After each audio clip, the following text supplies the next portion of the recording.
Hello! Hello, hello, Feral Bunnies! Yes, it is an early time for a stream. Welcome to what I like to call Tabletop Talk, where we talk about tabletop games. I have with me, beside me, Rusty and Razor, my two trusty companions, even though I do want to kill half of them on several occasions. Introduce yourselves, boys. Mostly me. It's mostly Well, me. yeah, And mostly, you yeah, know why mostly, Usagi wants to mostly, kill me? mo. Do you yes, yes. There are multiple occasions where I want to kill Rusty. Anyway, Yes, it's because he hates blackbirds. I do not hate She's blackbirds. How racist, many times are everybody. we gonna talk He, about that? he, I remember she told me that blackbirds are are 12% of the population of birds and do 80% of bird crimes. Oh my god. You shut the fuck up. That's not even Never. true. Not Eh, until the truth is revealed. anyway, today we are talking about World of Darkness. Now, I am still learning a little more about this, which is why I have both Rusty and Razor here, as they are more familiar with this particular game than I am. So, Rusty, explain to us what World of Darkness is. Let me think. So, World of Darkness kind of rose to prominence in like the mid to late 90s, I want to say. And it got that way because up until that point, people were playing mostly Dungeons and Dragons, and people wanted something a little different, a little spicy, you know? We had some super RPGs, but what really took the cake was a game about vampires. World of Darkness started with Vampire the Masquerade. Now, I'm not a. All right. Look, I like Vampire. Vampire is what got me into World of Darkness because I played the Vampire the Masquerade games, Redemption and Bloodlines, when I was like a teenager. So I uh, I ended up falling in love with the world because it was just like everything was like dark and grungy. People were walking around in trench coats and sucking each other's necks and thumping the goth music and stuff. You know, it was my kind of vibe. I'm not gonna lie. uh, and the oh, by the way, World of Darkness is the reason why many a nerd reason why many nerds say women got into the hobby. There was a not insignificant amount of females playing World of Darkness, which was unheard of for tabletop games back then. You'd maybe get like one or two chicks. You could have up to 4 or 5 chicks. That's practically a whole session You, at a table at a time. just imagine somebody like you're a dude and you see a woman wanting to play Vampire the Masquerade, and then they get the surprise Pikachu face. Yeah, like they're like, I want to play D&D, and then this chick pulls out World of Darkness, and it's like, well, I did just see The Matrix. Okay. And so they make a vampire Neo, you know, some shit like that. It was mostly goth chicks, you know, the you know what I'm talking about. Chicks who wore chokers, leathers, like to write on their skin with pen, Yeah. and you know, wear nothing but black makeup and stuff like that. I mean, I Mhm. was in that crowd when I was a teenager, but You grew anyway, out of you grew out a of that black phase. goth man is not a sight you want to see. Um, I'm Wait, just what's wrong saying. with that? It's just doesn't. It's not a good look. It's not a good look. Look, you already black. You wearing black, and then you're trying. I'm like, I never did the makeup thing mostly because I didn't want to know how, and I wasn't a fucking sissy, so I wasn't gonna put on makeup. But I did wear the leather. I did have like I had like I think I still For have those of them. you dudes who Like wear little makeup, you're not a leather sissy, bangles. okay? You're just more stylish. Hey, look. It was a different time, all right? It was the early 2000s. All right, things were shit. Things were Yeah, shit yeah, then, yeah, yeah, yeah. I can't. right? Yeah, okay, yeah. I I want can't you argue to, that. if you want to experience what that shit was like, go play Class of '09. Just that dialogue alone is just stuff that you heard all the Yeah, time, for right? reference, they didn't. I showed them video of somebody playing Class of '09 just because I wanted them to see how unhinged it was. Like, oh, holy It's a shit. little excessive, but you know, it's a well condensed. Like just imagine all of that condensed into one area. Like it's like concentrated early 2000s greatness. All Uh, right, we're getting off to be track. honest, I kind of miss those days. Look, like I know we are not getting off track. Look. We going back to Xbox 360, crunchy ass Call of Duty, Modern Warfare lobbies levels of stuff. All right, you need to be prepared for that. Um, but yeah. We're going back. We're going back to that time because the game I want to talk. I'm not talking about Vampire the Masquerade. I could, and you know what? I will. I'll pepper it in here and there. But the main game we're all here for, it's mostly because it's the one I like the most. It's Maze the Ascension.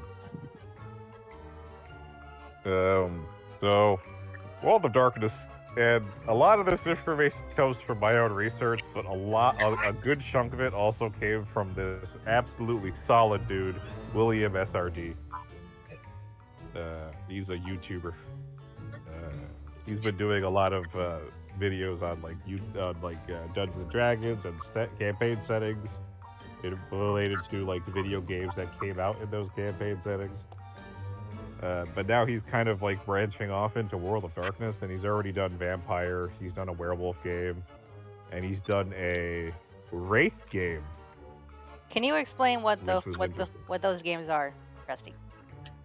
You got Vampire. The Vampire game he covered was Vampire the Masquerade Bloodlines.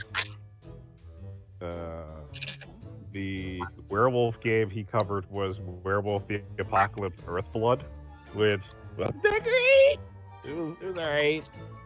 It was definitely a double A game. It was practically indie. Not a big budget game in the slightest. Kind of got a lot of the lore surrounding like the werewolf forms wrong, but I mean they did what they could with what they had, so you can't fault them for that. To be honest, I'm not a big fan of werewolves. I'm not a fucking furry. I'm just saying. We'll get to werewolves because it's after vampire, but and there was this there was this Wraith game that came out for the Quest, the Meta Quest or whatever it's called. It was really cool, but it kind of covered different parts of Wraith. Wraith has like two sides to it that most people don't know. What was it about. called? Wraith. Wraith the Oblivion.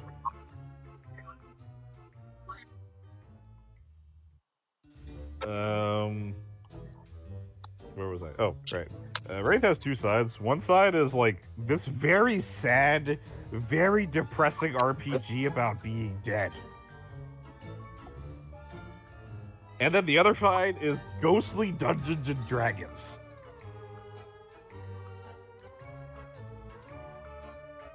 Because, like, eventually, so you have this thing that's like constantly like essentially taunting you throughout your unlife. They're like death keepers or something like that, and their whole job is to just torture you until you give up. And then you go crazy, and then you a lot of bad things happen. Generally, you become a poltergeist or some shit. But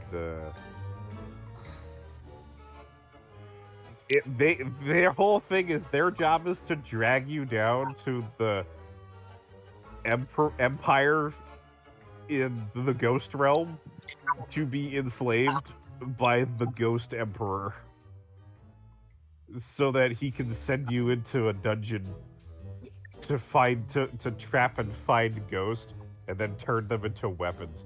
In fact, the money, the currency they use in the Ghost Empire is it's more like a giant ghost city, but the currency they use in the Ghost Empire is actually made out of prisoners. Oh my god. Yeah, it is nuts. It's nutty. Um yeah, Kind of that's the makes me other side of Wraith. kind of makes me glad to be alive. Yeah, no, right. Um, yeah, and that I mean, Wraith has its own crazy lore where it's like at one point, like uh, everybody kind of went to the same heaven, and then this one dude got the idea. He's like, "What if everybody's heaven was correct?" And it was. So like, if you died believing in a certain thing, you would end your spirit would end up in that specific heaven or hell, right? And so this guy was like, "Fuck it, I'm gonna combine all of them," and so he did. Don't ask me how. I don't remember. It was some crazy kid. Then he not only combined all the heavens and hells together, he then like conquered it, I mean, and then he be. at least nobody will argue about what's real or not. Yeah, so this concept actually comes back in Mage, where it's like the power of belief actually changes reality as well as as well as the immaterium, or meta reality as it's called. Um, Depending on what people believe is what exists. But we'll get to that. We'll get to that. Mage is complicated as fuck. If you want to get into World of Darkness, my two top picks are Hunter and Vampire. Ooh, I Hunter, would what? suggest playing Hunter the Reckoning and Vampire the Masquerade. The reason why is because they're really easy to play. Vampire is you play as a vampire. They're pretty tanky in terms of characters, so you can survive some stuff. And they've got some pretty clear cut and easy to use powers that you can't possibly spend like 7 years trying to think of what you're trying to do, right? Everything's pretty self-explanatory. It's quite easy to play a vampire. It's actually not that hard to create a character, even if you want to like roll it. The World of Darkness doesn't really have a life path like Cyberpunk or Mechton does, but you can kind of randomly generate a character from it. Kinda. Right. And then Hunter, you play as a human. Depending on what version of Hunter you're playing. So the new version of Hunter changed how it plays, because the original version of Hunter the Reckoning was like you played a human, but you're a human who's been given powers by a higher power to fuck up supernaturals, like specifically. I mean, I feel like that's, I feel like that's a little. Actually, no, it kind of makes sense because you're a hunt. You may be human, but like, as a human, you still end up dying really easily. So naturally, you'll see how squishy being a human is, and you're gonna be like, yeah, there's a reason why everybody plays vampire and werewolf, because vampires and werewolves are OP. Now they're not the most overpowered thing in World of Darkness. That's a mage, but we'll get to that. We will get to that. So hunters get these things called edges, which are like kind of special powers related to their belief, to their like belief. No, they're like their perception or what they consider important to the hunt.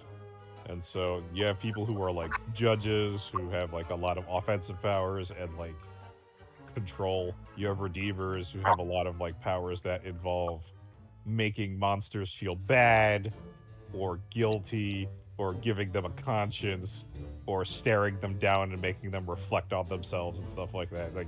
Like there is a class of hunters that specialize in emotional damage. Emotional damage. I'm sorry.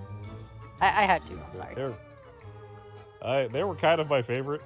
Uh, the judge edge gives you the ability to if the hunter is staring at you, you are paralyzed. Damn. I'm like, bro. Yeah, they have some broken ass powers, but they only work on supernaturals. So that's kind of the balancing act. So like, Yeah, you can't. You can't end up hunter, making them like. You can't make them fuck everybody up. Yeah. That's the job for the mages. They had to give them disadvantages.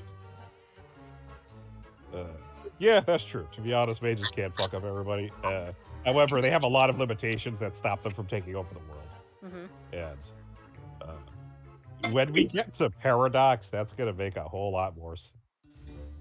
So I enjoy talking about World of Darkness because it's got this whole thing going for it. So unlike a lot of other tabletop RPGs, World of Darkness really put a lot of stock into their meta narrative. So throughout the games and through like supplements and stuff, there was a lot of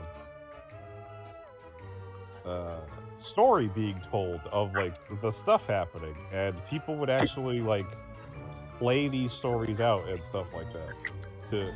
And the company would try to roll the story along throughout, trying to keep like one-to-one time. So the Modern Knights begin in 1999, and like with like Y2K being this big thing. So everybody is thinking Y2K is going to be the vampires. I'm going to speak from the vampires' perspective because that was the first one that came out. So from the vampires' perspective, everybody's food. Gehenna. Who? And Gehenna. Oh! It's like, is that like hell? It's like their version of hell or something? No, I guess, but no, it's like an event. It's like Ragnarok for vampires. Oh, okay. So for me to describe what Gehenna is, I kind of have to give you a little context on vampires. Yeah. Vampires are known as the children of Cain, and by Cain I mean the biblical Cain from the story of Cain and Abel. Yeah. Cain is the father of all vampires. Yes, and Abel is the father of humanity.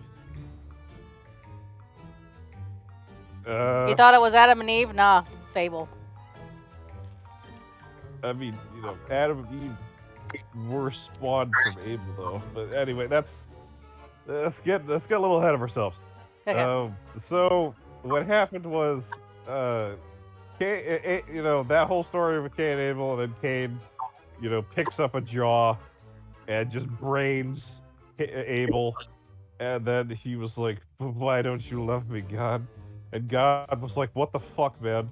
And so God blasts Cain with, super duper magic powers and immortality, super immortality, I guess, because he was already immortal.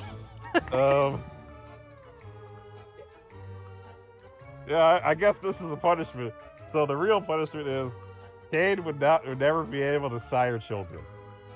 Damn. The normal way. The children that he would sire would be that's of his blood. I mean, that's one way to get a vasectomy. The children he would sire would be of his blood, but they would not be alive, and their destiny would be to tear each other apart. Oh shit, man. So rip all of Cain's children. I'm like, bro, that's fucking biblical right there. The first vampire, by the way, other than Cain, was his quote unquote wife, Lilith.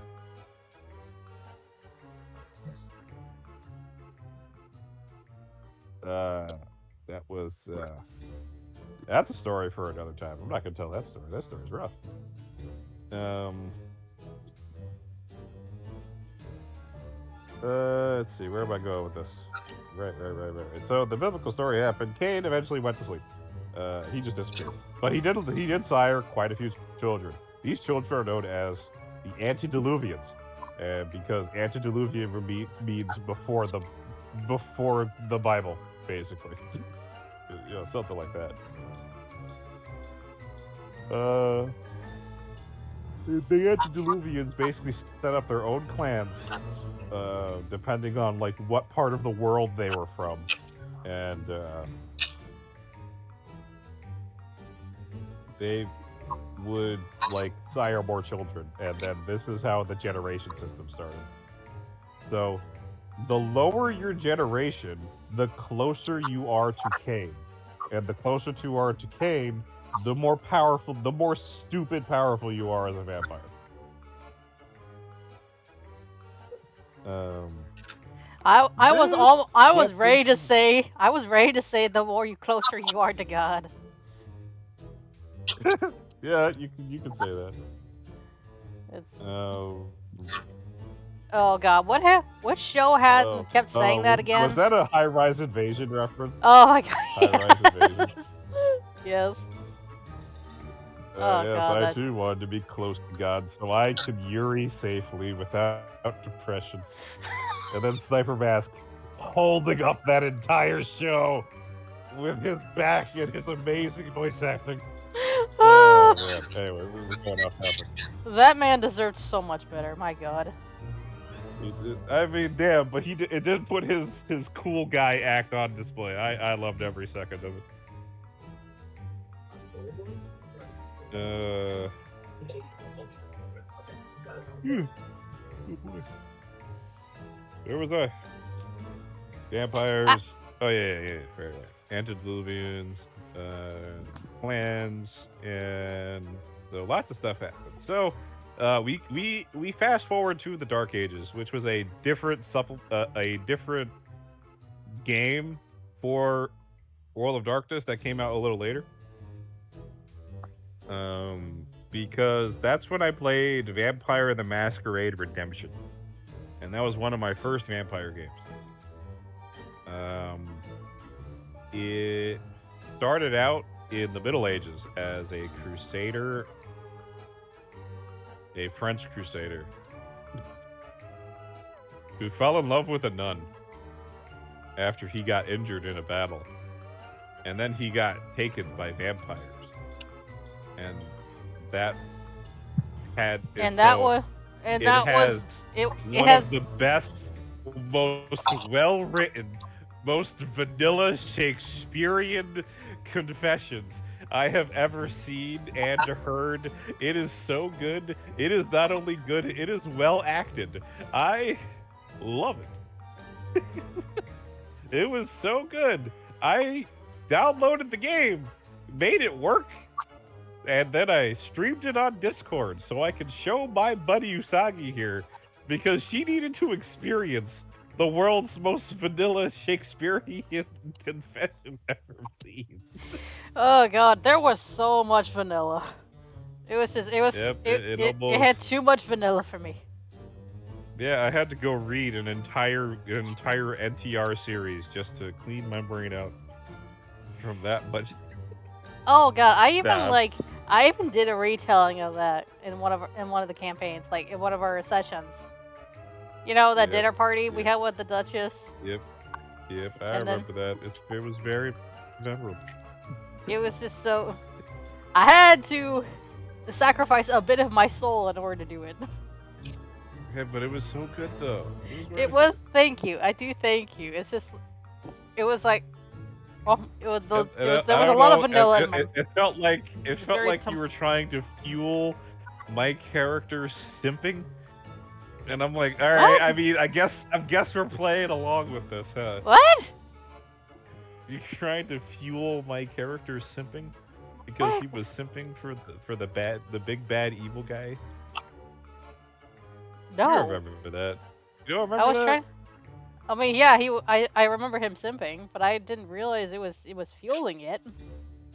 Well, yeah, it was a dinner party play about a forbidden love, Yeah, dude. yeah, well, yeah, but it wasn't How like else is anybody going to read that? it wasn't like, yeah, well, it wasn't like he got Hetty in the end. She did. Yeah, that's true. I know. But, but, so you really had no idea? I thought that was your intention. That's wild.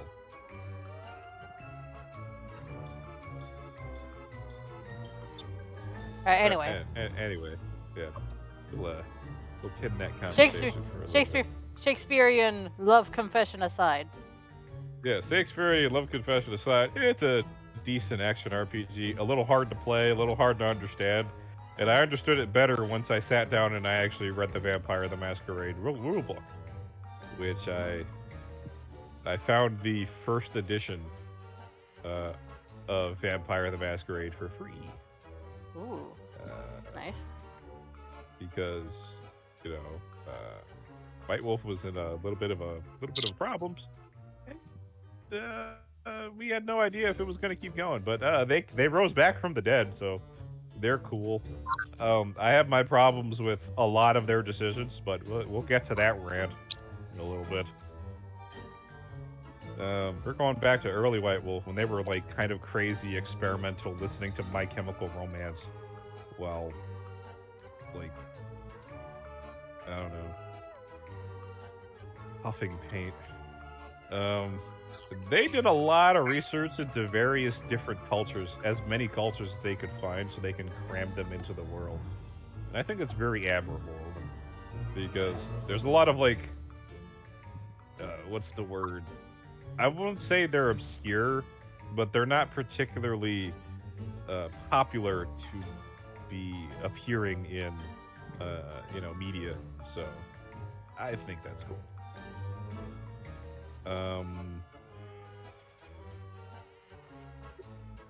So when they did that, they were kind of trying. They kind of found like different variations of vampires, like throughout media, and then created clans around those ideas. And you can really see it when you're reading the first edition vampire book, because the different clans really have a certain identity to them that you can pick out from like a media type. You know, you've got the Nosferatu, who are like horribly disfigured from their transformation, but they are very good at gathering information and staying out of sight, mostly because they have to. They are so hideous that it like freaks people out to the point where if a regular person sees a Nosferatu, like that's breaking the masquerade. I see what you did. I see what you did there. That's clever.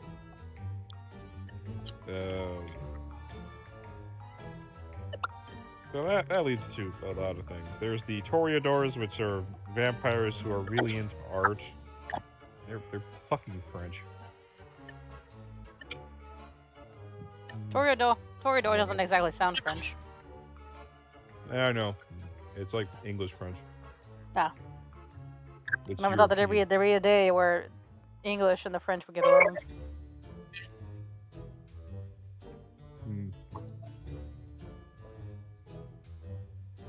Everyone gives him shit over the 100 Years' War, and you know what? They deserve it. Or anyway, are there any other clans worth mentioning?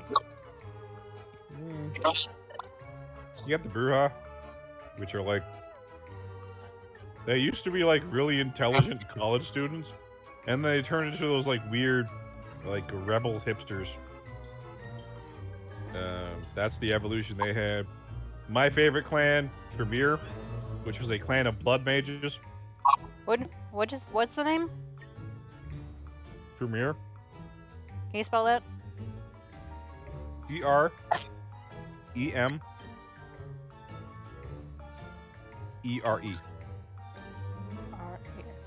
Premier. Okay. Whenever I make a vampire, he's generally from that clan. All right, so we got our Nosferatu, our Toreador, our Bruja. in a premiere.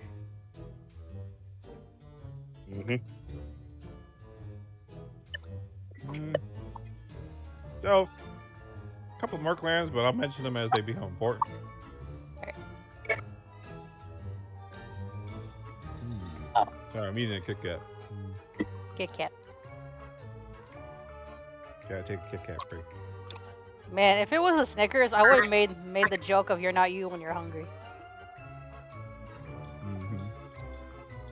because that's what they use. That's the kind of commercial they use for a Snickers nowadays. And you know what? It's just my boob got snooted. Numbers, hello, good morning. Welcome to Tabletop Talk. Today we are talking about World of Darkness. Did you say your boob got floated? What? My boob got snooted. You know, boop the snoot. Oh. No, snoot got booted. Booped. Anyway, good morning, Numgeese. How's your morning? Welcome to Tabletop Talk. We are talking about World of Darkness. And I have Rusty and Razor here with me because they know a little more about this game than I do. And I thought I woke up early. I woke up early. I woke up at like 3 in the morning. Yep. I woke up at 5:45. Like I do on every Wednesday. Yeah, so imagine my surprise when I realized that I woke up earlier than Rusty. Morning a little bit meh. The weather is going through a change and I can feel it. Like a good change or a bad change? I'm guessing bad change, considering you said the meh. Getting colder. Getting colder. No, he lives in Australia, so it's getting warmer. Yeah, probably. I got to wear my trench coat and my fedora today. It's the opposite down under. Oh, did they? Did security search you when you arrived? Nah, they looked at me and smiled. It was great. My snoot is getting clawed and oh no, not the allergies. I even pulled out my lockpicking set. I'm just like the most suspicious person around. People just looking at me like they're staring at my hat. I'm like, I swear to God, my fedora just disarms so many people. Maybe they thought you were. Pull out my knife and they're just like. Well, maybe they thought you were a detective. No, my professor said I look like Dick Tracy, which I thought was hilarious. Didn't think anybody would ever make that connection. But yeah, I was gonna say like Kojak or something, but I mean, like fucking Dick Tracy. That's fucking that's decades old. That's a decades old reference. I mean, okay, she's not that old. She's like 47. So I found out both my professors are single, which is fucking hilarious. You know who was the last? I'm just saying. I'm like, hey man, I might have a shot. You know who was the last? Shoot a shot, damn it. You know who's the last person? Who's the last person I heard that said Dick Tracy? Who? Daffy Duck. Yeah.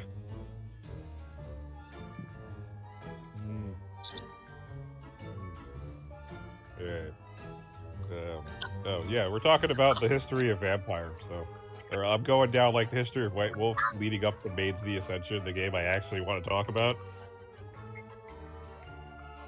And if you guys want more information, like just go check out William SRD on YouTube. He's a cool guy. I mean, I'm not being like a shill or anything, but he does have some pretty good videos on the World of Darkness lore. So, you know, that's. I don't remember if I watched one of his videos. Come to think of it. Yeah, I showed you the one where we talked about Mystara and the Hollow Earth. Oh, okay. Mostly so I can show you about the dinosaur, the T-Rex wizard. The T-Rex. Oh yeah, the T-Rex wizard. Oh god, my mind. Yeah, you know the T-Rex wizard named. Yeah, my mind is still reeling for that. All right, number says, but besides that, I got a late start shift today, so I'm doing some more 3D printing. Ah, well, don't overexert yourself. Yeah. Make sure to drink some tea, take some, take some medicine, and you'll feel better. Doing a little rubby with the 3D clay printing. Very nice. That's right. Don't push the dial too hard. All right, anyway.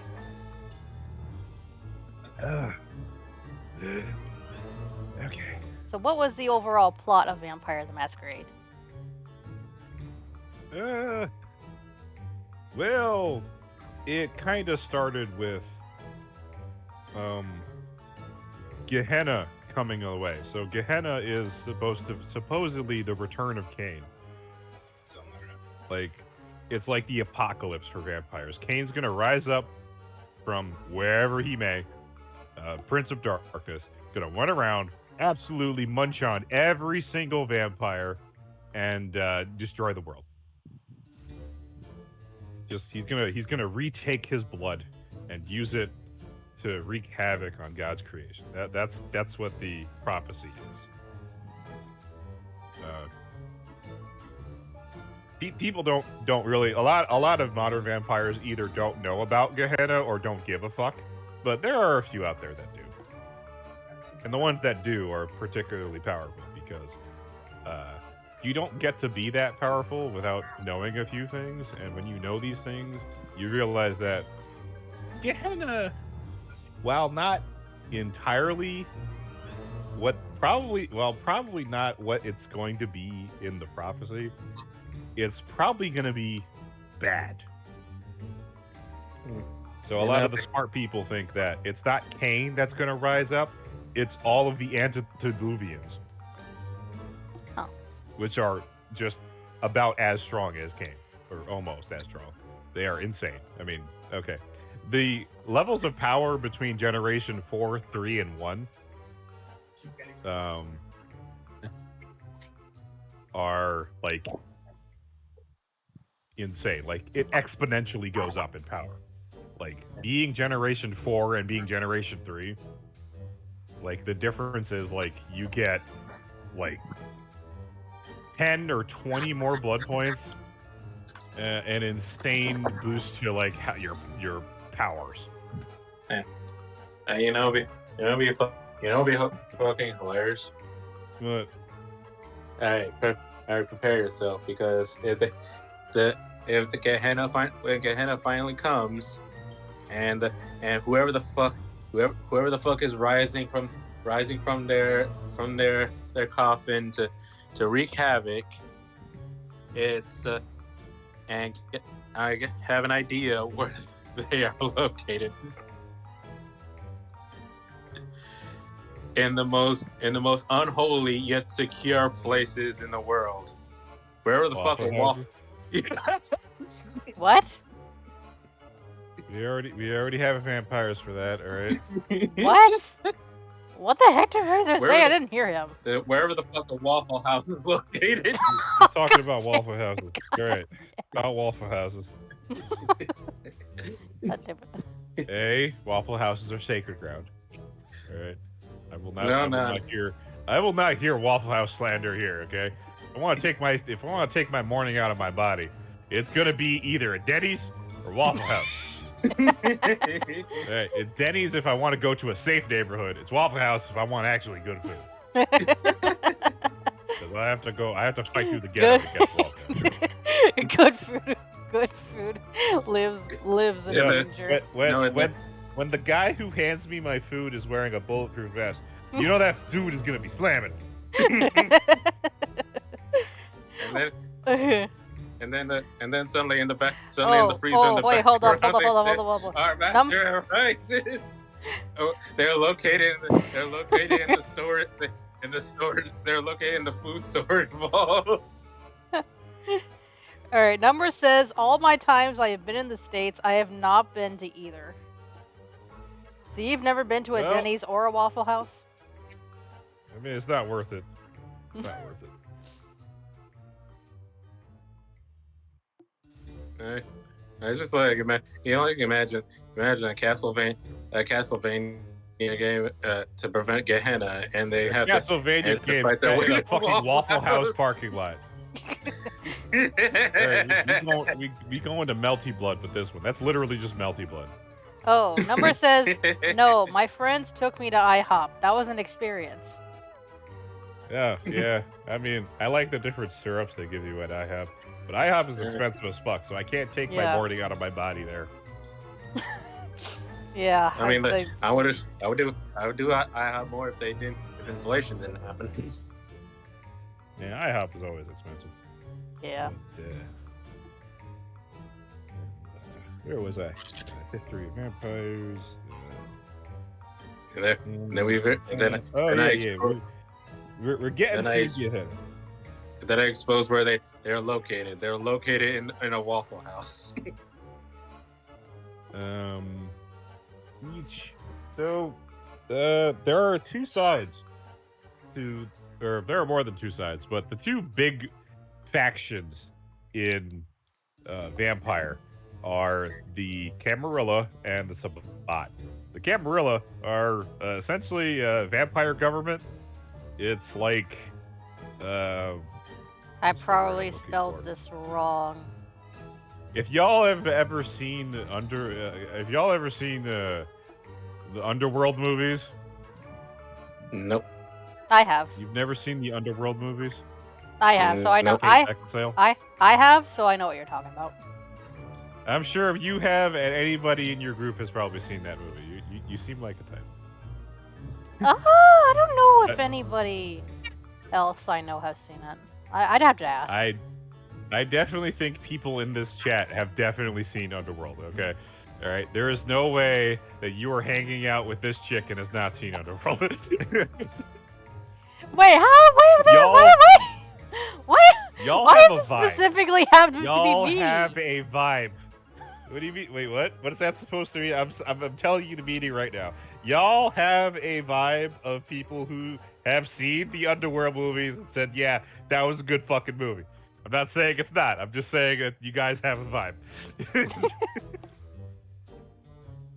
Anyway, it was the Camarilla it's and down to the kind of music you listen to. I mean, come on.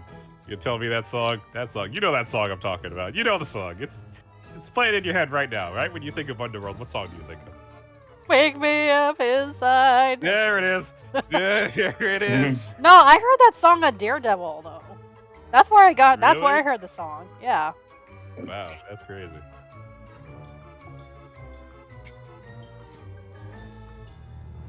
I believe that song got hella famous because of Daredevil. Or anyway, it was the Camarilla in what was it? Wait, hold on. The Daredevil, the terrible Daredevil movie? The one that based the Electro? Like, if you're talking about the early 2000s Daredevil, yes. Oh yeah, no, that movie didn't do very well, Usaki. Well, I don't know. I was a child. I barely paid attention. Yeah, I suppose that makes sense, yeah.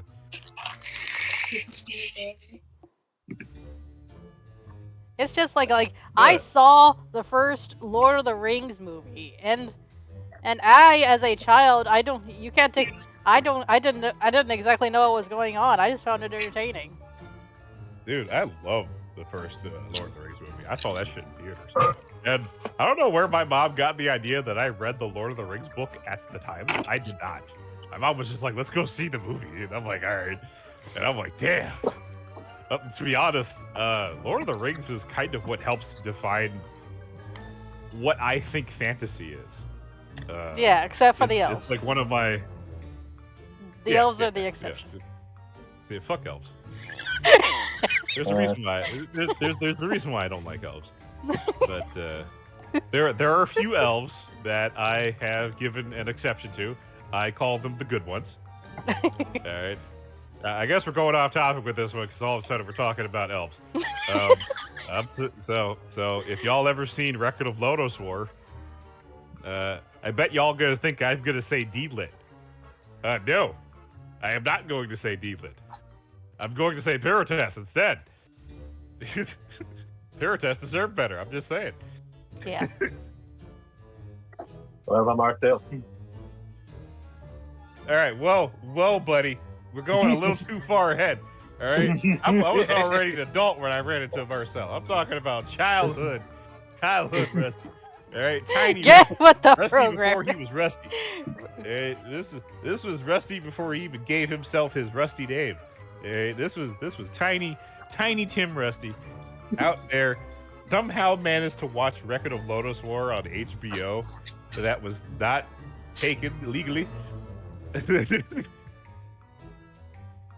Yeah, I don't know where I watched it. It was something. I was tiny at the time. I saw the first couple episodes of Record He of was a Lodoss War. tiny man before he became the rusted knight he is today. And I mean, that changed me, man. Like, Hello. Rusty said that. So, are we gonna go see Transformers? God, take me with you, damn it! What? What? Mama. Bullshit. Oh, well, you know, I guess I could just wait for it to pop up on, like, streaming services or whatever. God damn it. Man, I really wanted to see it in the theaters, Mama. How you do this to me? What do you mean? What are you talking? Yeah, I told you about it like weeks ago. I was like, hey, we should go see it. And I'm like, but I can't pay for my ticket. I'm broke. And you're like, yeah, okay. And then you just gotta let that out there.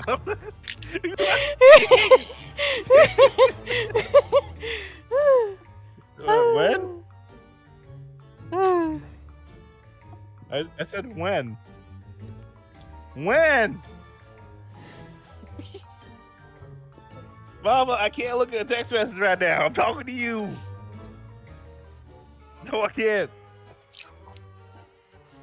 Oh, next Friday. Yeah, sure. Who am I going with? Yeah, okay, sure. It's fun for the whole family. Man, Mom, yeah. Man, Mom, you made me miss out on Transformers.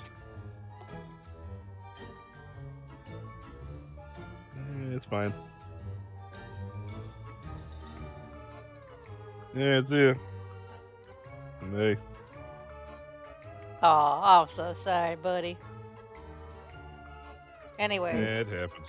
I was busy doing work anyway. Anyway. So there's Camarilla. What was I up to? We're talking about Camarilla and the other faction. Right. Yeah. So Camarilla is basically vampire government. They are run by generally the Von Karsteins. Wait, no, sorry, that's Warhammer Fantasy. The Ventrue. That was it. That's what they're called. Clan Ventrue is like vampire aristocracy, I guess you can call it. They managed to put themselves on that pedestal after years of backstabbing. So how Ventrue got to the top, if you want to know, just watch the TV show The Originals. That's basically what it looked like.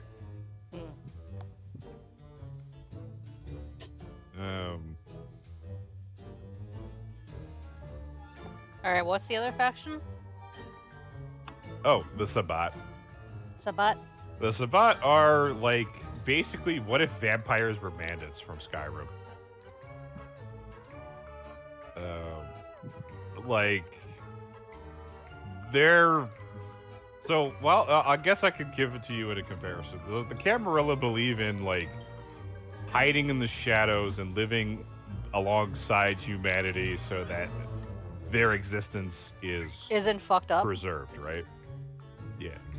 So that they aren't, so they don't get hunted down, essentially. They don't get hunted down, stay persecuted, get staked in the heart, get their heads cut off. Yeah. Burned at the I'm not stake saying with the they don't sun. deserve all that.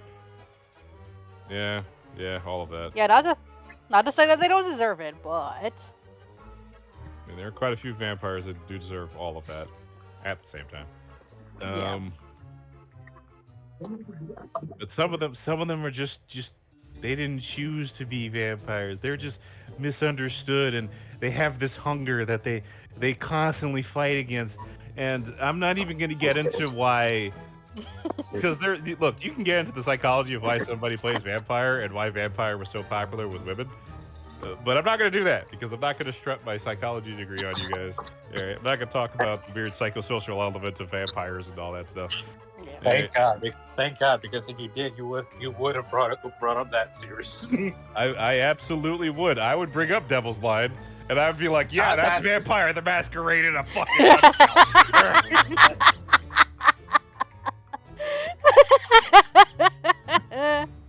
It's like vampires and humans aren't meant to be together. And it's like he pricked his finger, and he showed the blood to me, and he said, "Suck it." And I stabbed him 38 times, and I'm like, yeah, that's not as ridiculous as that show is. But no, I don't mean my that. favorite part was like, hey, bro, what part of that was being careful? He shows his vampire waifu a drop of blood and said, "Suck it." And you know what was he expecting to happen? Not to get shaked 38 times with a kitchen knife?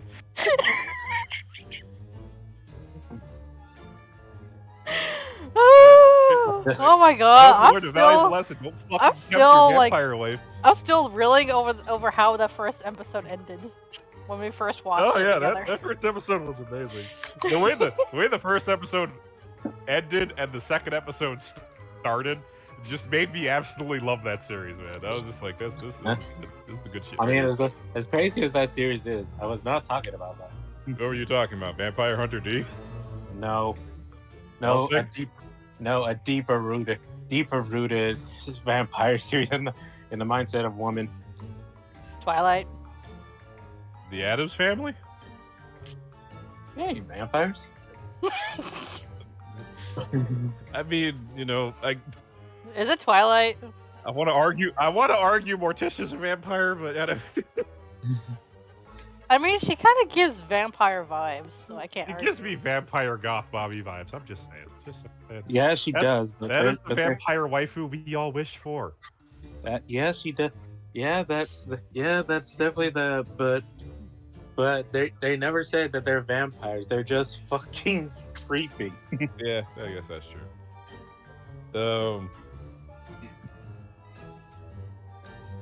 But anyway, yeah, pretty much. You probably could say it was because of Twilight that a lot of women became interested in vampires. Oh Lord.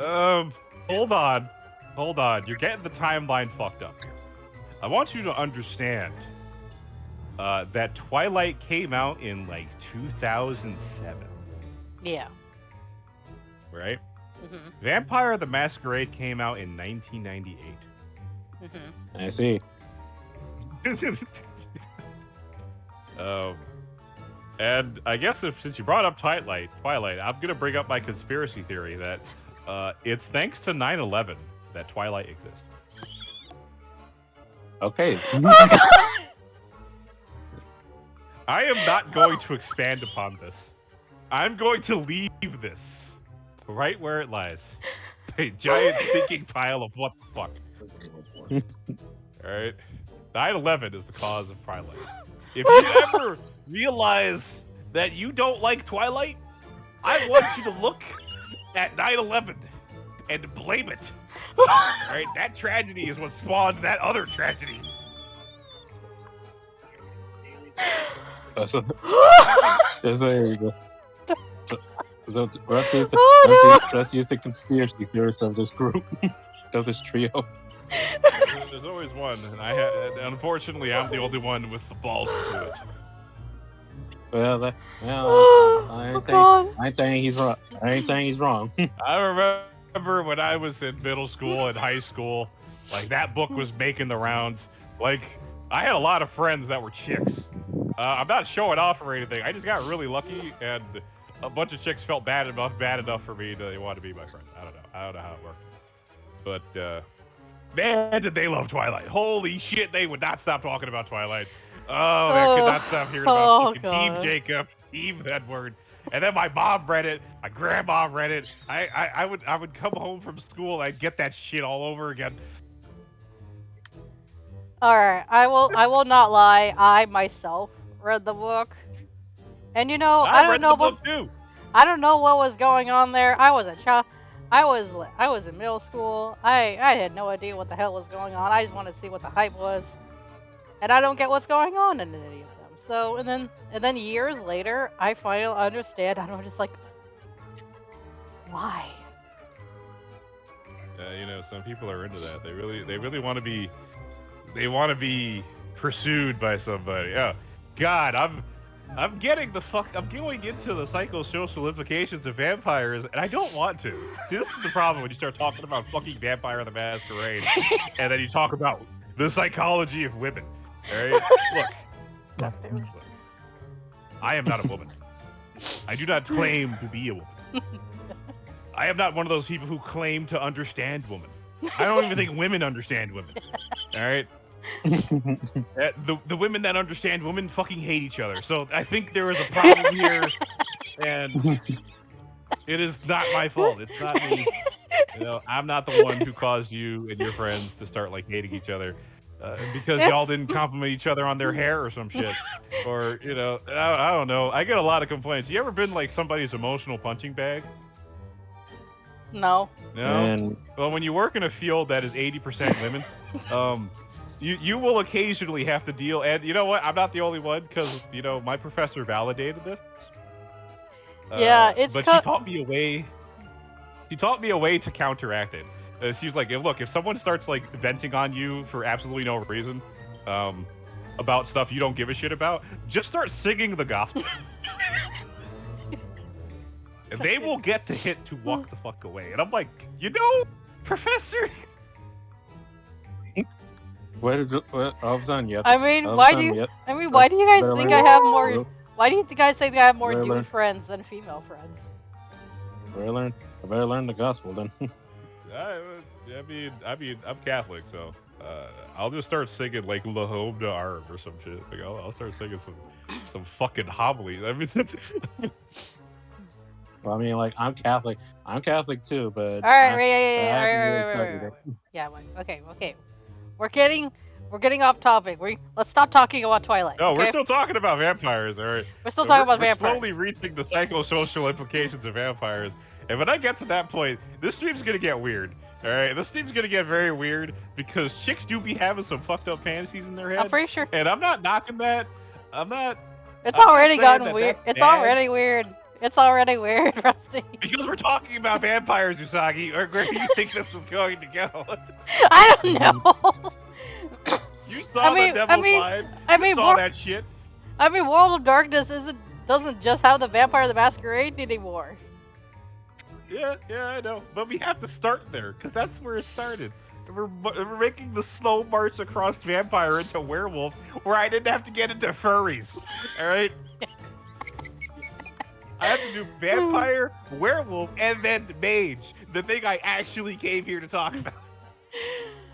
Woo. We have to go through Twilight fan fiction, furries, and then I get to Harry Potter, okay? I thought you were gonna say. What was it? I thought you were gonna say Teen All Wolf, right, actually. No, I mean, nah. I would like to say that, but like, so Teen Wolf takes place in like a countryside, right? Werewolf takes place in fucking forest, all right? I fucking hate it. I hate it so much. All that cool like vibe, that dark, grungy, gothic atmosphere that vampire had. Yeah, throw that shit the fuck out. All right. When you play werewolf, you're playing in the fucking forest. Werewolves in World of Darkness are fucking druids.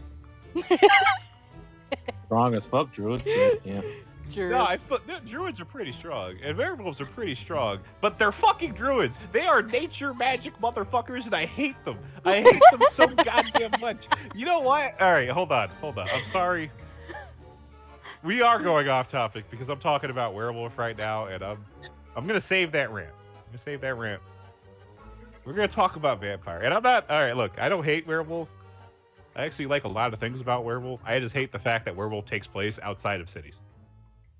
Like, I you mean, can get a werewolf in a city, but it is a terrible experience. So, because a lot of powers rely on being in nature and shit. So, uh, um, it is great for like giving them disadvantages. And getting off topic, I'm going into my GM mode. all right. Anyway, yeah. Yeah, vampires. So, Right. so in this setting, there's two factions. There's the Camarilla and the Sabbat, and the Camarilla are just basically government, and Sabbat are just basically bandits.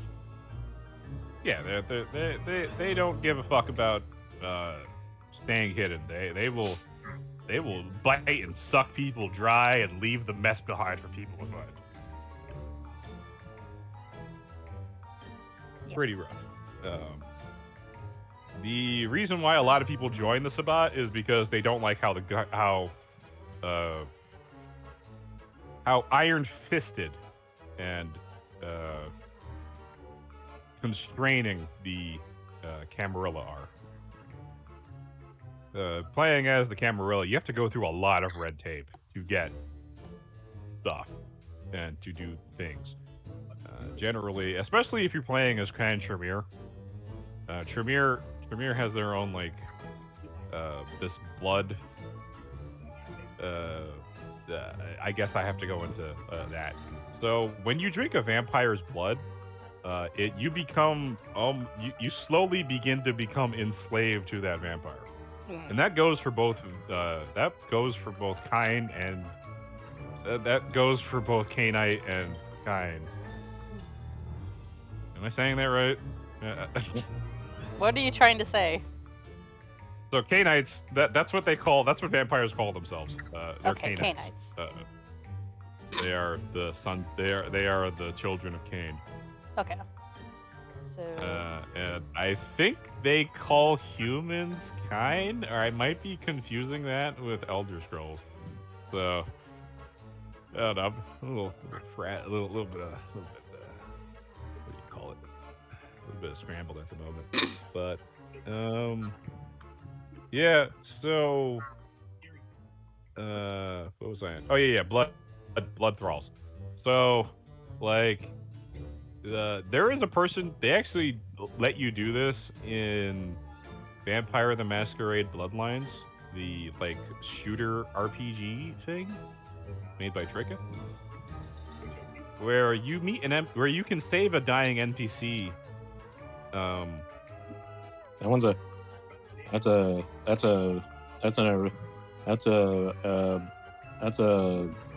arena. That's a battle thing, right? No, it's a single player RPG from 2003.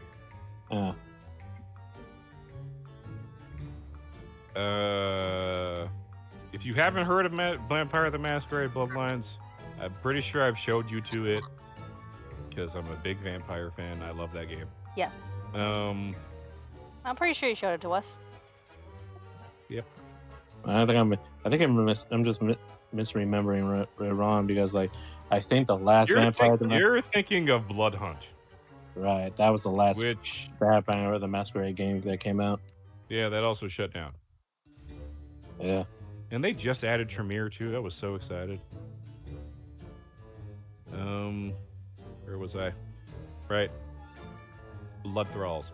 So, you find a dying NPC and you give the option to save her by giving her some of your blood. You learn earlier on that some guy can basically heal almost practically fatal wounds just by drinking some more vampire blood. I feel like that would backfire vampire pretty blood. quick. Vampire blood is some potent stuff. However, the more vampire blood you drink, the more enslaved you are to the vampire. So she gets her first dose when you save her life because this stops her from bleeding out. You find her again recovering in the hospital, and you can give her some more because she's not fully recovered. It stopped her from dying, but if you give her more, she basically heals practically miraculously. This is the second dose. So this actually has mechanical implications in the game.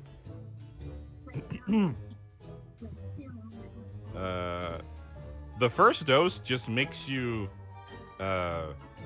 like agreeable to the vampire, right? Like you'll probably accept what they say as long as it doesn't like fundamentally disagree with you. On the second dose, you start to see them as a friend. On the third dose, you trust that person inherently.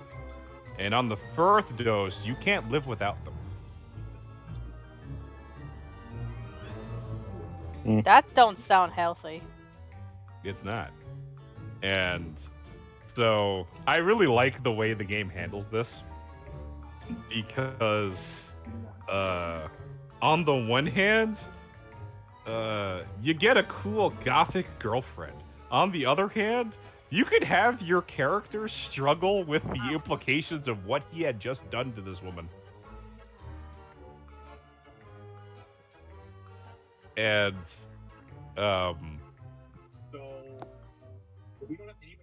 that's crazy to me. I like how that was an option. That is Because that's a big part of Vampire. Vampire is a lot of brooding. It's a lot of fighting the monster. It's very dramatic. It's like, I guess I could finally get into the mechanics of Vampire. So, Vampire, you have like your physical, your mental stats, you know, that's actually made off of the basic mortal. What Vampire adds on top of that is your blood pool and your humanity. So the basic mortal stuff is your attributes, which are your physical and mental stats, and your willpower. And willpower is how you get shit done in World of Darkness. Make a willpower check. No. Well, yes, there is actually a willpower check, but that's different. I mean, I said that as a joke. When you want to do something and you really want to make sure you succeed, you can like burn willpower for it. Where it's like I'll spend willpower to make sure I get at least one success. Oh, okay.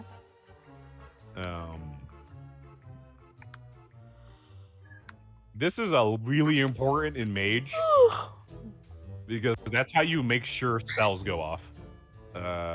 And even then, it's not guaranteed. In Vampire, you use willpower for stuff like resisting the beast. Willpower, and I really like how willpower is handled in World of Darkness. You have to you get willpower back by role-playing your character. Nice. I mean, So your willpower represents your character's mental status. So the lower your willpower, the more you push yourself, the lower your willpower, the less mentally stable they are. They on the lower end of willpower, your character's depressed because they burned themselves out. Like using willpower is like pushing your mental and your physical abilities to ensure that you get something done. And you know, anybody who's like, you know, had a really tough day, like that's what it's like to spend willpower. dang. So like the average willpower I think is like 5, 6. And then like someone who's like iron-willed can get like, you know, who's iron-willed is like at 10.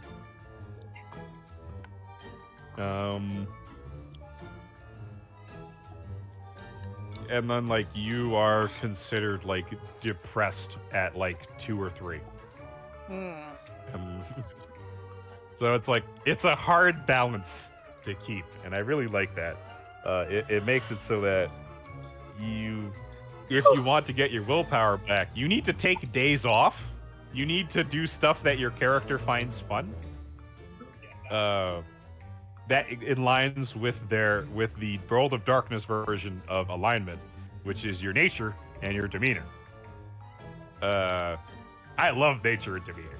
It's great.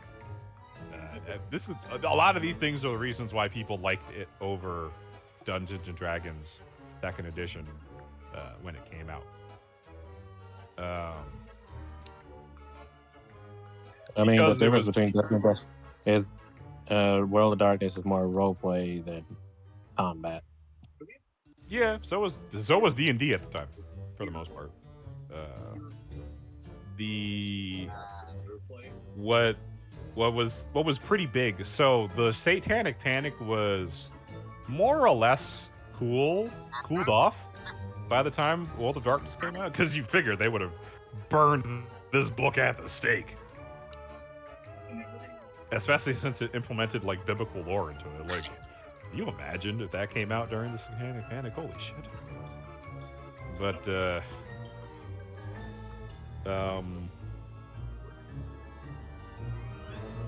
so D&D had changed to be like all about being good and heroic, and not being a bad guy or a Satanist or anything like that. World of Darkness fucking embraced that shit. You could be a bad guy. In fact, you were almost expected to be a sort of kind of a morally gray villain, or like an anti-villain.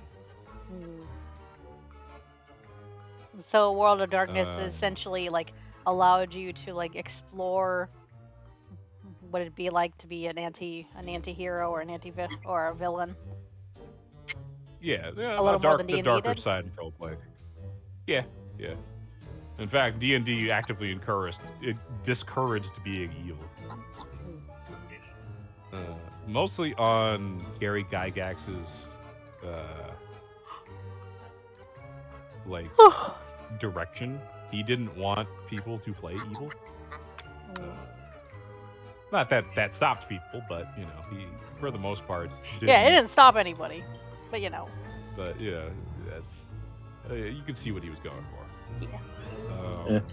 I'm kind of the same way. I don't really like dealing with people who like to be evil, because let me tell you, when you're role playing, you get to learn a lot about people and the kind of decisions that they make. Holy shit. I think that's one of the reasons I like role playing, is because like I can like put my character in a direction where it helps them get like character development. Yeah. I'm glad. See, that's a nice, healthy way to go about it. Instead of like, I'm going to do horribly monstrous things because that's what my character would do.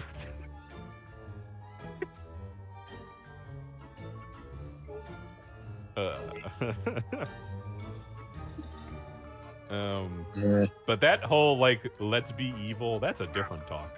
That's definitely And its it's own so talk. easy when you're no, that's copyright now. I don't know if I can sing that song. Nah, don't worry. As long as you're singing it, you're not playing it, you're fine. No, even YouTube gives even people give YouTube a hard time even just for singing or humming. Really? Yeah. Terrible. I know, and it just gives me more reason to dunk on him. You're giving me more fuel, YouTube. I'm sorry. I'm saying that. I'm saying it to you right now. The like freedom to be more morally gray is one of the reasons why I really want to be. One of the reasons why I really want to do the Dark Ages era version of World of Vampire the Masquerade. Yeah, except it's really hard to roleplay being in the Dark Ages unless you're a fan of the Dark Ages. Yeah. Yeah. If you understand what life was like, did your due diligence of like what 1192 look like and what the the historical landscape of that was. Yeah, Dark Ages is a fun ass time. Otherwise, you're kind of playing a shitty D&D. Well, yeah, but it's mostly like, all right, before the Ubisoft started drinking the Kool-Aid, I was quite the fan. I was quite a fan of their Assassin's Creed series, and to be a vampire in the Dark Ages era, you get to basically. Way I see it, you get to do both the assassin and the Templar stuff.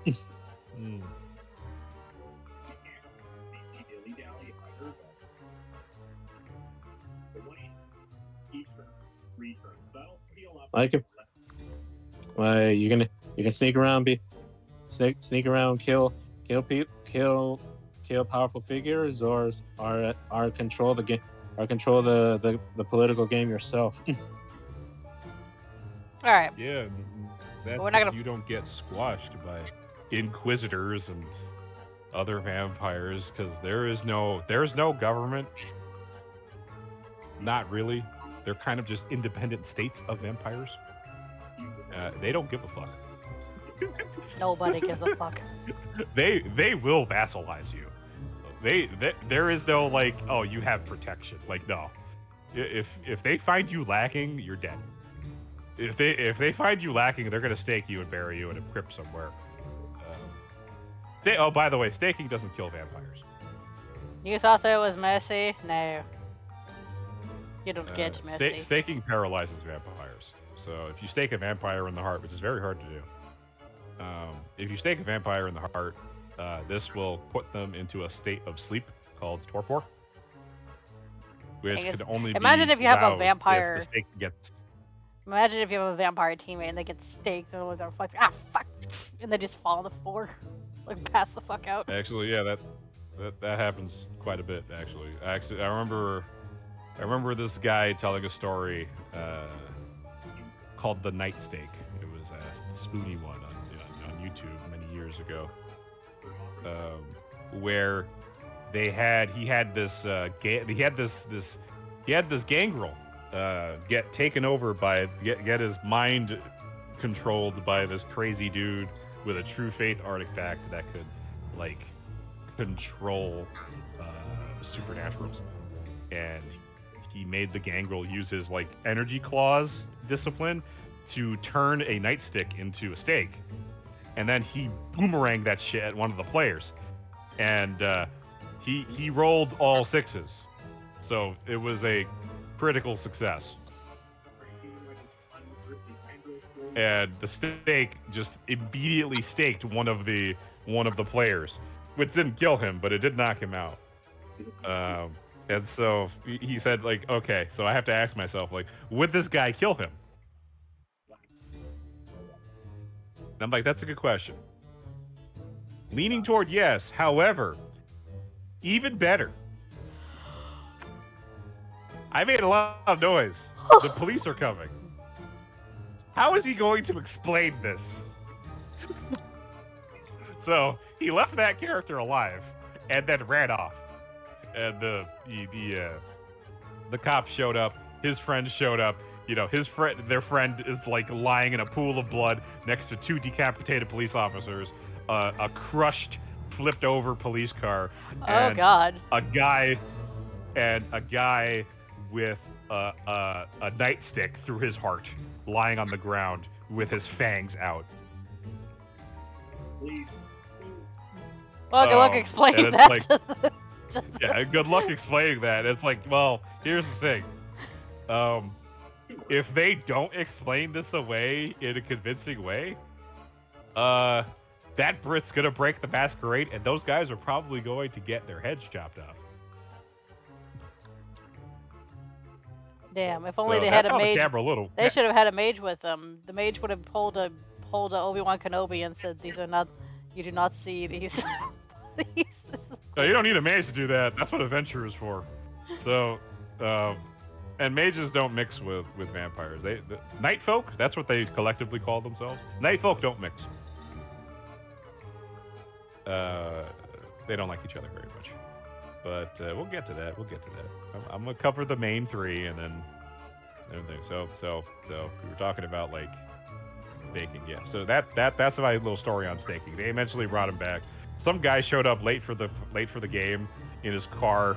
He's like, he shows up. He's like, "Am I there?" And he's like, "That's a good question. Are you there?" And then he's like, "You know what? You roll up in your car," because he was the guy in the group who had a car, both in real life and in game. He rolls up in his car. He's like, "Guys, what happened?" And he's like, he sees the dead guy. He sees the dead collapse. Their friend staked in the heart. The flipped over police car. Like, oh, this is bad. And the Ventrue starts like pretending this is a movie set a cool idea. But anyway, the lights, camera, action. But the right. Where was that? Camarilla, the bat. Let's just like wheel it all the way back. Yeah. So that's how the Camarilla do. They're, like if you don't maintain the masquerade and you don't fix your problems, you're gonna get dead.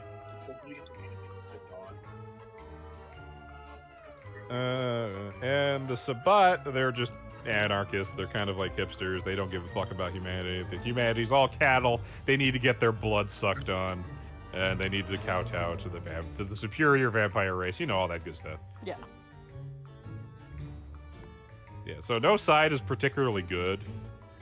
They're all just kind of different shades of asshole, and Yeah. that's all right. I like that. You got the anarchs, which are like they don't like either side. To be honest, I'm like the anarchs. Like, I don't really like how rough the government is, but I also don't want to just run around and kill and maim and murder people and be the monster that humanity expects me to be. So, too much politics in the Camarilla and not enough oversight in the Sabbat. The anarchs just get it, just sort of, not really. So anarchs are just want to be chill. You break it up, buddy. But So the anarchs basically just want to be chill. yeah, for the most part. Yeah, but they got everybody. They got the fucking government and the bandits making it hard for everybody. Yep. So, and the anarchs do have their own form of government, but they don't like calling it that. So they're just hipsters. Where was I? Oh, right. I talked about different clans. There are a lot of clans. I only mentioned like big major ones. Yeah, like the Nosferatu, A the lot. Toreador, the Bruja, the Premier, The Tremere, yeah. the Tremere. And the Venture. Don't forget the Venture. And the Venture. There are a bunch of others. I could name some Sabbat ones, but I don't really have to get into that. Alright, so... So the meta plot for Vampire was that Gehenna was going to happen. Now that you got a little bit more context. I didn't talk about humanity, but I guess that'll come up. Gehenna was supposed to happen, and Cain is going to rise up and suck everybody to death, and then destroy the world. And vampires don't like that because they want to live. So everybody who cares about that is trying to find a way to either stop Gehenna or delay it. And Father is coming back and is there's gonna a give whole- he's gonna give us all the suck if we don't stop him. he's gonna give us the suck spanking of a lifetime.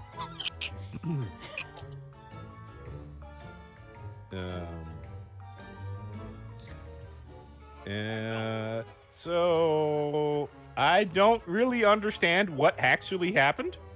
All I know is at the end of Final Nights, which happened sometime in 2003, I want to say. Vampire the Masquerade has like 3 different endings, Okay. depending on like how your group played the big stories, right? Which I find hilarious. And I think two of them end with this Cain mutilating everybody.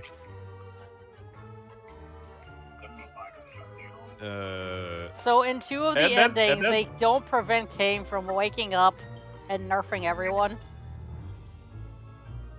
Yep.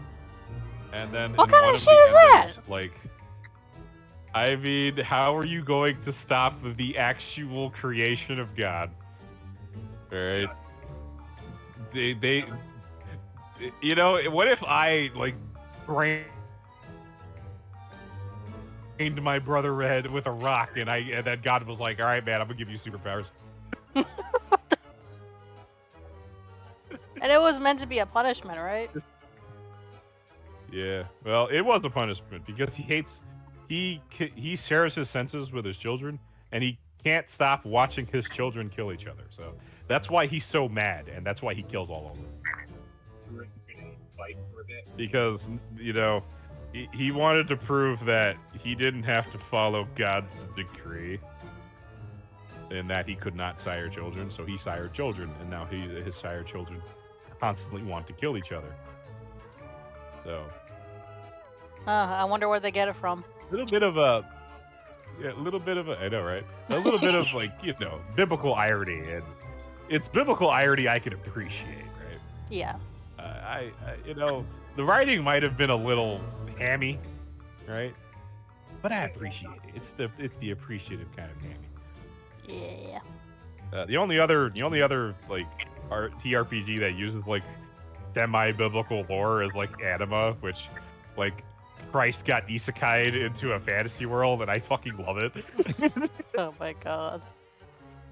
I just want to imagine that like that's actually biblical Christ, and after he got crucified, he got isekai'd into a fantasy world and just like fixed all their problems, and then got crucified again.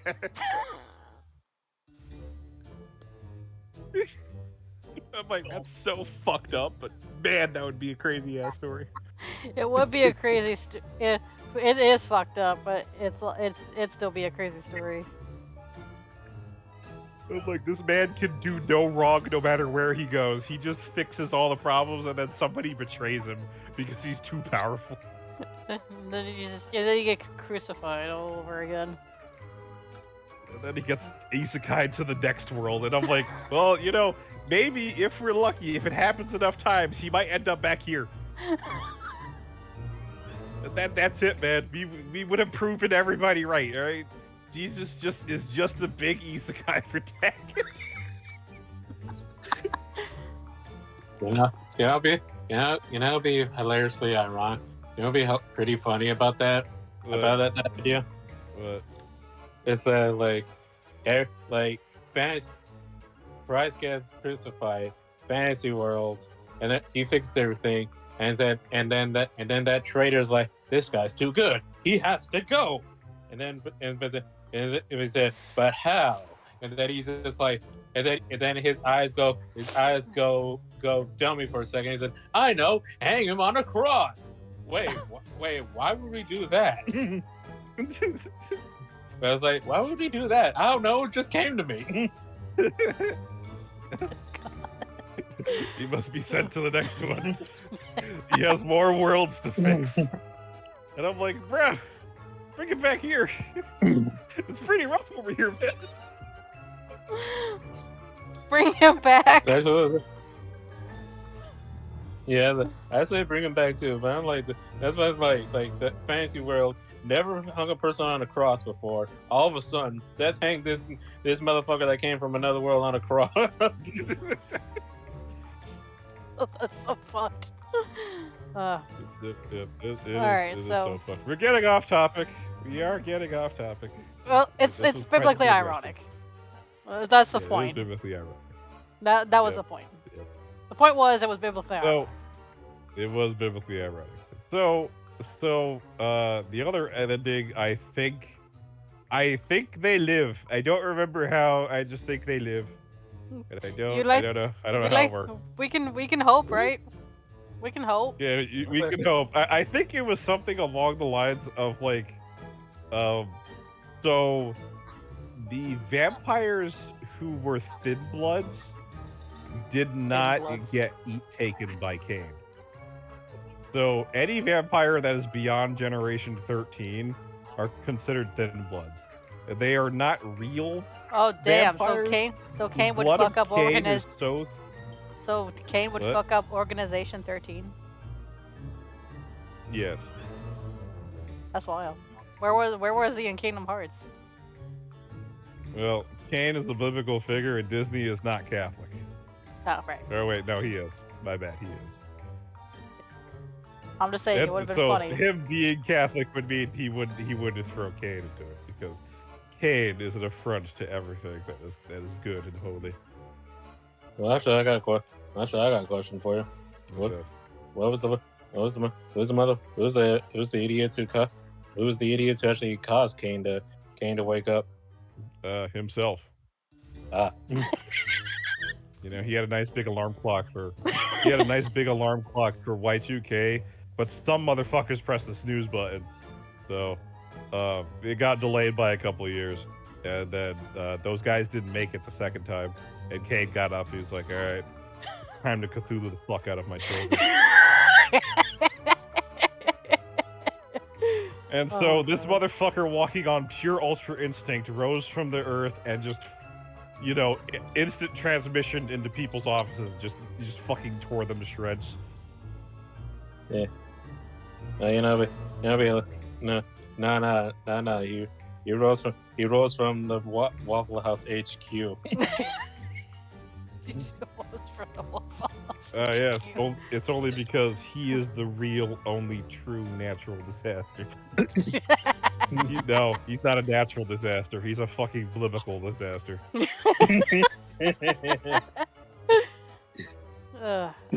It's like, well, you know what? If you want to believe that we are all sinners, just watch as Ultra Instinct Kane walks across Florida Oh, hold up. No. and wipes it off the map. Oh god. Florida's. I'm going. Florida's first. Oh no. I'm getting a snack. I'll be right back. Florida's always first. You know, he did that on purpose because you know, Kane was like somewhere in Africa, right? And then he just fucking hop, skip, and jumped all the way to Florida just to eat it. Just to eat it first. He didn't even touch the African vampires, and they exist. Yeah, just like pirates. Pirate vampires exist. Yeah, I mean, one of the best characters in Bloodlines, Smiling Jack, is a vampire. He was voiced by John DiMaggio. That's what made him so legendary. Mm. He was Bender. You know, he was what if Bender was a vampire and a pirate? Yeah, next time, if it wasn't for the fact that playing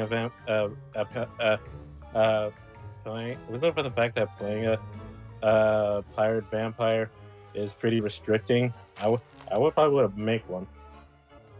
You could just make a vampire that's old enough to be a pirate. No, what I mean by restricting is they kind of is that their lore and abilities kind of requires them to be at sea. I suppose, yeah. But that, I mean, here's the thing. That didn't stop that crazy motherfucker in Warhammer Fantasy from sailing to the New World and just like, I'm gonna be a fucking vampire adventure. Oh, what? Vampire Indiana Jones. You mean Luthor Harkon? Yes. Well, yeah. Well, yeah. But I mean, like, well, yeah. But aren't the sea vampire? The sea vampire is mostly just stupid. What the heck is up with my computer? It calls upon the sea and shit. I honestly don't remember. I want to remind you that I am not an expert at Vampire the Masquerade. Yeah. So when it comes to remembering all like 103 clans, I'm not in that, man. Oh, what is the name of that clan anyway? I didn't even know there were sea-based vampires. That seems oddly specific. But hey, right. You know, so is Venture. So is Toreador. Fuck Toreador. Alright. We talked about Vampire the Masquerade. Now, we cover Werewolf the Apocalypse. Oh, God. Oh, we gotta talk about furries. So, I didn't read too much into Werewolf. And one of the reasons for that is, okay, there was one werewolf book that I loved. It's called Old West Werewolf. Werewolf the Old West. And that is the perfect setting for werewolf. That is just, it is so good. And the reason why it's so good is because we have cowboys and Indians. We have the encroachment of civilization on the natural world. And we have Old West stick shooters, guns, fucking Samuel Colt, all that good stuff. That right there, that shit was good. Jonah Hex. You're basically playing Jonah Hex with werewolves. All right, that shit is metal. All right, that's the only werewolf game that I will play, because Modern Knights Werewolf is ass. I'm gonna say it right here. I am completely biased, and I don't care. I do not like playing a werewolf in modern day because you're basically playing an eco-terrorist. Now, in the Old West, you are still playing an eco-terrorist. You're generally going to play a Native American or someone who's hybrid or a hybrid of some kind. That because a lot of the original werewolf clans, at least in the Americas, were Native Americans. There are a couple of werewolf clans that are from Europe. The Fianna are one of them. They're Scottish? No, they're Irish. They're Irish The Fianna? vampire. Yeah, Fianna. Is it V or F? F. Fianna. I think they're Irish. They're It kind of sounds Irish. like, Let me be honest. my opinion, I like the concept of the vampires too. However, if you thought the vampires were dark and gloomy, I'd say the werewolves are even worse. They're just downright depressing. Oh yeah, so I didn't really get into the whole eco-terrorist part because I was getting through the good stuff first. I want to talk positively about werewolf before I dive into the negatives. I mean, are you going to mention that there are more than just werewolves? Yes. Let me cook, man. Let me cook. Let him cook. I got a We method to my got, we madness. got a lot of werewolf the apocalypse to go down to because we're just talking about the clans. We already talked about he went to the Old West setting and then the Modern Knights setting. Yep. So I'm not too well versed in werewolf stuff because like I said, I didn't read too much of it. I only know that I liked a few of the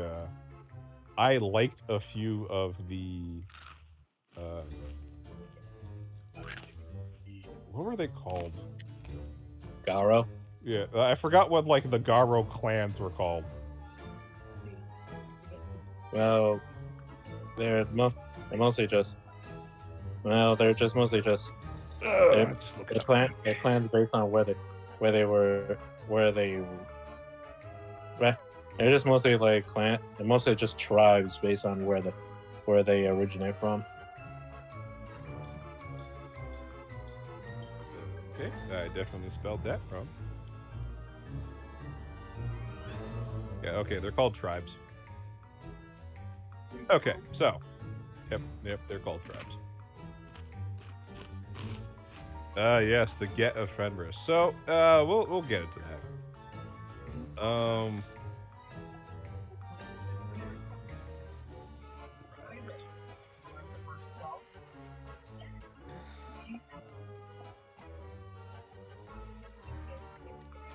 The Shadow King?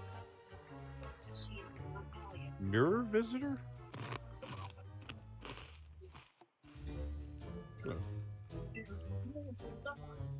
What's the rest of the tribes? Is the Mirror Visitor? There are quite a few. I'm not really going to... Really? Fucking really? Well, just mention which tribe is a little more important in the plot. I'd say okay. If I'm gonna mention a tribe that's important, it's probably the bad guys, and that's the Worm. Spelled W-Y-R-M, like dragon, like a dragon worm. Oh, okay. So, let me dial that back a little bit. Kind of interesting. Yeah, it is very interesting. Just not in modern day. And the reason why modern Knights suck is because all that really cool atmosphere that I said was in Vampire kind of gets thrown out the wayside because a lot of werewolf takes place in forest and in like the countryside or like reservations or the park rangers and stuff like that. Like, they take place in really natural, like nice, comfy places where nature is still there because that's how the Garo get their power. They get their power from nature. They believe in Gaia. Gaia is like the spirit life force of the planet. We get into some Final Fantasy VII shit. So, the spirit life force of the planet has like a actual like manifestation, and it's Gaia. And Gaia gives the Garo their gifts. Gifts are the Garo's special abilities. They're like disciplines for vampires. Garo have access. So the two big stats. So storyteller all build off of mortal, which is like a regular person, and what supernatural stuff adds to it. So vampire adds humanity and blood, and Garo being a werewolf adds rage and fuck, what was it called? Spirit?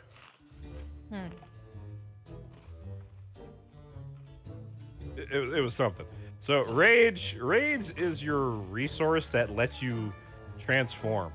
You need rage to transform, and you get rage depending on your on your tribe and your nature and demeanor. Basically, things that fundamentally like they strike at your core. Something that just makes you fucking angry. It generally has to do with the planet. So you see like people littering or people pumping industrial waste into the waters and stuff like that. That builds up your rage. A bunch of other things. Yeah, you're basically Captain Planet. Yeah, Rusty. What's up? Goku Black as a Garo. Oh my god. Don't shoot. This man is not black. God damn it. And then Gohan Black, and then Gohan Black is a thing now. Oh yeah, I saw that. And I'm like, don't shoot. You know what? Now, shoot him just to be safe. I don't care. It's Gohan. Damn. What you got against Gohan? Nothing. It's just. He's a pansy. He's a pansy. How the hell is Goten overtaking his fucking older brother? I don't understand that shit. Anyway, let's not get into that. Right, I'm gonna start ranting about how they just shafted Gohan. Just wait till Goten. Just wait till Goten gets his super cool, unique form. Yeah, he's gonna be like super mystic monkey form or whatever. He's gonna go macaque form. Who just... What's up? Wolfie Star, thank you so much for the follow. Welcome to Bunny Heaven. Hope you enjoy your stay here. Happy Spooky Month. How are you today? Welcome to Tabletop Talk. We are talking of World of Darkness, and we already covered Vampire the Masquerade. And now we're covering... You're welcome, yeah. And now we're covering Werewolf the Apocalypse. Yep, we're covering Furry the game. And the reason why I call it that, do you know how werewolves are made in World of Darkness? Don't, Razor, I know you know. Don't tell them yet. You're welcome. How are you doing? I'm doing good.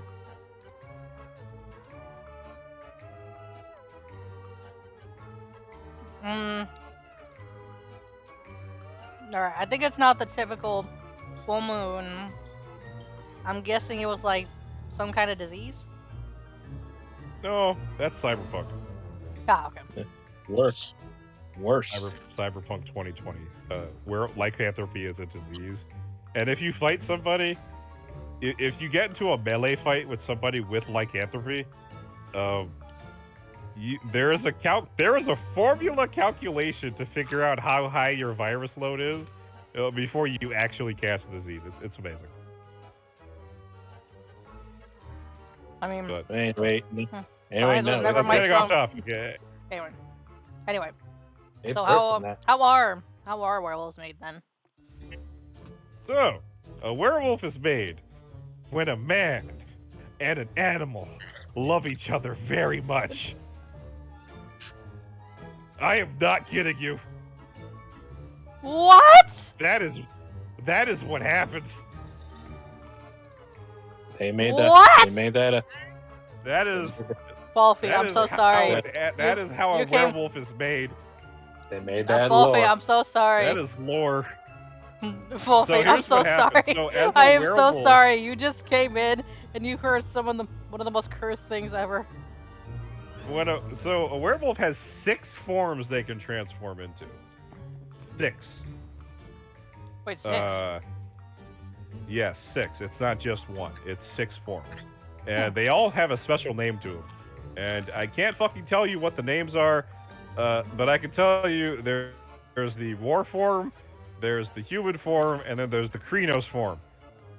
The Krynos form is like the man wolf. Yeah, that's what at least I think that's what it was. I think that is the Krynos form. I might be misremembering because I don't remember all these fucking names. But there are 6 different forms they can transform into, and each of them get progressively more animal. When you the last form, technically it's not the last. I don't know how the order of forms goes, but the last form is pure animal. So you can turn into just a wolf.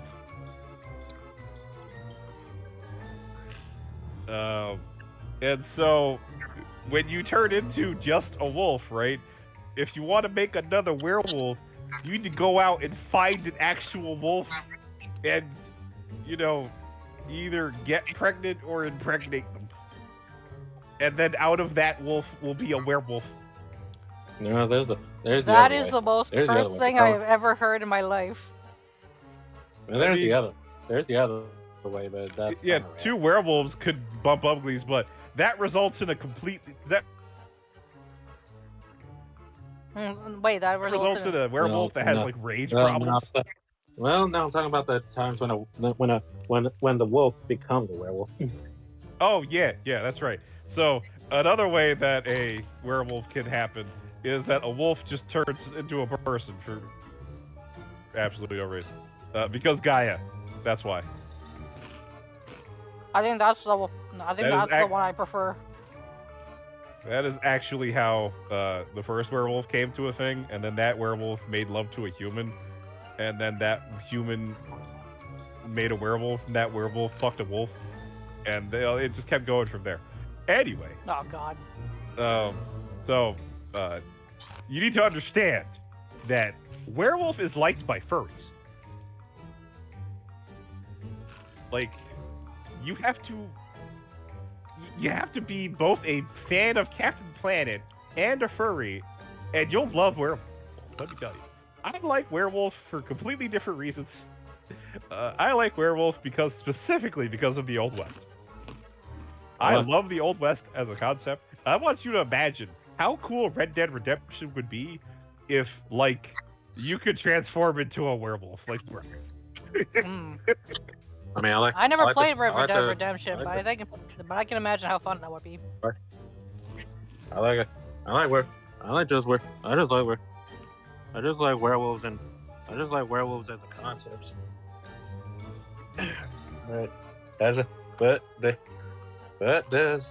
This takes it to a very unhealthy degree. yeah, you know how it is. Look, I'm not knocking furries. I'm not judging furries. I'd be into some weird shit too. I like thighs. Right? Put it out there. Just put it out there. There you go. If you want to do a command, just like you gotta do the exclamation point and then the word. Yeah, they're together. They're not spaced out. But if you want to join my Discord, it's right there. Now I just gotta pay attention. Fucking furries. But Just be sure to read the rules, and you'll be good. No, yeah, no problem. So, werewolf. I mean, So once you get past the furriness, right? Once you get past that, the main plot is like really fucking depressing. At least in the modern nights. I mean, it's depressing no matter where you go, because more depressing. It is more depressing than vampire. I guess. Look, okay, vampire is melodramatic. Yeah, vampire is melodramatic. Werewolf is just kind of tragic. Is what I'm going with. I'm not saying vampire can't be tragic, because you can write some really impressive. One message hidden from likely from a spammer. It's like tragedy. Wait, tragedy. Where are you? There you are. So, in vampire, the tragedy is personal. Oh no. That's different. That's someone different. Why doesn't it show your name? You're right there, buddy. Someone just joined the Discord, and I don't know who. I think it's Fulfy, but like I can't see their name.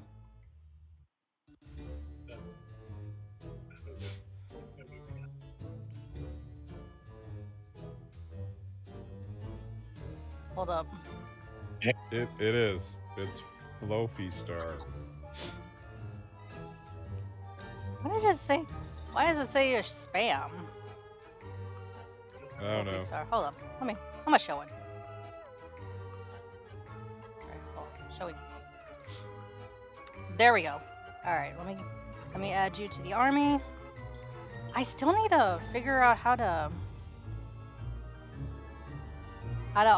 automatically make a new person and have that role.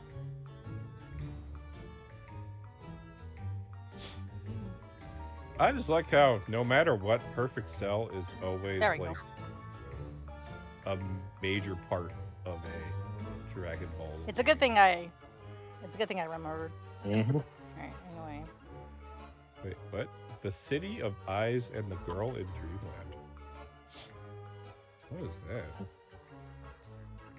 that? So anyway, as we were saying, in my opinion, Werewolf the game, I guess at least in modern version, as Rusty will attest to, is pretty much just the definition of pointless. I mean, not really. There is an ending, so I didn't want to touch this just yet. But there is an ending to Werewolf the Apocalypse in which, the Garo kind of won. Really? Yes. Huh. This involves sending a werewolf into space to slam into a satellite, but I'm not going to talk about that. The fuck? Yeah. What? Yeah. Alright, look, see, you asked for oh, yeah, no, this game is fucking pointless. Well, I want to tell you, they sent a wolf to the moon! Okay, then.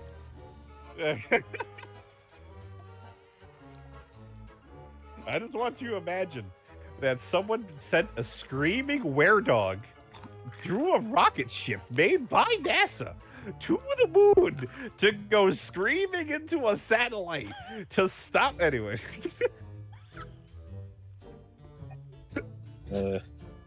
He was the goodest boy. He will always be remembered. Okay, the reason why I say this game is pointless is because, well, it's because of the worm itself. Yes, the worm is the manifestation of pure fuckery. Oh God, there's tentacles in this game. Not just pure fuckery, but essentially the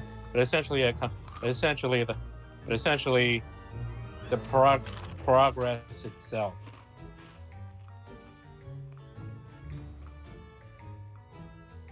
Yep. So the worm is the reason why, technology has taken over the world and stuff like that. And this ties back into Mage.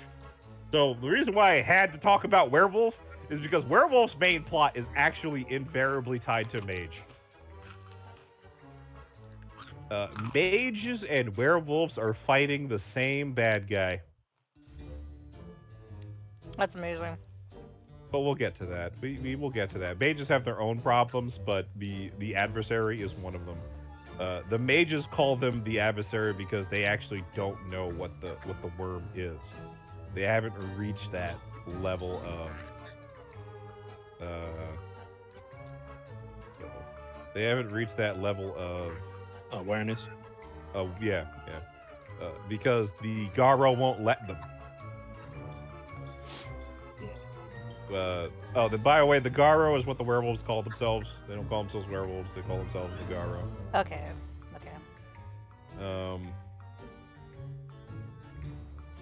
The Garo hate mages with a passion. One of the reasons is a lot of the bad guys who follow the worm are corrupted mages.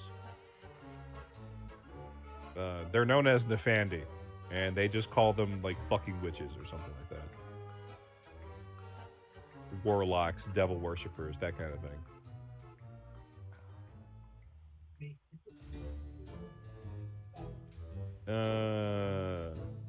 Yeah. So, the fight against the worm is a fight against like civilization and industrialization itself. The worm is the spirit of progress, and Gaia wants the world to return to nature.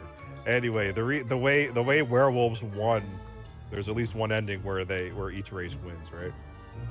The way werewolves won is by like destroying the internet and bringing the world back to like the Stone Age.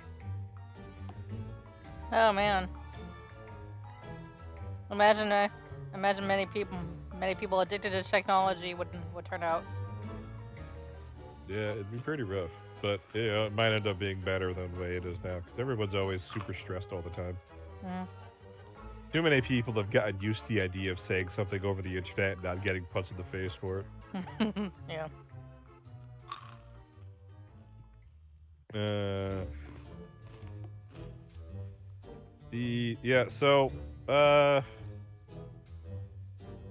It's the thing. So the reason why Razor says it's pointless is because you like the internet. You know, you like lights, street lights, and not fighting for every scrap of food in your life. You like the comforts that you like comforts that everyday living gives you. And in a world where we were closer to Gaia, that would not be that. The world closer to Gaia is a world of the strong. It's the world of survival of the fittest. That's not exactly the reason why I say it's pointless. But yeah, well, hold on. I'm getting to my point. You like all these things, but you don't want to live in a world where you can't survive because you're weak. Unfortunately, like that's the world that the werewolves are fighting for. They're fighting for a world of being closer to Earth, being naturalist, being not being trapped in the cage that industrialization has given you. They are fighting for a natural world. And it's gonna be lacking a lot of the bare necessities, as it were.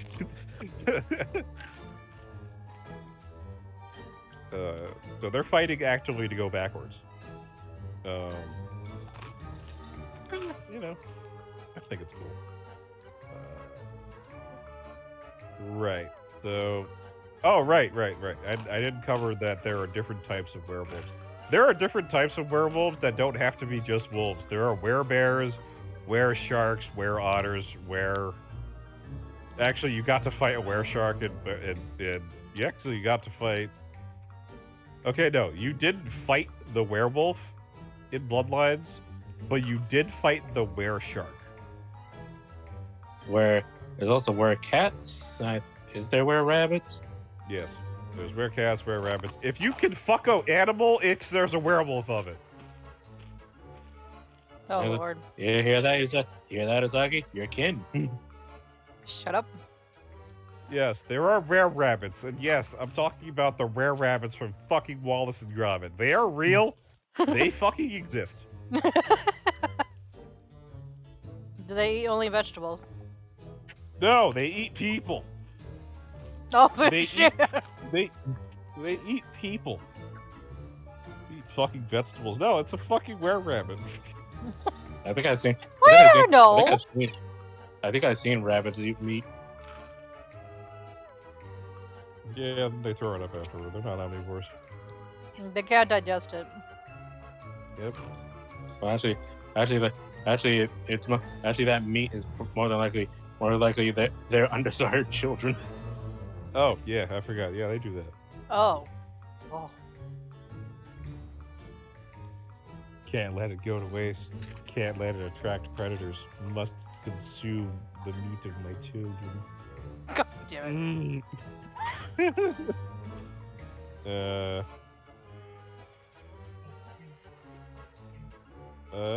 Yep. If you can fuck it, there's a werewolf of it.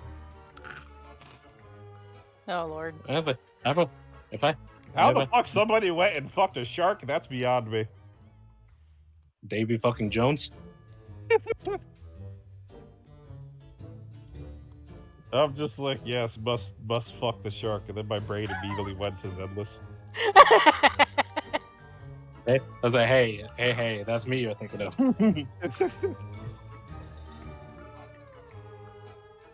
Anyway, so I kind of prefer the if you ask me, I prefer the bears. Were bears? Yep. Why the bears? Yeah. I too would like to fuck a bear. I mean,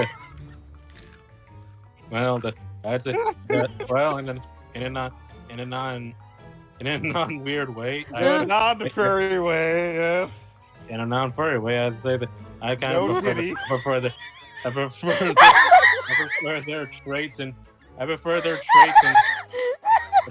traits and and gifts over what the Garu can bring to the table.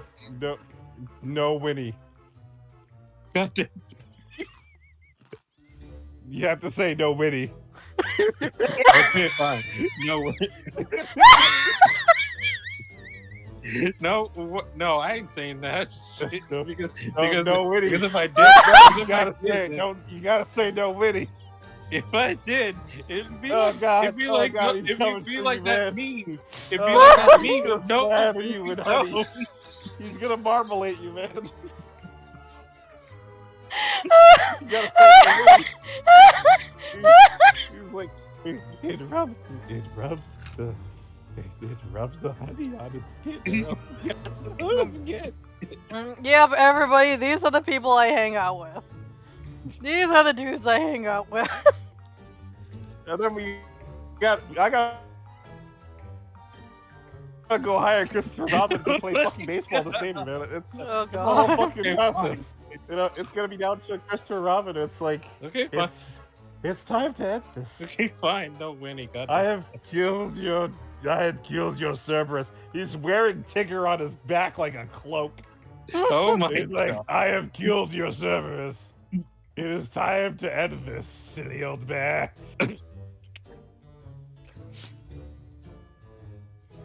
Okay. And then- Anyway. For And those then of Winnie you the who want to Pooh see my winds up for the pitch. my YouTube, be sure to subscribe if you want to see more. If you want to see any of my previous streams or videos, as it is where I mainly Alright, anyway, sell my stuff. Yeah, I did go. Hey, That's hey, my hey, bad. Anyway, I prefer the bears' gifts compared to what the wolves can do. Yeah, but you see what you're like. But see, like that's not a mechanical thing. Like role playing wise, you know, what you got there? Well, role playing wise, they're more chill than the wolves. Yeah, I guess. They're all fighting against the worm at the end of the day. Unless you give them They're all fighting cocaine. against the worm. They're all fighting against the worm. they're all fighting against the worm at the end of the day. But if you put it in terms of behavior wise, the bears are more chill, and while the wolves are kind of more extremists. Yeah, yeah. There are a few. I didn't get into the whole like politics of werewolves of the Garo, where like there are like they're kind of like the clans from BattleTech, where there's like wardens, and there's like uh I forgot what the other ones called themselves, like reclaimers or something like that. So there's those that want to protect humanity from and Gaia from the worm, and there are those that want to who want to like go ham. Like they just like humanity's already been corrupted by the worm, and they need to burn as well. You know, that kind of thing. Hmm. So you have the moderates and you have the fundamentalists. You know? Bears the bears air more on the moderates. On the moderates, the people. Yeah, well, we're not talking about people who actually- bears. We're not talking about bears, man. No, they're all Garo, Usagi. All of them. That's why they're called that. They're all Garo. Yeah. Yeah, Garo is just shapeshifter. Yeah, the wolves are have a specific thing.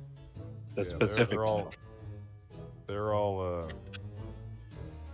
Have we covered Yeah, all the they're- bases of werewolf the apocalypse? just Not about. it. Well, there's like the there's a like the one of the reasons. Another thing about like my opinion about the wolves, they're the majority of them are definitely assholes, even to other shifters. Yeah, because they were in on it first. So they kind of have that like big brother mentality where it's like y'all are younger and y'all ain't been at this as long as we have, and they're like, yeah, but we're still helping, and it's like, what kind of help is this bullshit? All right, y'all just sitting there and just staring at the sea and being like, God, I wish that were me. Nah, we're out here like we're running out here with AK-47s and pipe bombs, going after the goddamn big corporations. We're going after big oil. We're going after big pharma. We're trying to stop this shit. What are you doing? What are you doing? We're throwing orange paint on paintings. We're gluing ourselves to the streets. Yeah, that's kind of the big difference. So when you do get into like the political side of werewolf, which by the way, all of the World of Darkness stuff can start bleeding into political stuff because it takes place in the modern world. You gotta be careful with that. I've seen games that lead into that. I don't like that because I consider the supernatural aspect to be far more interesting than fucking around with humans. But you know, that's here. Yeah, for the most part.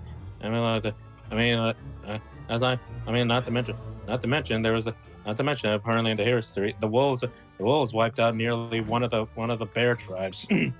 Yeah. You know why the pandas are nearly extinct? Why? Blame the wolves. You know what? They have it coming. Damn. You cold, Fuck Rusty. them pandas, man. I am cold. What the pandas do to you? Fuck them pandas, okay? What did the pandas do to you? I wish them all the ditty. That's horrible. What did they do to you, Damn right man? it is. You damn right it is. I'm asking you what they did to you, and I'm starting to think you're just prejudiced for no reason. I'm prejudiced to pandas, just like the way you're discriminatory. I to am not blackbirds. discriminatory against blackbirds, you piece of shit. Alright, so between the blackbird, between the crow and the raven, which one is bigger? Raven. You're right. Yeah, see, there you go. Hey, how'd you know that? I lived in Alaska and I've seen them. Oh, okay. Well, I'm proud of you. Maybe you're not so racist against blackbirds after all. I've never been racist against blackbirds. See, now you ruined it. So no, you just hiding it. You are racist against blackbirds, aren't you? I am not. What happened? I was so proud of you for a moment, and you were like, you just had to go and just dunk on that moment. I was like, oh, that's so sweet. She got over her blackbird racism. You almost said. You almost said. You almost said. It was within your grasp, Usagi. Oh wait. Speaking of which, how do you know if it's a crow and not a bird that happens to be dark colored but also has hidden like colors, like brighter colors? But how do you know it's a crow and not another type of blackbird? It's beach.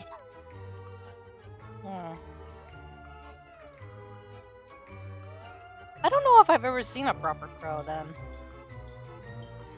I never paid attention to its beak.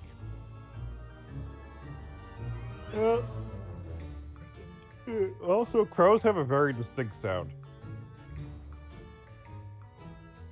See, I try to pay attention to the sound, but then I look at its feathers and it's like reflecting some color, and I'm just like, are you a crow? You look at its feathers, and it's like, are you black? Yeah, man.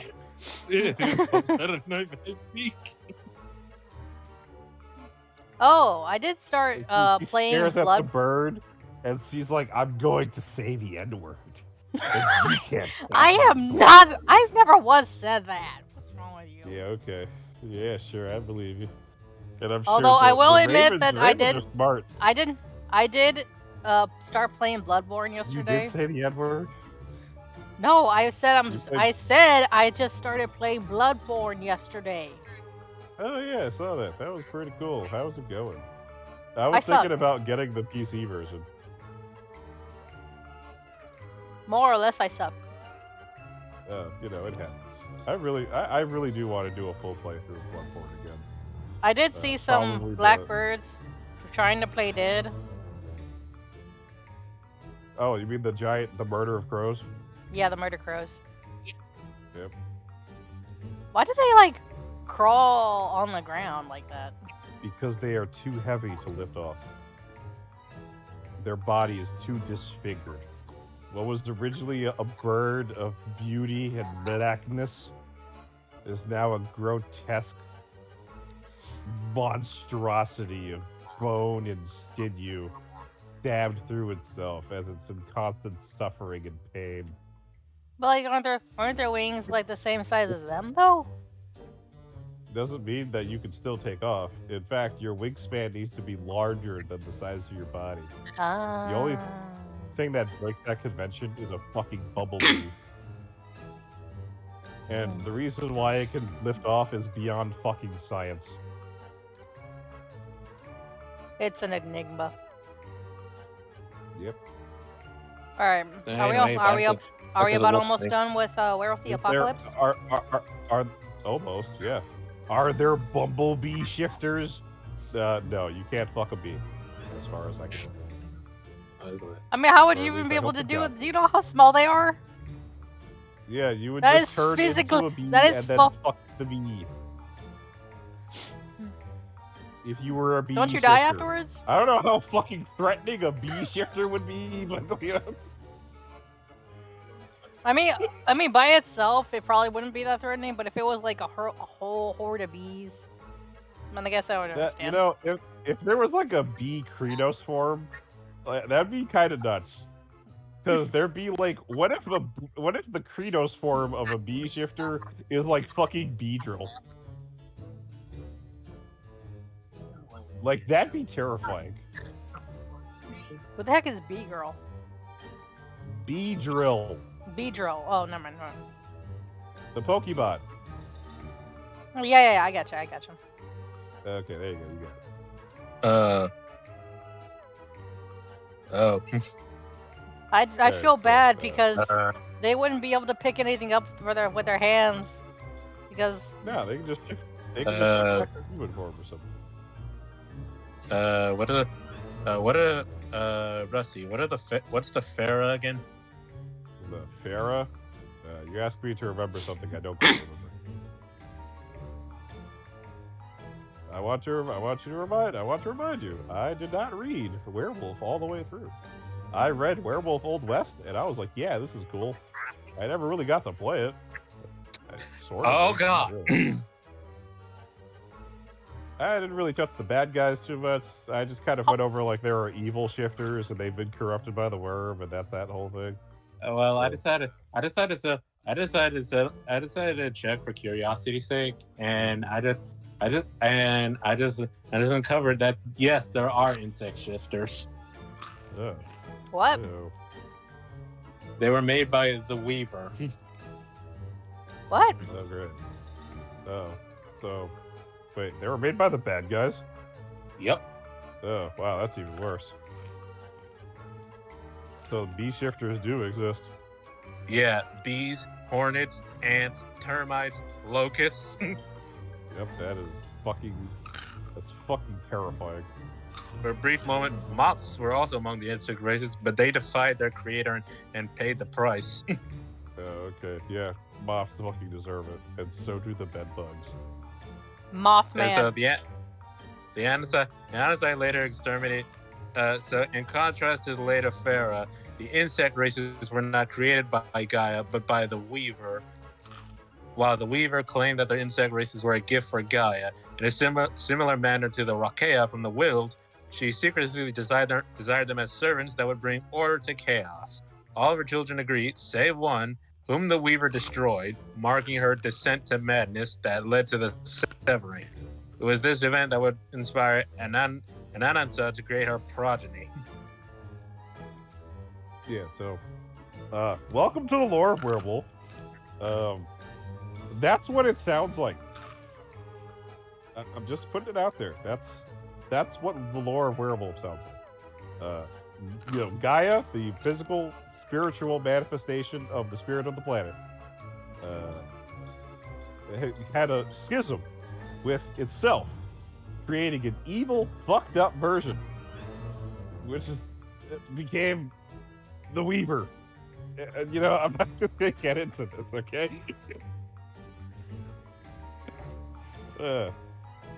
I don't have the Werewolf the Apocalypse book in front of me. I really can't speak on authority of what the lore is because I just was not a fan.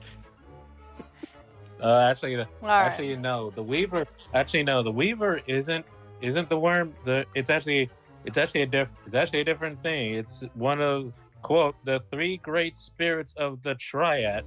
Its functions was thought to be make order from the creations of the Wild, giving them form and function for the duration of their existence before they were destroyed by the worm, maintaining a balance between creation and destruction. And then the worm only wants fucked. The Triads are three of the greatest entities in the spiritual hierarchy: the Will, the Weaver, and the Worm. The Willed is one of the Willed is a generative force. It creates absolute chaos, which is given order by the Weaver before destroyed and returned to chaos by the Worm. Where the other two of the Triad went insane, the Willed is diminishing, being squashed out by the Weaver and destroyed recklessly by the Worm.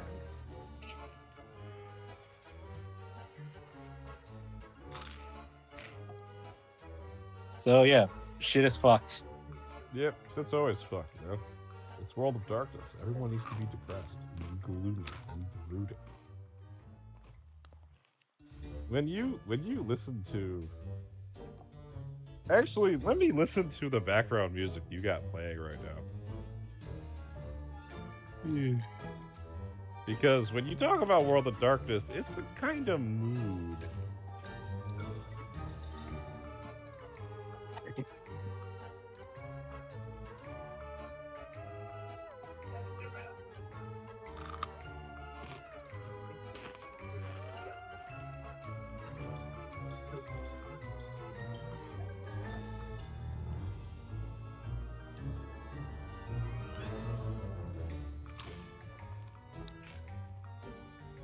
Yep.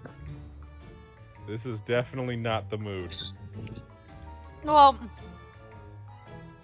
It's October, which means it's Halloween month. So All right, let me go see if I can. Let's see what's this style of music called? I think it's called gothic punk. is it free? I will find one that is royalty free. Thank you. I don't want YouTube clapping my cheeks over copyright.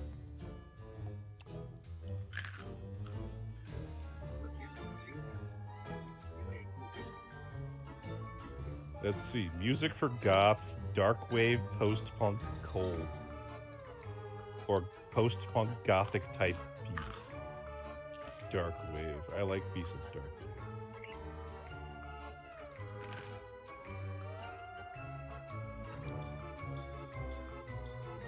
Okay, maybe not this. Hold on, give me something good.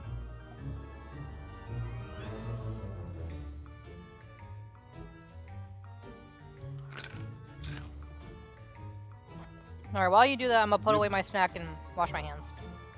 Okay, I found a good one.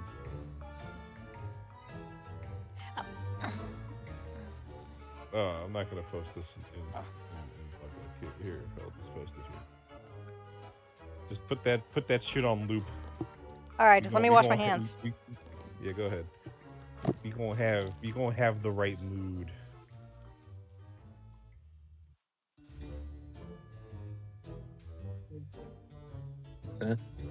So like the.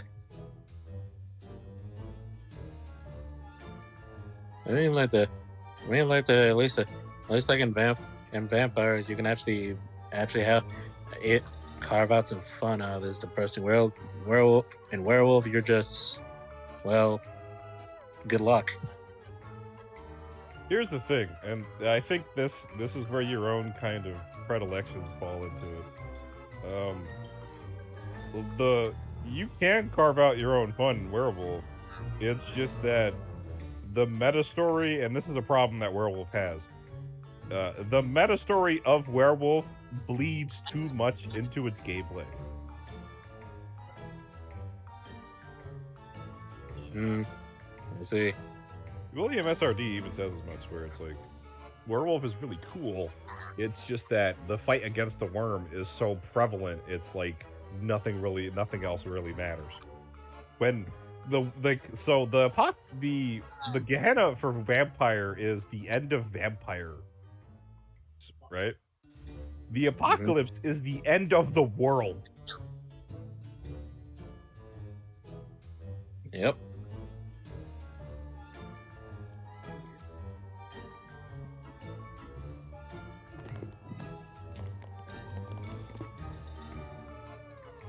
All right, let me just pause the music here, and then And then slap it into a loop. You should be good. right.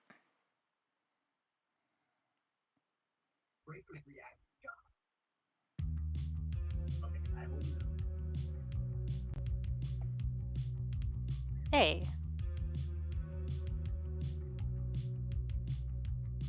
Yeah, this is the kind of vibe. This is the kind of vibe okay, for World of I Darkness. can vibe I'm to just this. saying.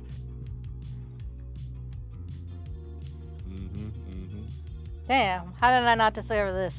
All right. Well, I guess you're not really experiencing World of Darkness. You didn't really get to see that kind of grunge, that kind of darkness, that punk feeling to it that it had. This was my jam back in the day. But anyway, I was into stuff like this. Yeah. That's why my friends were like, "Oh, you were like into Evanescence," and I'm like, I mean, I was, but that was a time I'm not proud of. Yeah, I can vibe to this. Am I bleeding? Thank God I don't have a vampire wife. Well, imagine that. Probably would have been stabbed 38 times. It wasn't He did even. other things, but I'm not mentioning them because this is a a Christian Mormon scream, and I'm not going to talk about the other things she did to her It's not husband even. It's not while even. she was It's stabbing not. him 38 times. It's not even. It's not even. It's not even overly religious. I actually have a rule Yeah, not it's to. not overly religious. It's not even overly religious. It's more like you guys couldn't handle it. It's too dark. It's too evil. All That right. show is absolutely insanely All right. unhinged. And I love it. We've covered Werewolf the Apocalypse. Now we move on to Rusty's favorite. Ah, yes, my favorite. Yeah, we're gonna talk about Mage the Ascension. Out of all the games that came out for in the these are the big three. You've got Vampire, you've got Werewolf, and you've got Mage. There are many games that came after it. You have uh Mummy, um Mummy, Wraith, uh Demon the Fallen. No one really likes to talk about Demon. I actually like Demon. And what was the other one? Changeling the Dreaming, where you got to play as a fairy. Is it? Change. Yeah, from what I heard, Changeling the Fairy is actually pretty damn. Is not how it sounds. Is that what? It is not exactly how it sounds. Oh yeah, no. Changeling the Dreaming is very interesting. It really dives into like that kind of old Irish style of fae lore, because that's the kind of fairy you are. Really makes you get creative with your characters. So, I mean, I've never played it. I've only read a little bit of it, but I really thought it was. I thought it was interesting. Yeah, and so like the I only read it into it because one of my World of Darkness characters was half fae. Like his mom was a fairy. I tell you like I tell you what exactly their realm is like, or what exactly the place the place they mostly play in. But I think that dive into Rusty would get into that while talking about the mages. Yeah. The Dreaming is one of the places you can end up in Mage. It's also where you go when you sleep. That's where your consciousness gets sent to. And a lot of changelings are like trying to find their way back there. That's kind of that's one of the major. So the thing about changeling is that it's free from the meta plot. A lot of the later White Wolf games are free from the meta plot that was Vampire, Mage, and Werewolf, which all ties back to the Apocalypse. Anyway, that's another reason why Old West is better than Modern Knights, is because the Old West is not dealing with the Apocalypse. Anyway, when Werewolf doesn't have to deal with the Apocalypse, it's actually more pure. It's just better. Yeah, it's like like that's the funny thing. It's more fun when you don't have to deal with the meta plot. Yep, and they figured that out, and that's why Werewolf is a little less like that now. It's just that the system got worse, but we'll get to those rants. All right, right now it's time for Mage the Ascension. We're talking about. Yeah. So how do I begin with Mage? Mage stars regular people. Generally, mages are human, so werewolves are very tanky. I mean, I guess we could finally get into how health levels work. In the storyteller system or World of Darkness, you have five as a human. You have 5 health levels. It's bruised. What was it? Bruised, stunned, bruised, injured, stunned, bruised, injured, badly injured, and then dead.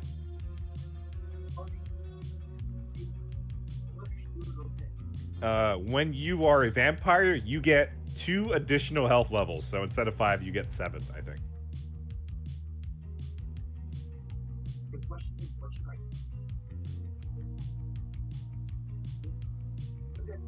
So a vampire can survive a little bit more. Also, vampires receive 50% bashing damage. There's 3 types of damage: lethal, bashing, and aggravated.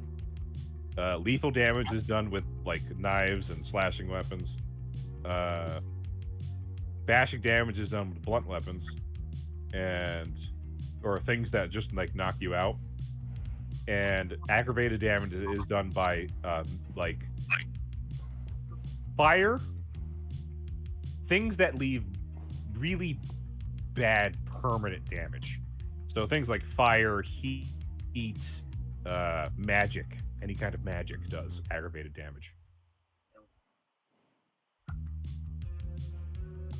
Unless otherwise stated.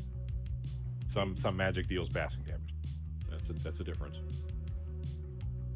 I'm talking like vampire discipline magic type thing.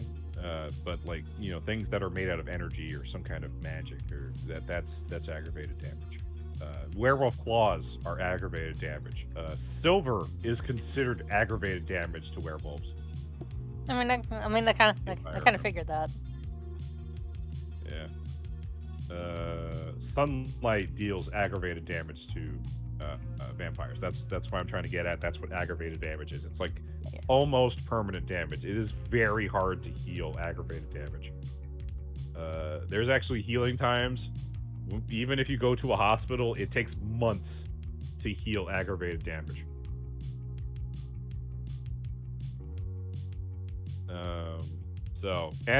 You know who has access to aggravated damage at the flick of a wrist? Mages? Mages. So we're gonna get into just how fucking stupid mages are in World of Darkness. Mages were a mistake. Now, I don't know if you guys know me. I mean, I'm talking about chat. I know Usagi and Razor know me. I don't like playing overpowered characters.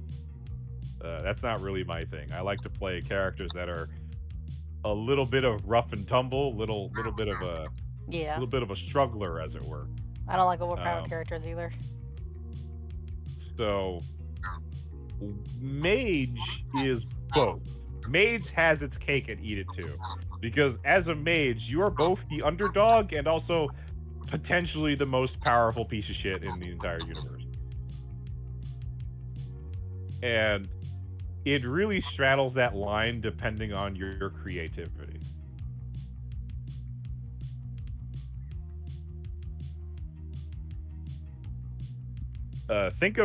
Mage. Where should I start? I guess I should start with like the character sheet. So you have, much like werewolf and vampire, you have your mortal stats, like your physical and mental attributes, and you have your willpower. What mage adds, the 2 big stats, are paradox and quintessence. Think of quintessence as like your mana. There is no... So unlike Dungeons and Dragons, where mages have to like cram spells into their brain and hold on to them until they have to use them. An awakened mage can just throw magic. It comes naturally to them. They don't have... They normally should, because it's safer that way, to cast magic using like incantations and like setup and incense burning and drawing magic circles and chanting and stuff like that. It's safer to do that. But if a mage is in a bad way and they just need something to happen, they can do that. I hear you asking me. So if there is a being that is this powerful, that has the power over creation itself and reality, because that's what you are as a mage. In mage, you have control over reality itself. What stops you from taking over the world? Reality. Reality doesn't like to get bent over a countertop and fucked.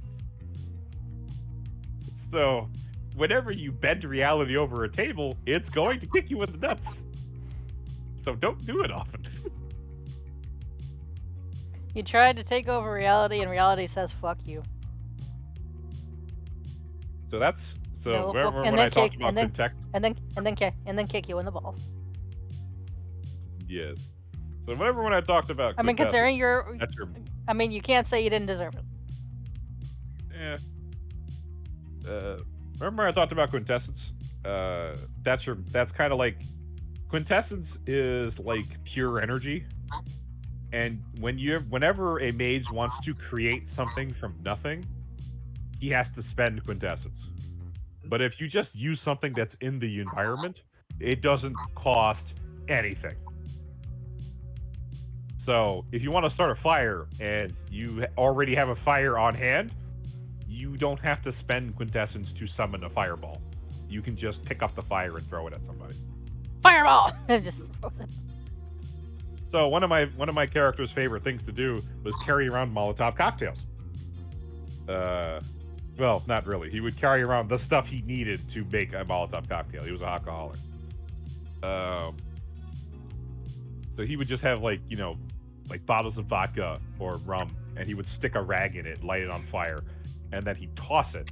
And then when the Molotov would go off, he would make it explode like a fireball.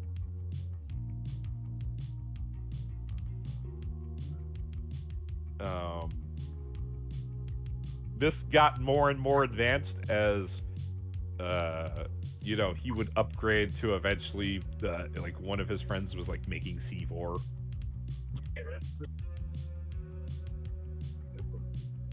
Satchel charges and stuff like that. So like when it comes to like fighting stuff, if you're fighting a mage, you're gonna have a bad time. If you're in a magic fight in mage, you're gonna have a really bad time. Isn't it just two because- mages trying to assert dominance? Yeah. It's two mages trying to assert dominance, and if this is happening in real space, it's two mages trying to assert dominance while hiding from God. So imagine having a cat fight while the owner is walking around looking to beat them with a slipper. Or a chancla. Yeah. That's what I was doing to Okay. Smokey and Jerry. If I could layers of the accurate name of that is now circling around. About the Chunklata? Yeah. Yeah. It's like now it's like now you hear like gets fucking chocolate to death.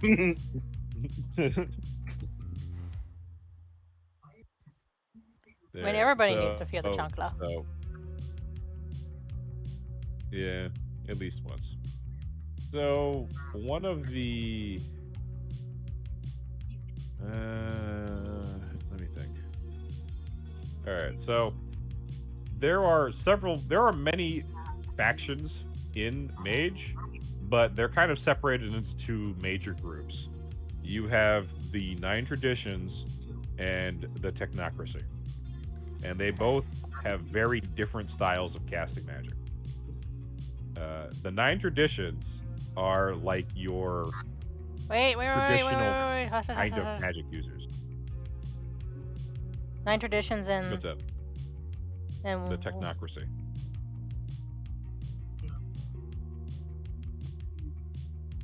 All right. 9 Traditions are. The 9 Traditions are like the traditional mages. They are like, they even have like your wand waving, spell book carrying, card carrying wizards with like the pointed hats.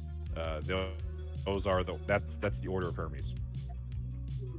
And then the So techno. if you want technocracy to make is- the Technocratic Union is mad scientists. So think Doofenshmirtz. So does that mean their enemy is a platypus? Well, it can be. You said because, think it's not like of druids don't Doofenshmirtz. exist. Yeah, don't. I'm not saying druids don't exist. They do, and I fucking hate them. And I'm not talking about werewolves. Yes, the platypuses exist. All right, but let's not talk about that. Okay, we're done. We're done with the furries. For now. I didn't say nothing. You said it. You were like, "What about the platypuses?" I'm like, "Yes, where platypuses exist." Did you I didn't- think that Perry the platypus was safe from the furries? No, I was just Did you saying know that that? Did you know that? hey, Did you you know ducks said have a you spiral said penis?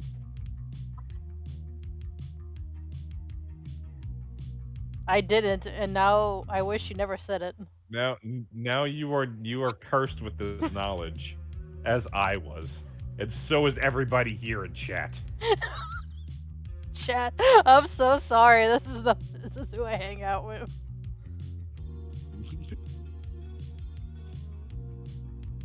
But then again, if I have to be Okay. cursed with knowledge, Alright. then so do you. Alright, well. Alright, now that we are done with that, that little aside.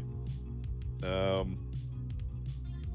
the Technocratic Union are like a bunch of mad scientists. So they use they're the reason why we have Wi-Fi. They're the reason why cars cars exist. The Technocratic Union basically won the fight of reality to establish the paradigm.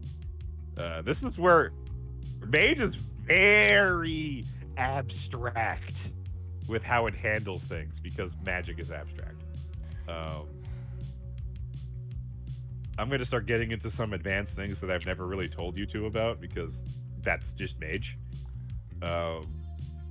Mages have to follow a paradigm. This is like their fundamental belief of how magic works, and that needs to be stated. That's actually a part of your character sheet. I think you actually, I think you actually did try to like drill that into my head as I was trying to make one character. Yeah, a long time ago, I tried to go full mage, and I realized after trying that wasn't the way to go. Like, I can't make somebody get into mage. Like if you don't get it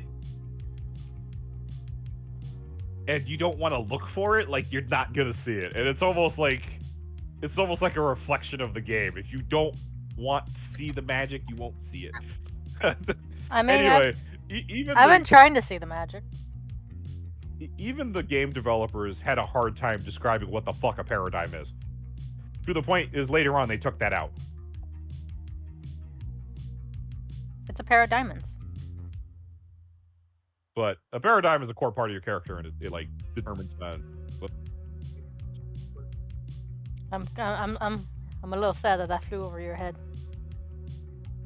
I missed what you said because you broke up. No, I said no, that didn't fly over my head. I was wondering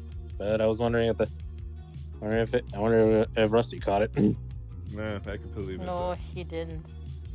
And I'm sad. I thought it'd be enough to get him to rage. Was it about French's? No. I said it was a pair of diamonds.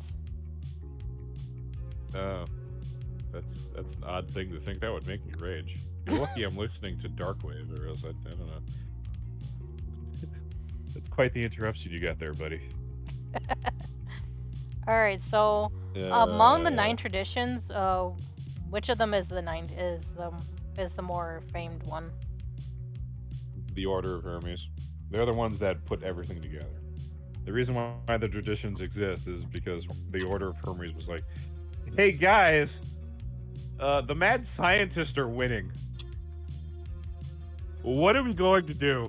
And they were like, "Yeah, we should probably stop trying to kill each other." And that only happened because some crazy genius motherfucker invented the spell shield. The spell shield is something every mage wears at all times, every day. Because if they didn't, they would probably die horribly. Oh. Well, what other factions in the 9 traditions are there? There's let me think. The Order of Hermes has like a shit ton of factions that they absorbed over the years in them. They call them houses, and so that can be like an entire like talk of itself because there's just so many of them. But there's also like the Celestial Chorus, which is like, what if Catholics sang to make magic happen? So I actually made a celestial chorister, and he was supposed to be like he's like a mage hunter. Damn. Yeah, yeah. Like the closest thing I ever got to like a self insert was that guy.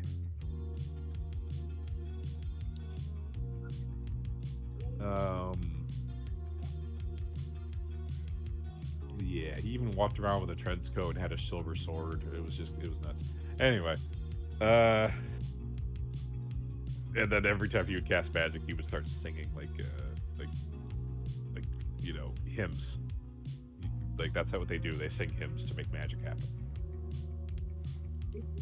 To be honest, it was pretty terrifying because think Alexander Anderson but with magic powers. That is scary. I don't know if I'd want to imagine a Scottish priest or Irish. Irish? Was he Scottish or Irish? Yeah. That he was he Scottish? No, I think it was Irish. Yeah, he was Irish.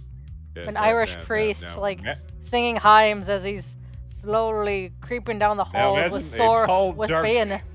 bayonets in his hand. With a silver sword. I don't think I want to imagine. And as he sings the hymns of the Lord, the walls around you start to close around you, and he just walks menacing towards you, singing, with the sword flourishing in his hands. Sugar Skull, hi! Happy Spooky Month! Welcome to Tabletop Talk. We're talking about World of Darkness. Yeah, we're up to my favorite game, Mage. Mage the Ascension. Alright, what other factions? You have the Cult of Ecstasy, which practice sex magic and has crazy rave drug-filled parties. You have the Sons of Ether, which are... I will continue to call them Sons of Ether, fuck you. They are what would happen if steampunk / diesel punk scientists created things. They actually used to be a part of the technocracy, but their style of science went out of having to join the traditions before World War II started.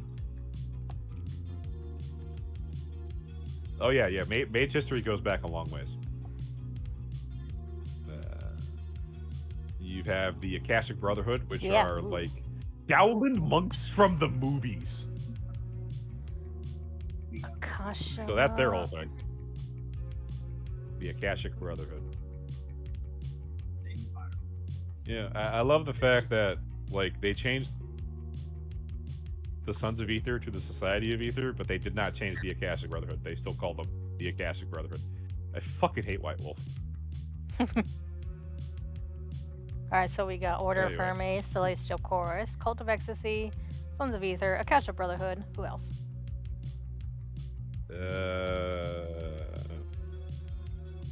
You have the Verbena, which are like the Wiccans, witches, crystal wavers type, that kind of thing. Did I spell it right, Verbena? Verbena.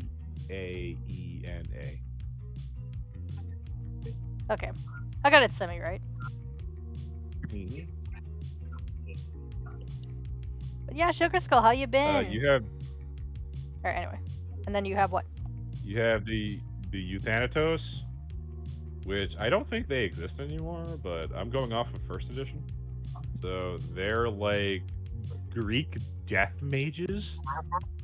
Like in reference to Thanatos, the god of death? Yeah, sorta. The Euthanatos are like really depressed, really edgy. Your Greco-Roman mages. It's very strange. I think the only reason why they're not in the Order of Hermes is because even the Order of Hermes considers them a little edgy. They're all about like death and hanging out in like, you know, graveyards and being gravekeepers, being close to death. And they even look like corpses most of the time. They're like pale and they have sunken eyes and stuff like that. Their resonance is like just fucking foul. But they don't exist anymore, right? I'm not sure. I think they got absorbed into the Order of Hermes, but I don't remember. They used to be their own faction. Right. You have the Hollow Ones. I don't remember what the Hollow Ones are. Well, you found the book, There's so something. Yeah, I could look it up. The Hollow Ones are they're something.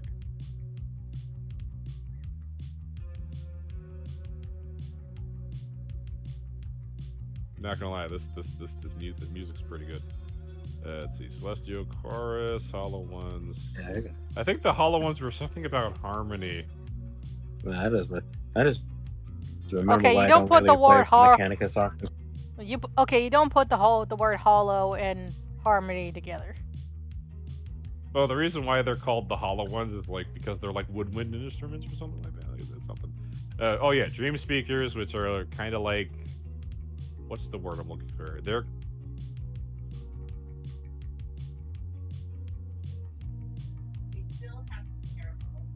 They're like in your what's- dreams? No, they are essentially shamans. Like they deal in spirits.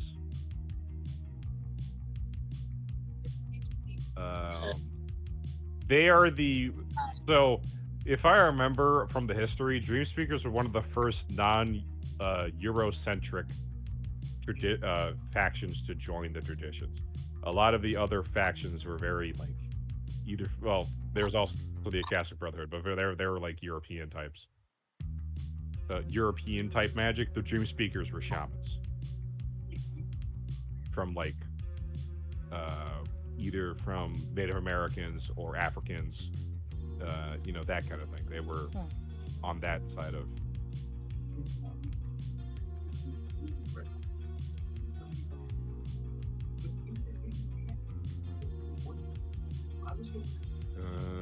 Hollow Ones. Thanatos. Yep, these guys are obsessed with death. Yeah, they're also, they're Greco-Roman. I was right. I can't believe I remember that. The Order of Hermes. Oh boy. Sons of Ether. Yeah, we covered those guys. Verbita, Wiccans, Virtual Depths. Oh, Virtual Depths. So, with the creation of the World Wide Web, the new and computers and stuff, a new type of a new faction was created called the Virtual Adepts. They used to be a part of the Technocratic Union, just like the Sons of Ether.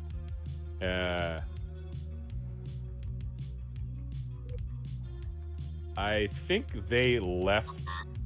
So I think the Sons of Ether left before World War II. The Virtual Adepts left during World War II. Damn. Because the technocracy was on the Axis side. Oh.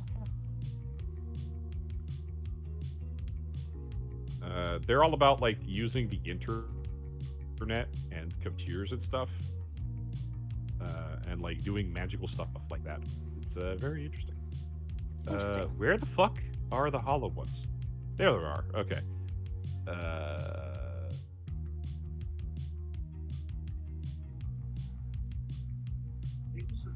Oh, okay, yeah, Hollow Ones. So the Hollow Ones are like nihilist, pure fucking nihilism. Okay, like, there we go. Like there the world is dying. There's no. Yeah, that's why. That as I said, you don't put the word. The world is dying. You don't put the word hollow and peace together. That just that don't sound right. No. Here's that's what you'll get. All right, so this is where it goes. All right, so the ones that they revel in like nihilism and the fact that the world is going downhill, and so they just languish in pure gothic decadence.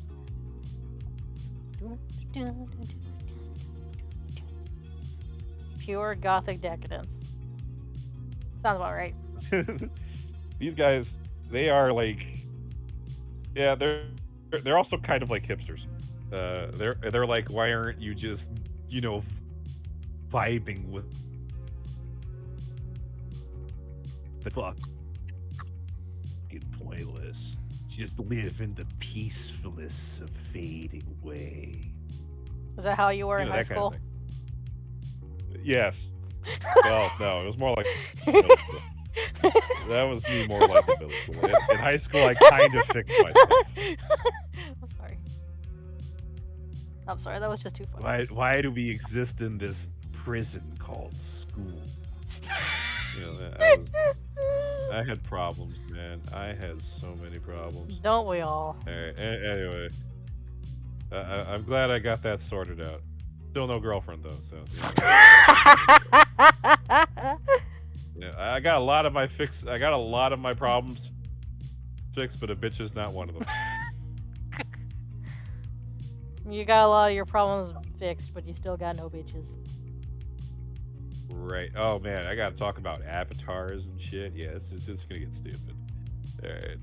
So now that we've talked about the various factions and how the hollow ones are just full fucking gothic edgelords, and I'm like, God, this hits too close to home, please. Please strike me down with the power of paradox. Just fucking slap me. Go ahead. I mean, I would, but I can't reach through the screen. Nah, I'm good. I don't need your sim powers all over me. I don't need your simping. The simping. Alright, so when it comes to creating a character, it's actually probably one of the more complicated ones. It's mostly due to the paradigm. They ended up changing paradigm to magic style later. And it's how and even they admit it, it's like a bastardized version of what a paradigm was supposed to be. Because this game is supposed to be very philosophical. With how it deals with magic. Magic is philosophy. It's how you think. Everybody thinks differently.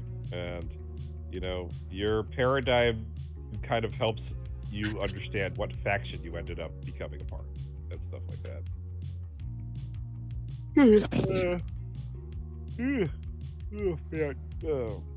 I have a trouble understanding what the fuck paradigm is. The writers have a trouble understanding what a paradigm is. So when they changed it to magic style, it was only for the better. I just kind of wish that original idea, like that vibe that they were going for, I wish that shined through. That's just me being a hipster, but you know.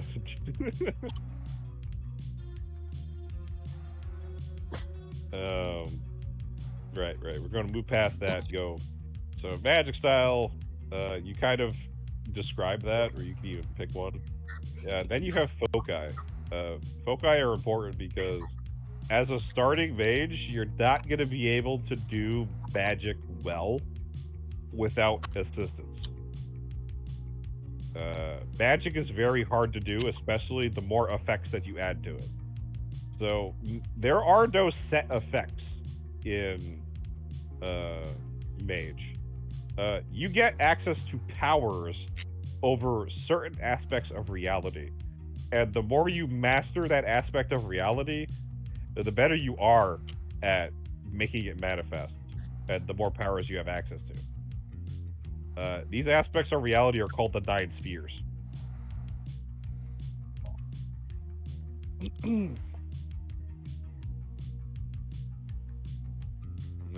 Let me find the 9 spheres in the character book, because I do have to talk about them. And we'll talk about Arete as it comes along, avatars and stuff like that. So while I look for it, I'm gonna talk about avatars. So, avatars are what lets you control reality.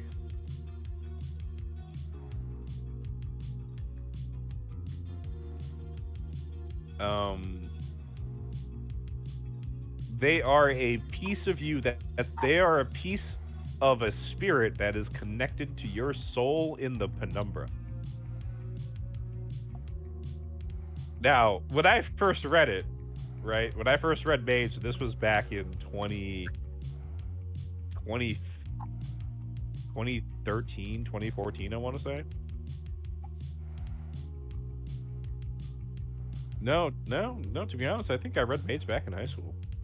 Really? Like I was into this for a long time. And God, finding people to talk to about Mage is so hard. But But because now you have, but now you have back us. then I was just so lost. Yeah, but like back then I was looking for knowledge, and now I had to find my own knowledge. And now I'm passing that knowledge down to you guys. Yeah. Arcane, no backgrounds. I'm looking for the spheres, man. What the fuck?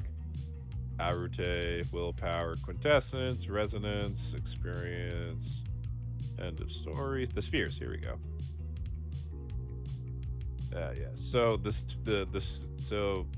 avatar's a spirit, and the avatar can be different types of avatars. There's, as far as I remember, 3 different types. There's the dynamic, the static, and the questing avatar. You're going on an epic quest. Yeah. So the avatar type determines how you get Arute. Arute is your fundamental understanding of reality. Your Arute is what is your gate. It's your bottleneck to how powerful your mage can be. Because your understanding of the spheres cannot be higher than your Arute. Another thing, you cannot have more active effects than your Arute number.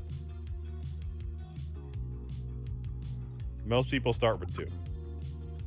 You get when you awaken, right, as a mage, right? You get 1 dot of Arute. That represents you becoming aware that you have the power to control reality, or you have the power to use magic. That's 1 dot. At 3 dots, which is what most characters start as. Well, it's like 2 or 3.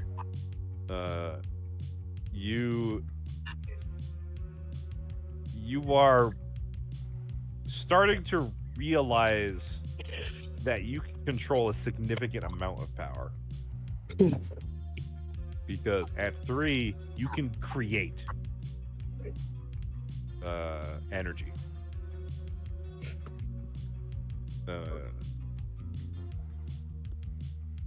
Yep. That's any kind of roleplay any kind of text-based roleplay, I tend to like stick the characters at 3, because that's just a nice, comfy in between being kind of a shitty mage, but like, so 2 is at 2 dots, you're not amazing. You can get some shit done if you're creative, but you're kind of at a pretty tough bottleneck. And then at 4, you're already reaching like crazy levels of power. Like mages grow exponentially.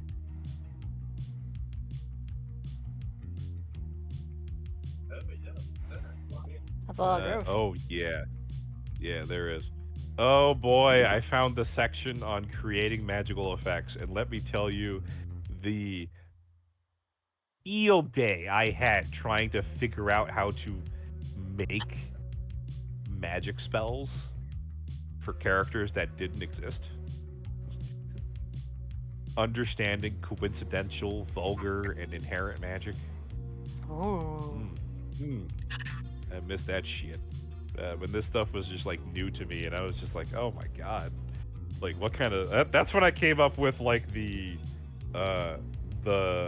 shadow tentacle spell, the uh, Mystic Eyes Death Perception, which I stole wholeheartedly from Tsukihime. Uh, Mystic Eyes Death Perception. What else? Perspective Time Dilation, which I stole from Fate. You know, just like I found out that any kind of magical effect that you can steal from media, you can use that in Mage if you have the right sphere rolls, right? And a lot of spells require like 3 dots, especially the stuff like you want to throw a fireball, that's forces 3. You want to throw a lightning bolt at a particular person, like a specific target, it's forces 3, correspondence 1.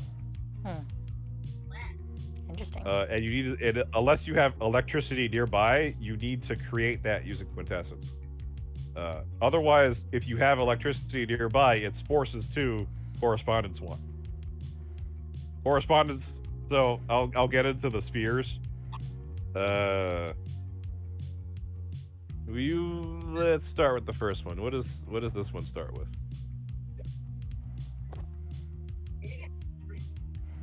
Why does it start with correspondence? Okay, so correspondence is space. It's controlling reality of space.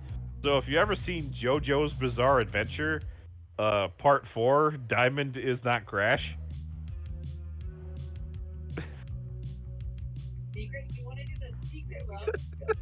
I've never watched JoJo Bizarre Adventures, but I'm sure somebody in my chat has. I know. I use the Duang subs version of the Diamond is Unbreakable, but there's a character named Okuyasu, and his power is to cut space with his hand. That's correspondence. Correspondence is like distance and space and connections. It's like reality control over that. You have, and then next is entropy, which is chaos. It is fortune, misfortune, creation, destruction, curse, boon, wheels, that kind of thing. It's like controlling fate and chaos and stuff like that. The next sphere is forces. It is fundamental forces. It is the physical energies. It's like electromagnets, fire, gravity, kinetic energy, nuclear power. Anything that's like energy, that's forces.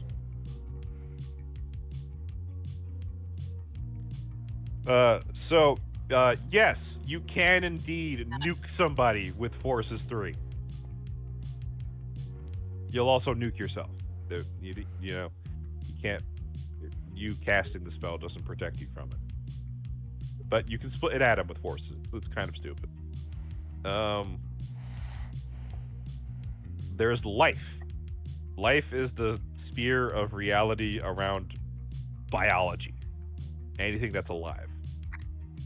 So if you want to cut somebody with a magic spell, it's called, it's actually a rote. A rote is a already established and well-practiced magic spell.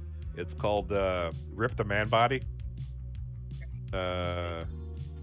It's life plus correspondence.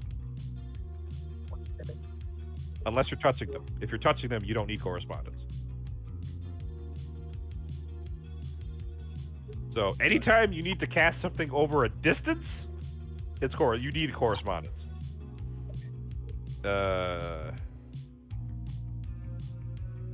So yeah, life is all about like bodily functions and stuff. Like you can tear people's skin with it. You can also like you can you know uh hypertrophy your muscles. I guess I have to say that in a less scientific way. You can bulk up your muscles to make you stronger. You can amplify any of your physical human stats with the life tree. I mean, with the life sphere. You can also do that to other people. You can cure cancer with it. You can heal wounds with it. It's kind of nuts. Um, you can create a body with it. Matter. This is anything that's inorganic. So while life is biological, matter is inorganic stuff. It's rocks. It's creations. It's metal. It's that kind of thing. It's also like where transmutations can happen. You can turn one metal into another metal. You can use matter to create objects. It's generally like I'll give you an example. There's a spell that one of my characters can cast that summons a knife out of his coat. He uses quintessence and matter and just makes a knife. Nice. Mind. This is the control over sentience. Low levels, you can kind of like read minds if you're touching them, of course. But Touch. later, like in I think it's Mind 3 or Mind 4, you can create a consciousness.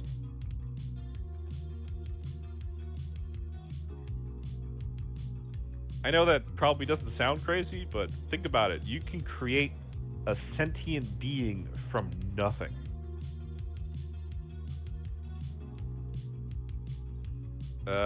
Now, next is Prime. Prime is the sphere that covers quintessence. Raw magic stuff. Anytime you need to use a spell that creates something from nothing, you need Prime. So let's say I was going to cast a lightning bolt at a guy at a specific point. I would need Forces 3 to have control over lightning, to be able to create lightning. I need correspondence to target that specific person. And I need Prime to use quintessence to create the lightning bolt. And why one guy, you ask? Well, sometimes you gotta say fuck that guy in particular. Yeah, he could be doing something really, really naughty.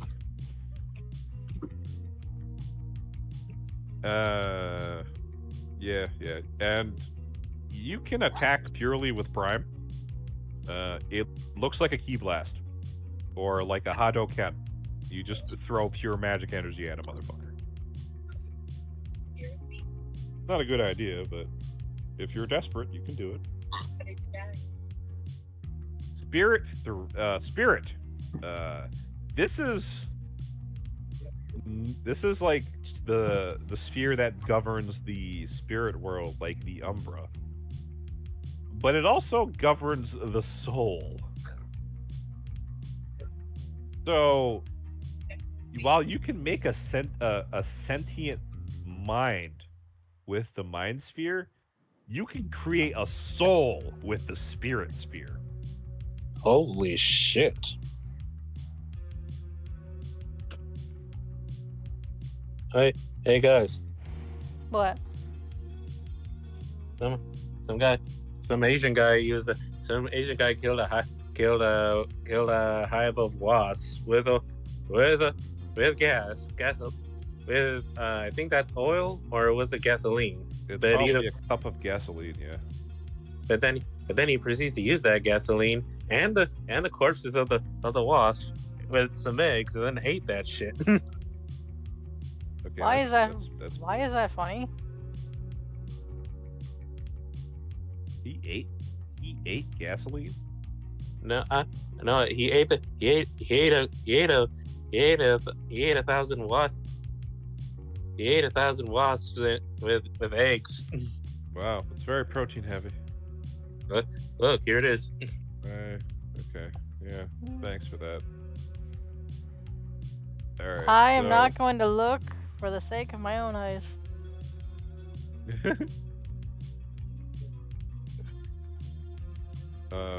Yeah. So the power of spirit also gives you the ability to travel to the spirit realm, the Umbra, or the Penumbra. I mean. There are several levels to the Penumbra.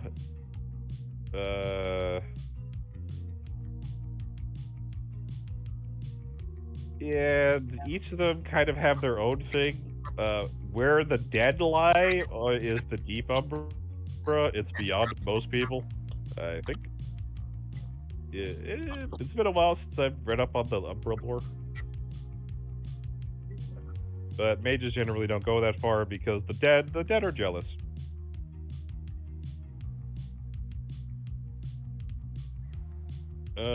And then the last sphere is the time sphere, which is one of my favorites. I once made a character that was purely a time mage, and she was fucking stupid. Because imagine somebody who could, who could essentially catapulted their consciousness several seconds into the future in short burst. So at any one time, they are never caught by surprise. Because while their body is here, their consciousness is 5 seconds ahead.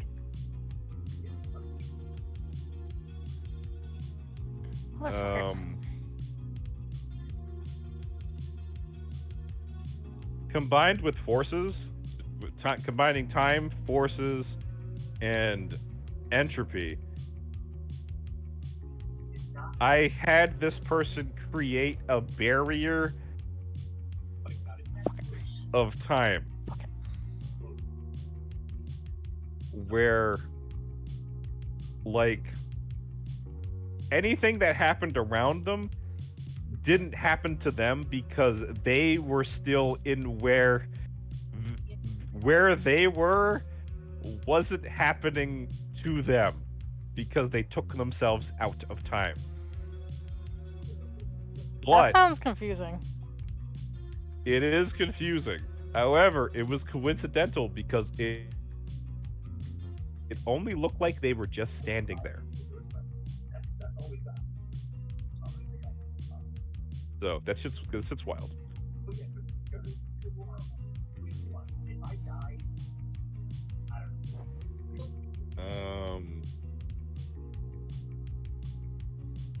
Yeah, time is where I got perspective time dilation, where somebody speeds up their own time so that the world around them is happening slower. It's just, it's really funny to make different types of spells out of these spheres.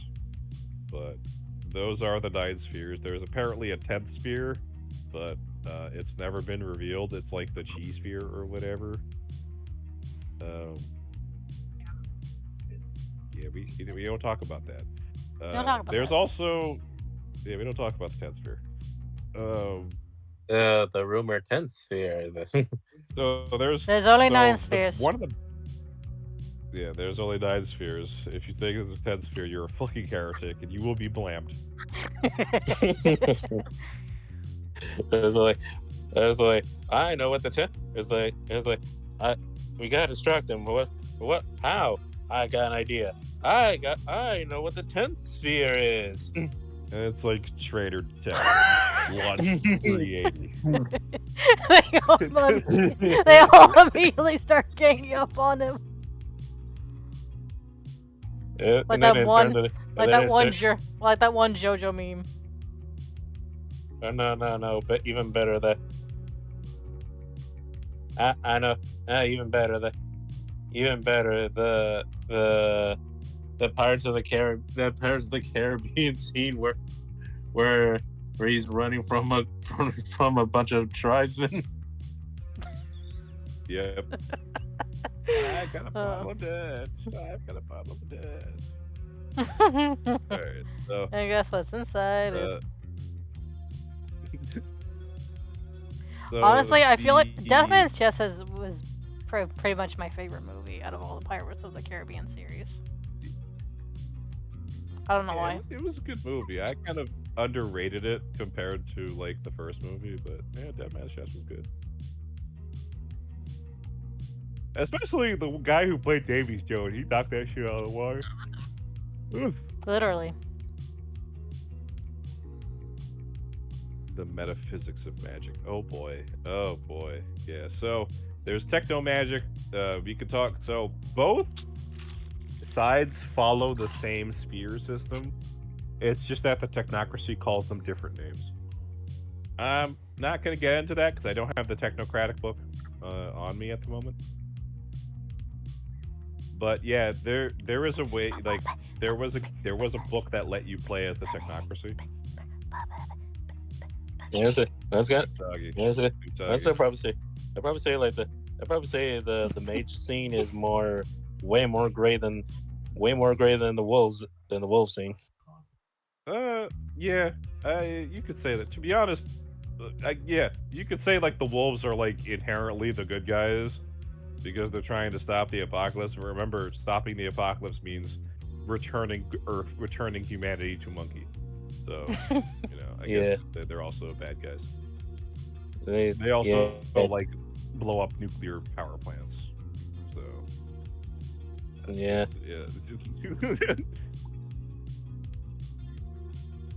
I mean, so like I said, but with the mages basically, you're basically just humans trying to get better at magic and shit.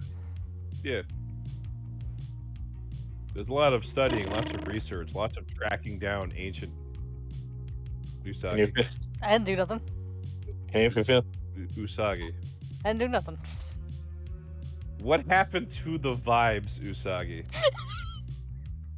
You're sitting I didn't there do like I didn't do nothing. you're all like and I'm like, I'm trying to explain to you this dark and macabre world, and you're like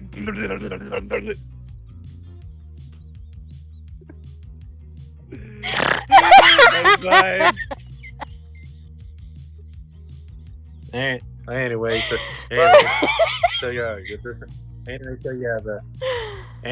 so yeah, for the most part, in the meta plot of Mage Ascension is just you're just humans trying to get better at magic. Yo, you are missing the big fuck off. So in the meta plot of Mage, you are stuck in the middle of the werewolves and the worm because you're fighting the worm too. Oh, The thing is, you do not call it the worm. You don't know what the worm is. The mages call him the adversary. The dragon. The Dracul. He is known as the fucking devil. Like, that's what the mage, doesn't matter what faction you are, they call them the adversary, devil, or fucking Satan. I feel like that'd be more like a church Is thing. he actually Satan? No. Satan is a different entity entirely.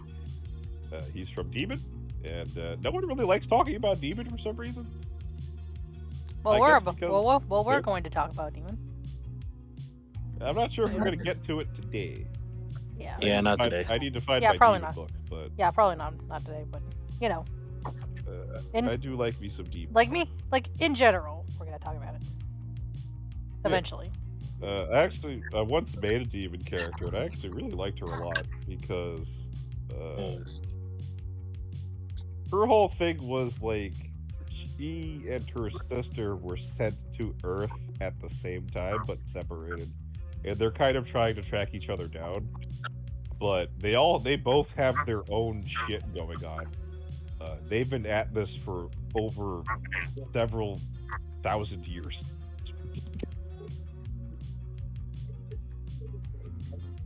Um, each time one of them dies, they manage to just barely make it to another body. Because as a demon, you're constantly being called back to hell for your punishment, and you're trying to figure out how much of their time as an angel do they remember and stuff like that. Very cool stuff.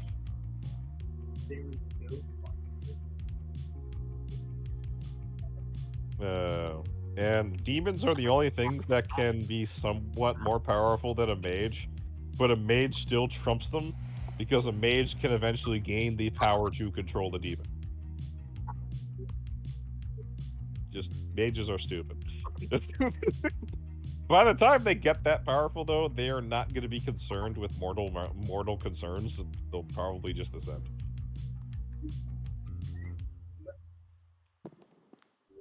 Um, right. I was talking about techno magic. Technocracy uses like super duper mad scientist stuff.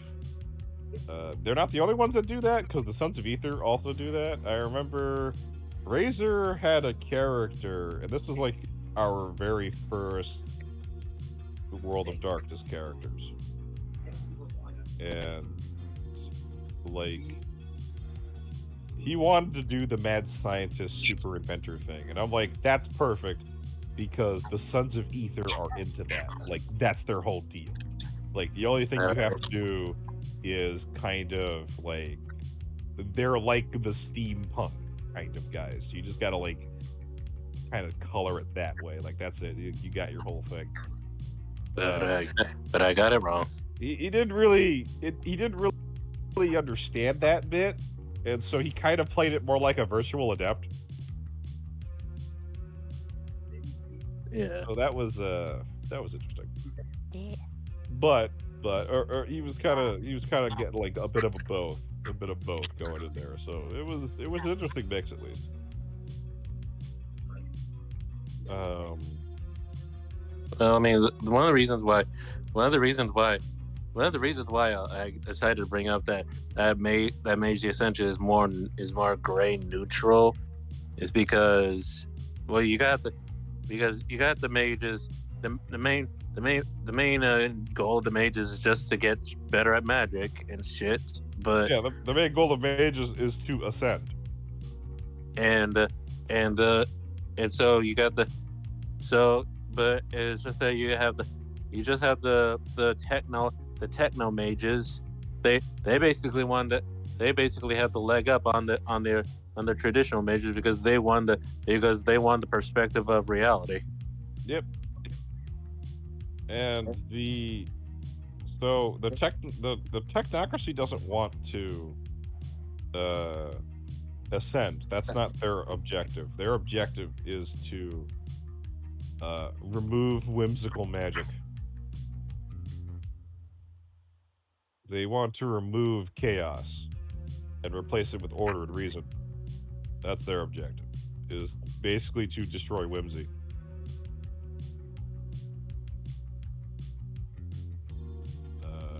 And the mages and the traditional mages, their whole deal, they've been at this since like Dark Ages. So Dark Age Vampire and Dark Age Mage actually take place at the same time. It wasn't called Dark Age Mage, it was called Ars Magica.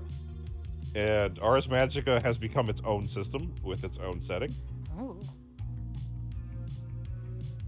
It basically ripped the system from Mage the Ascension and made it a hell of a lot simpler. So if you want like an easy version of Mage, you can play Ars Magica. I have been told that. It's like it's Mage on easy mode, and I think that's great. Wow.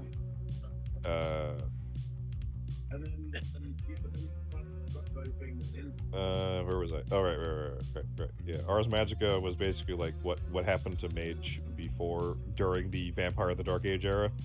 and it's really cool. It's like super awesome because so the paradox is different. Oh, we haven't talked about paradox yet. That's actually really important. Paradox is different back then. Instead of just punishing mages for casting magic like vulgarly, uh, sometimes God would be like, you know what, bro? I like the cut of your jib. I'm gonna give you one.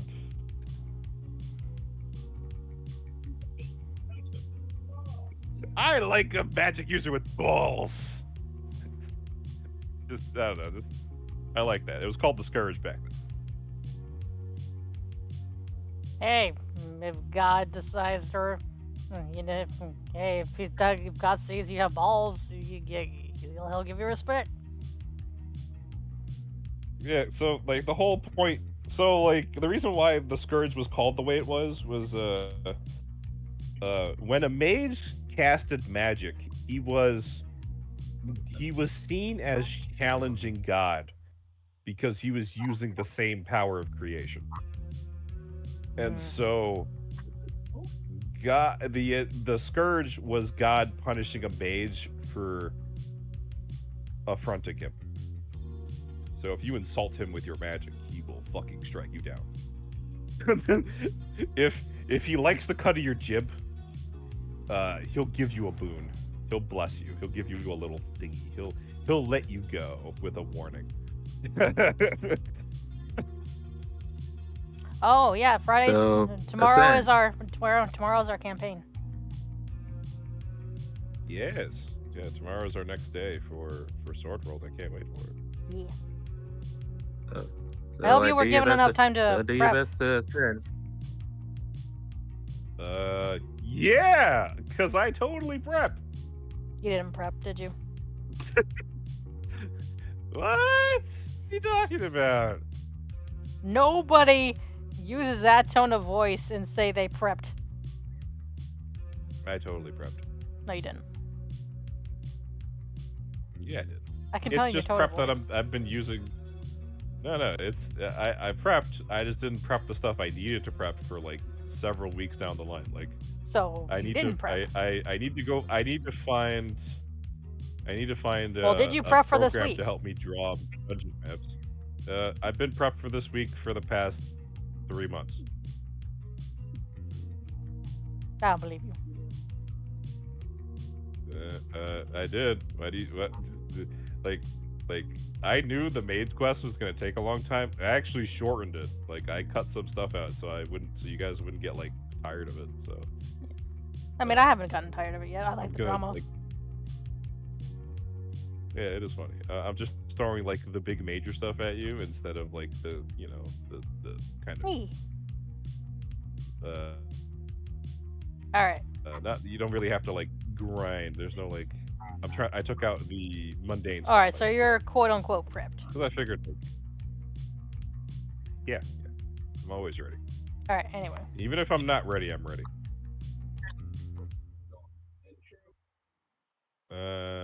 And trust me, when I'm not ready, you'll know. I will just tell you, guys, can't do it because I ain't got shit. And considering I don't have school tomorrow, if I wasn't prepped, I'd just stay up all night prepping. Like I'd draw a dungeon. I'd just be fucking if I had to. I don't have to draw a dungeon. I actually took that. I actually took that part out, but I didn't. I like the bass of this music. You guys get mazed. What happened? I like the bass of this music. That's good. Yeah, it's very, very. I vibe with this. It's just the right amount of darkness. Just the right amount of. Yeah. You just gotta vibe with it. You gotta vibe with the darkness. I mean, it's in the name, World of Darkness.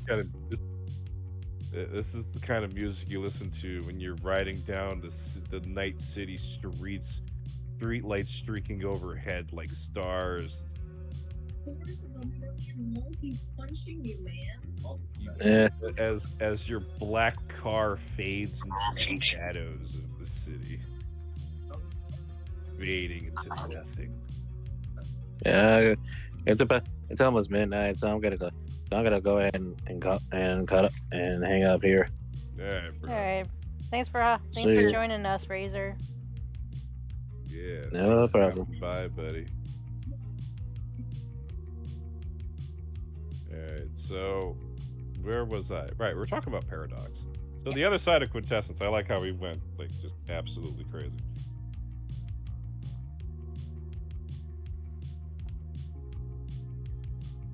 So, Paradox is what happens when you cast magic, and it is very obviously magic. Magic is not supposed to be real. Nobody believes in it.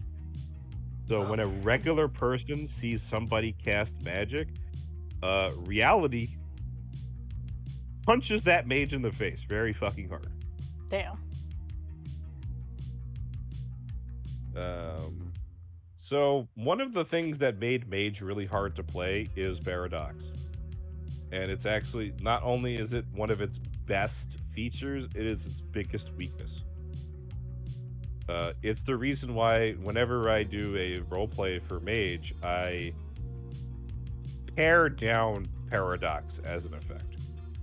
It's still there. It's just nowhere near as prevalent. This makes mages incredibly strong. Because the one thing that stops mages from being absolute pieces of shit is Paradox. Paradox keeps mages in check. Mages don't get Paradox when they cast coincidental magic. Coincidental magic is also easier to cast because casting vulgar magic, that's the difference, is coincidental and vulgar magic. Coincidental magic doesn't look like magic. Vulgar magic looks like something magical is happening. Obviously magic. So the difference between shorting out a transformer or cutting a power line to electrocute somebody versus throwing a lightning bolt.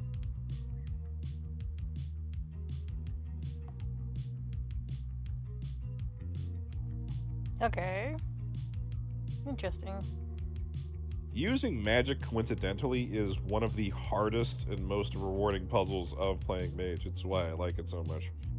Because especially when you play a mage that generally uses vulgar spells, like a hermetic mage. A hermetic mage is very old school when it comes to magic.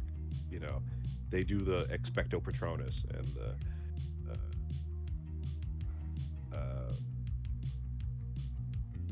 Ignis Imperio type thing, you know.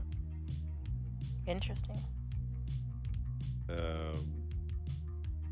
So when you cast magic, a lot of things go down. When you roll to cast magic in the game, there's a lot that goes into it. First, you have to calculate the difficulty, which is calculated by the highest level,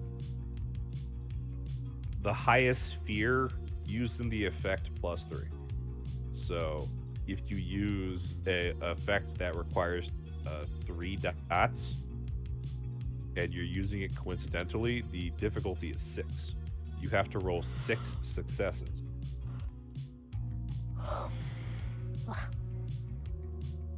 So 6 successes is you have to roll 6 dice, and you have to roll more than 6 dice, but 6 dice that you roll have to roll better than 4 on a d6.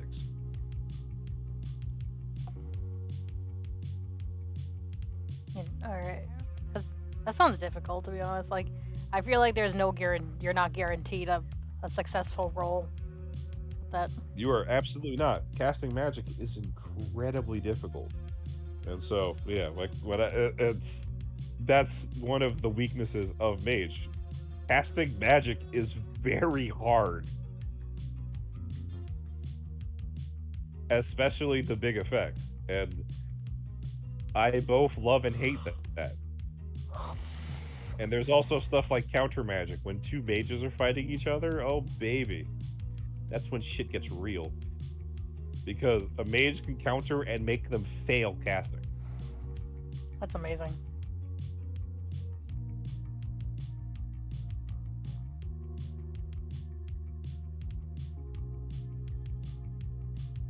So, like, I didn't really get into counter magic because counter magic is actually kind of complicated. Magic enhancing abilities.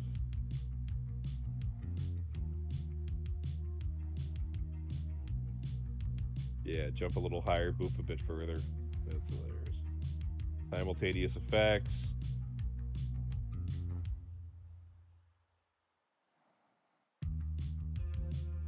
Yeah, I never really got into that. I used to keep track of that. So since all the text-based role-playing mages that I do, they're at Arete 3. So I keep track of how many active effects they have going. I don't make them roll for keeping them active. That's what you have to do in the actual tabletop game. It's just that they have to turn one off to activate another spell. So you can only have 3. If you have 3 Arete, you can only have 3 active effects. So for my character, it's Mystic Eye's Depth Perception. He activated the enchantment on his gun to fire explosive bullets, and he enchanted someone else's eyes to be able to see in the dark.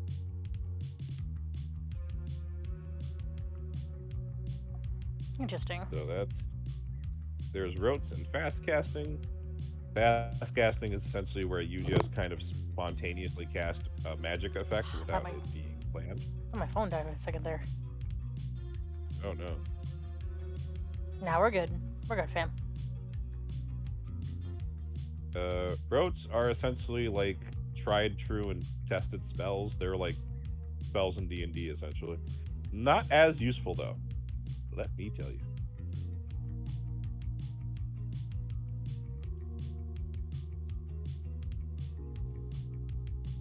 The 4 dots in correspondence lets you rent space. I love that. You get to rip space out from time. The 7 league stride. Apportation. Yeah, at level 3 correspondence, you can just teleport.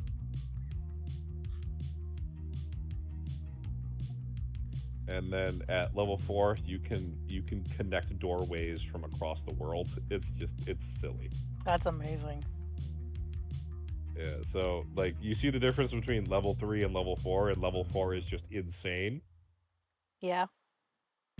Level 3 is teleport. Level 4 is I can connect doorways from across the world.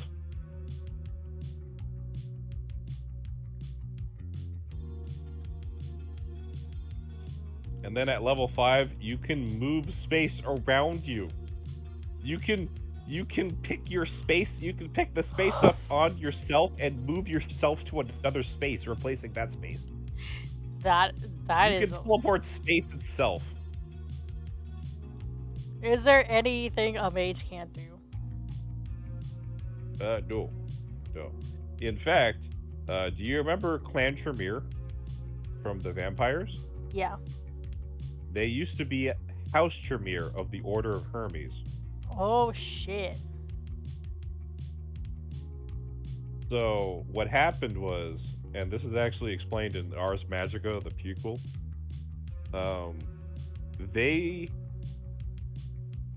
Their immortality potions were, because they're alchemists. They were actually originally alchemist and duelist.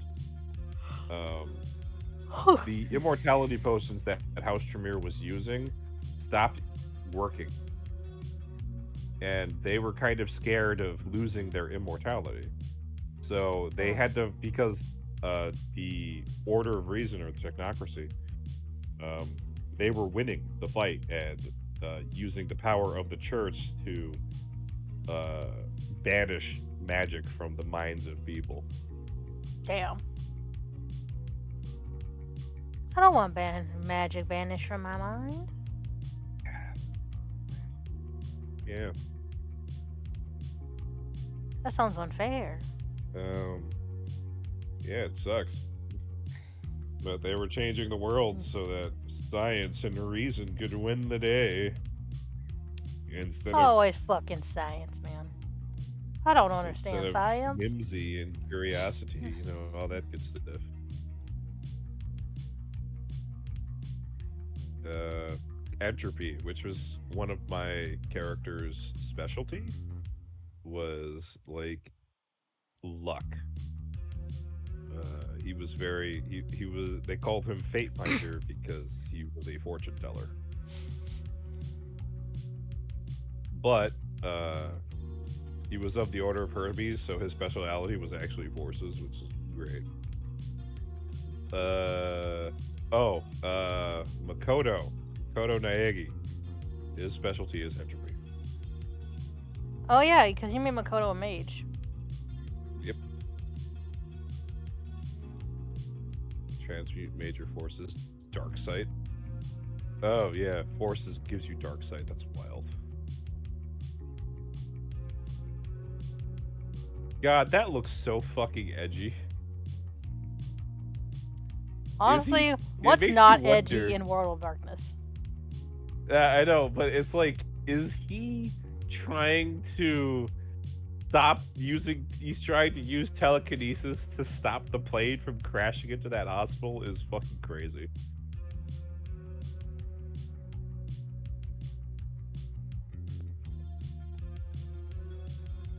Or he's using magic to bring down the plane. It could be either or. Tempest in a teapot. The storm wives of the Verbena use this magic to harness the pull of the moon and the flow of the tides to brew a tempest, using a small copper kettle inscribed with runes and a length of a cord as their foci. Multiple witches may act in concert, dancing around a large cauldron. The Verbena of England claimed that the storm that wrecked the Spanish Armada was their doing. Existing storms may be called and controlled with forces 4, but with this level, the wits can weave the tempest out of energy of the moon herself. Yeah, that's level 5 forces where you can literally control the weather. Wow. I have a question. And I'm like, look at what's up? Have you watched Agatha All Along? No, because it looked kind of crap. Who Why, even what's is up? Agatha Harkness? He was supposed to be a magic user in Marvel. I'm not a big fan because I've never liked how Marvel handled magic, except with Doctor Strange, and that's about it. And Zatara, and Constantine. Okay, those two are DC. Oh, really? Oops, Yeah. my bad. Yeah, no, I never liked how Marvel handled magic, so just DC. DC handled magic a lot better. Yeah. Oh, remember when I asked who between Constantine and Hellboy who would win? They'd probably hate each other and end up having to work together to fight a bigger threat, but yeah. Like, how you gonna play that scenario? Okay, so the bigger threat, they're in the middle of fighting each other, but then they acknowledge that there's a big threat, and they just like, they just like glare at each other. But They're just like, you know what? We'll finish this later. We'll finish this over a bottle of whiskey. Several bottles of whiskey. Several bottles of whiskey. like the fight would start, but then a bigger threat interrupts them. Yep. Yeah, and then they'd have to, beat the fuck out of that.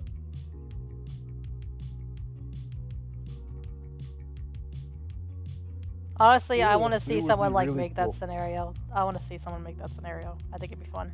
It would be legit.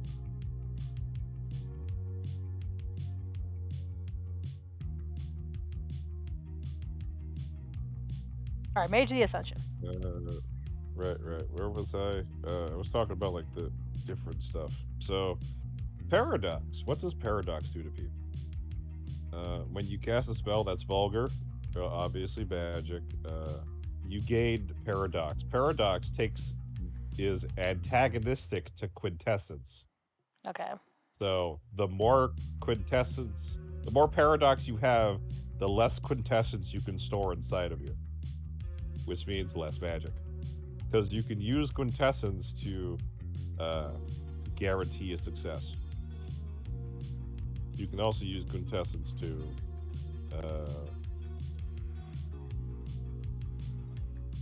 create something from nothing. That's its main uh, ability is to create something from nothing. But you can also use it to guarantee success. Magic's really hard, so you need as much stuff in your favor as you could make.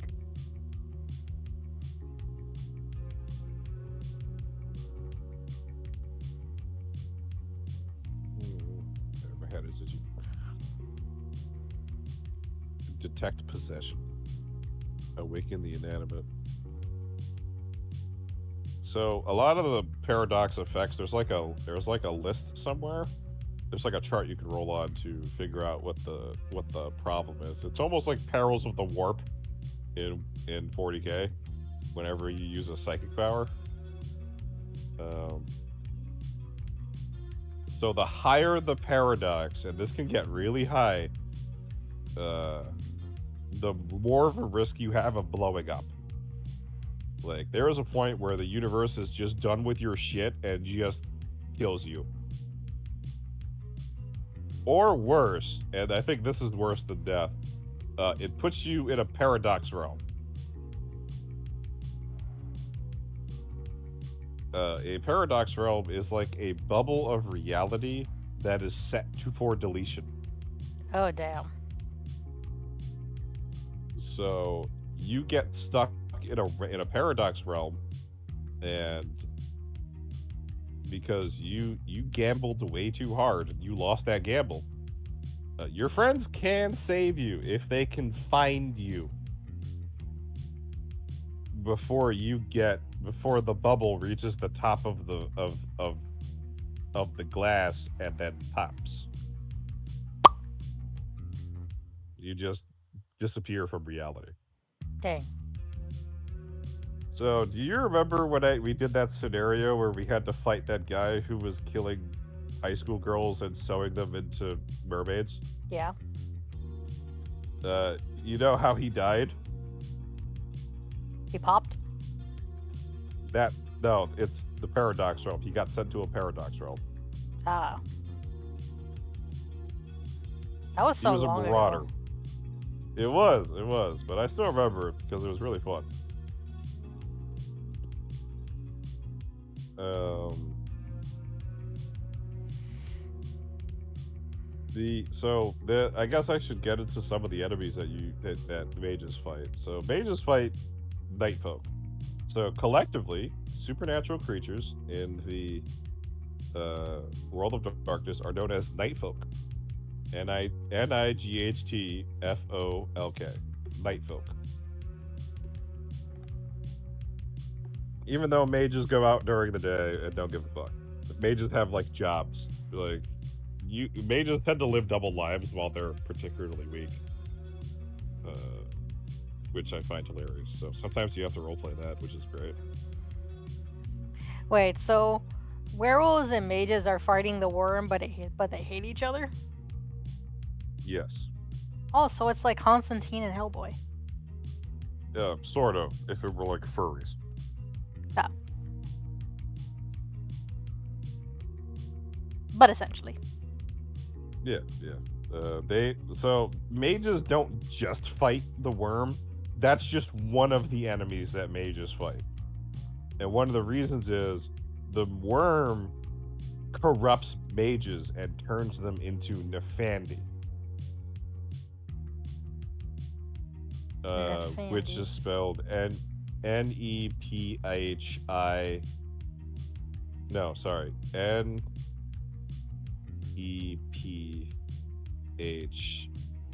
Andi. Nefandi.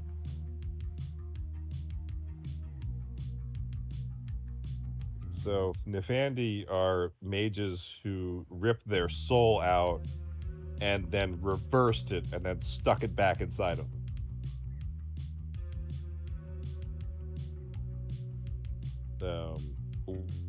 What this does is like flips their control over reality to like destruction. Uh, where mages use the power of creation, Nefandi use the power of destruction. That sounds about right.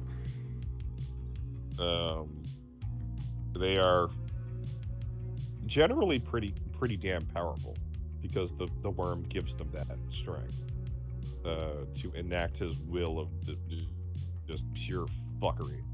Um, and all mages hate them. Technocracy, uh, the traditions, the independence in the middle. Uh, oh, by the way, independent mages that don't belong to a faction are called orphans. Orphans? How do you spell that? Orphans are weird because How do you spell they that? don't learn orphans. Yeah. How do you spell orphans? Oh, Like I thought you orphans. I thought you said morphins. Okay, It- never mind. Orphans. No, orphans, like people, kids who don't have parents. Okay, okay, my bad, my Kind bad. of like how I don't have a father. Why are you getting too real, man? Because you're not listening to me, and I you know am. what? I gotta say stuff. I mean, I thought I said I gotta say some out that's of pocket shit well to that's make sure you're woke. well I was at my I thought you like I thought I heard an extra letter. That's why I asked. Right, right. I got you. I got you. Okay.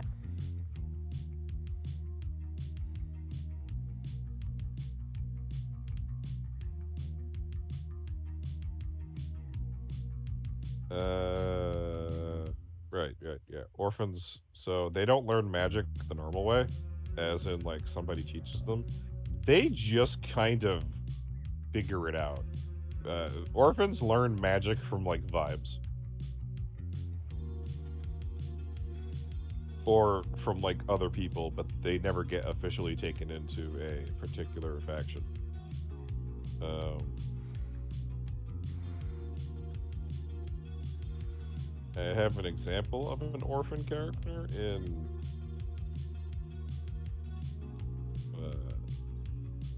Aki Hero. Yeah. He's technically an orphan who was taken in by the Order of Hermes.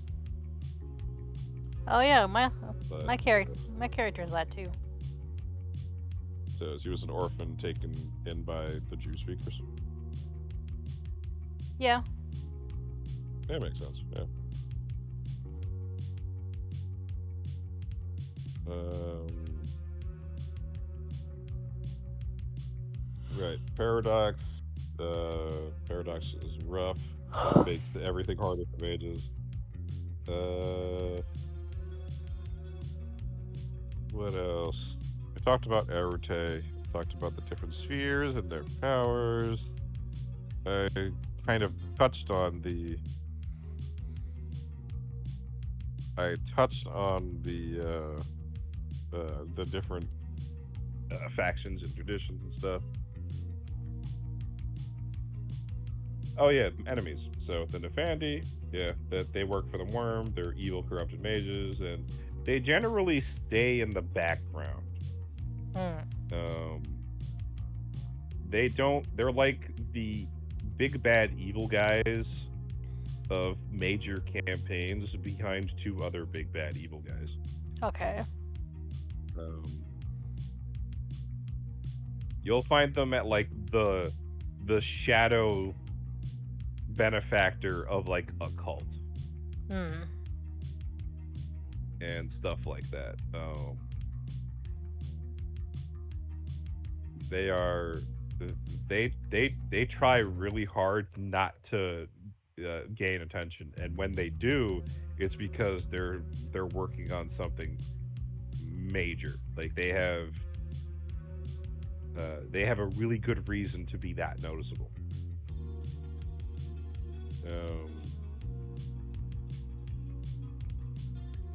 You have Marauders. Marauders are mages who've gone crazy from Paradox. Mm.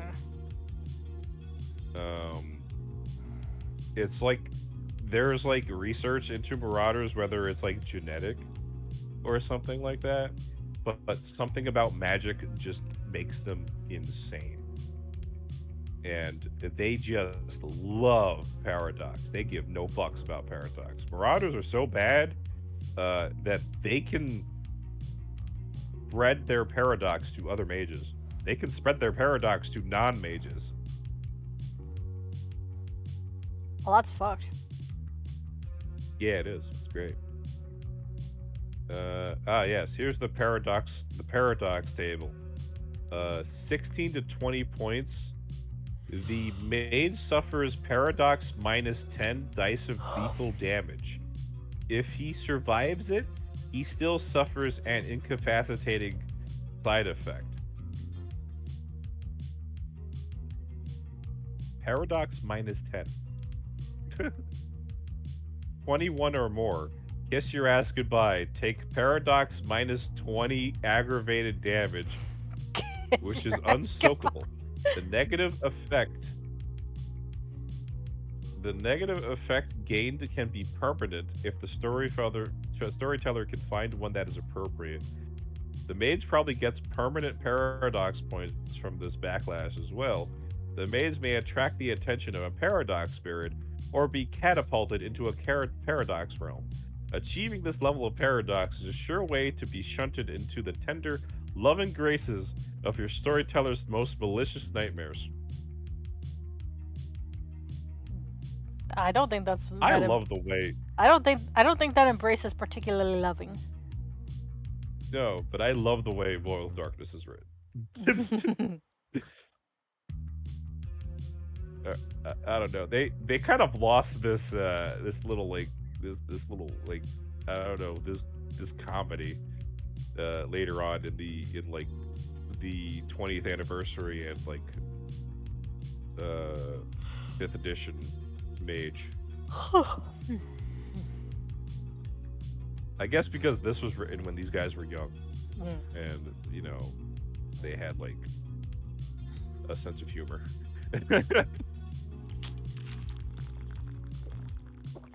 Oh yes, the quiet. So a quiet is when a mage becomes lost in their own reality. Like quiet as in like hush hush?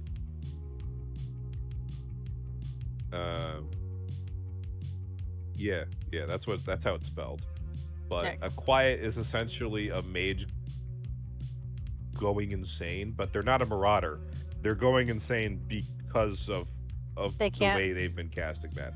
Okay. So they can't like differentiate between reality and what's Yeah, in their they head. can't differentiate between reality and what's in their head, and that happening because they're a mage.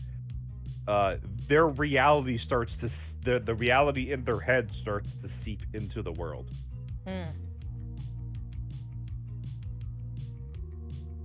It's basically like a very special version of like it's like a magic version of madness. Oh my gosh. Oh, Spec!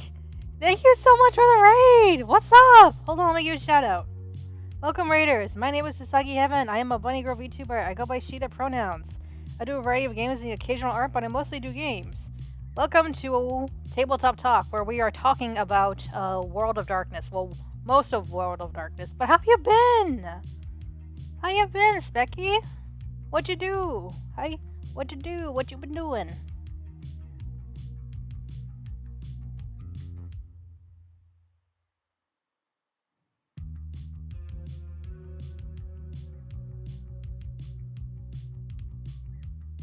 Anyway, that's kind of like the plot between and my character. Hope you're doing well. Thank you. Oh, And thank you for the 26 months, Beck. I appreciate you. You get a free money kiss. Mwah. And I am doing well. I hope you are doing well as too. Rusty? Hmm? Rusty, you there, bro? Yeah, I'm here. What's up, buddy? Anyway, as I was saying, like, that's kind of like what would happen to my character at some point, Oh. because you've seen her Yeah, her yeah, background. it makes sense that Wait, is it my makes mic sense muted? that your character has a dynamic. Is What? my mic muted? Is your what? Oh, never mind. I thought my mic was muted because I thought I was No, a I little can hear you. worried there. I Can thought you no, hear me? I can hear you. Can you hear me? Okay. There's like a minor delay between me talking and you hearing me. Well, that's Discord. Yeah. I was talking about stream. Yeah. But anyway, you Yeah, I can see it because your character's avatar is like dynamic, and so having too much dynamism creates madness, yeah. and it gets worse the more paradox that she has. Mindscapes. That'd be hobgoblins. It'd be really interesting because so dealing with a quiet is like that could be an episode in and of itself. That's why I love all this crazy shit that's in Mage, because it's like you can come up with so many ideas just reading the core rulebook. Gotta get some rest though. Much love. Have a great rest of the stream. Thank you so much for the raid against Becky. Mwah. Good night, bunny kiss. Hope you get rest. And those of you who came into the raid, please feel free to kick back, relax, get some snackies, and especially drink some water. You gotta hydrate before you dehydrate. I'm about to bring about you some cursed knowledge, so don't worry about it. Just welcome to the dark and dirty, grungy vibes of early 2000s Mage. We are currently covering a tabletop known as Mage of the Ascension, which is part of the World of Darkness series. If you haven't heard of the World of Darkness, it's like Dungeons and Dragons, but like leaning more towards a darker theme and the darker supernatural themes. It's I wouldn't say it's like Dungeons and Dragons. It's really different because it's a very narrative heavy game. Like narrative heavy. While Dungeons and Dragons can be narrative heavy, it's still primarily a combat game. Yeah. World of Darkness is very, very narrative. Like all of the skills, abilities, and stuff is more toward storytelling rather than fighting stuff, because the fighting is very clunky.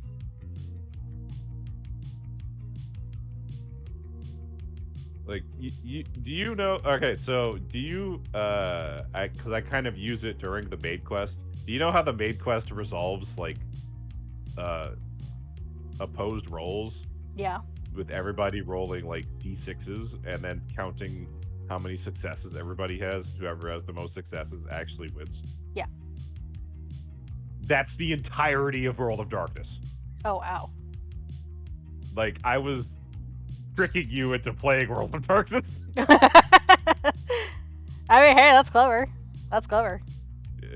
Yeah, I just stole World of Darkness' system because you're not fighting that way. You're just resolving narrative. You're resolving a narrative conflict. Right. With it, which I think World of Darkness does fine at. World of Darkness is absolutely ass at combat, though. Unless you play Street Fighter. The Street Fighter storyteller game is pretty fucking cool. But we're not talking about that. All right, so we're on page 201. We're looking at magic styles. So I replaced paradigms with this. I mean, you're supposed to have both, but I was just like, fuck it. We don't need to talk about paradigms. They're a little too philosophically abstract for most people. Yeah. But magic styles, just hearing that alone, how does your mage cast magic? Let me tell you, though, when I first read this shit was the hardest thing for me. So the way you're supposed to do it is, if you ever read the Dresden Files and how Harry Dresden carries around like 6 different foci for casting particular types of magic, that's how you're supposed to do it. I've never watched the Dresden Files, I'm gonna be honest with you. It's a book. The TV show is, it's all right. Now reading the books, I realize how bad that show was, but I enjoyed it when I was a teenager. So, anyway, God, because he used like a hockey stick as a magic stick. It was just. Anyway. I mean, that's an interesting way of casting magic. It is. Nobody ever it's expects like, it. No, because it's like, is that a hockey stick? He's like, no, it's a magic staff. And it's like, why is it shaped like a hockey stick? He's like, I fucking hate it.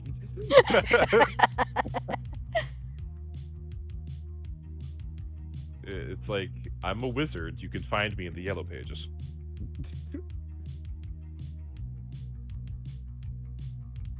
It is. I love how these guys are writing in the Gygaxian style in some places. Thus, it is incumbent upon you to determine how your mage sees the world and shapes it with her own individual style. I love that. It's so dumb. Don't write Gygaxian unless you're really into that shit. Foci and style might seem a pain, but they're a necessity. You can't cook a TV dinner without a microwave. But with the right tools, you can. Yeah, so foci are supposed to be like your tools, the things you need to help you cast magic. Once you get to Arute level 5, you can remove one of your foci because you no longer need it. You can just cast with your hands. You don't even need to use your hands. You could just cast with a thought. That's how powerful you become.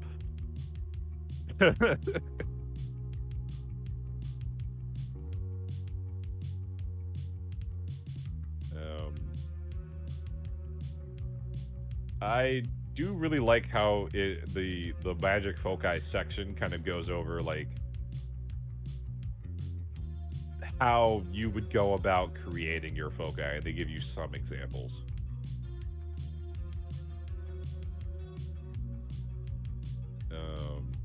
I use computers, I use cards, I use numbers and stuff like that. My favorite mage character is probably like the one from Umineko, because I put a lot of work into how he cast all of his magic.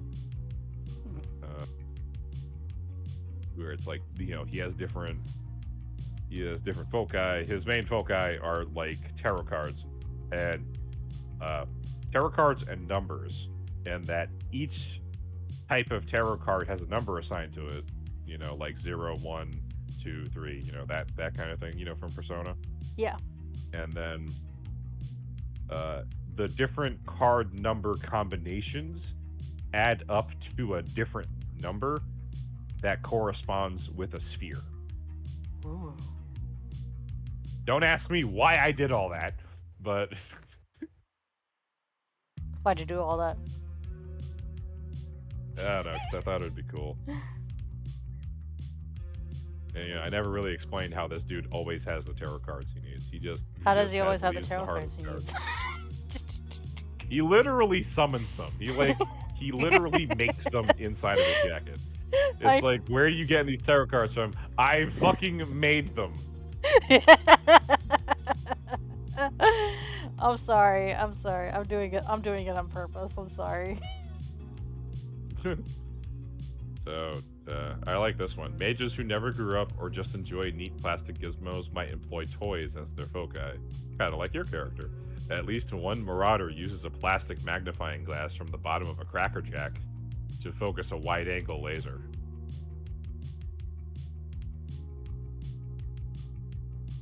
Modern sorcerers, similar to music foci, a voice held at a specific note is said to focus one's will.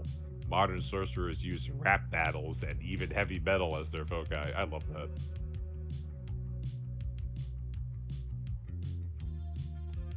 You could use sex as a foci. That's like the Cult of Ecstasy's whole thing. Yeah, that sounds about right.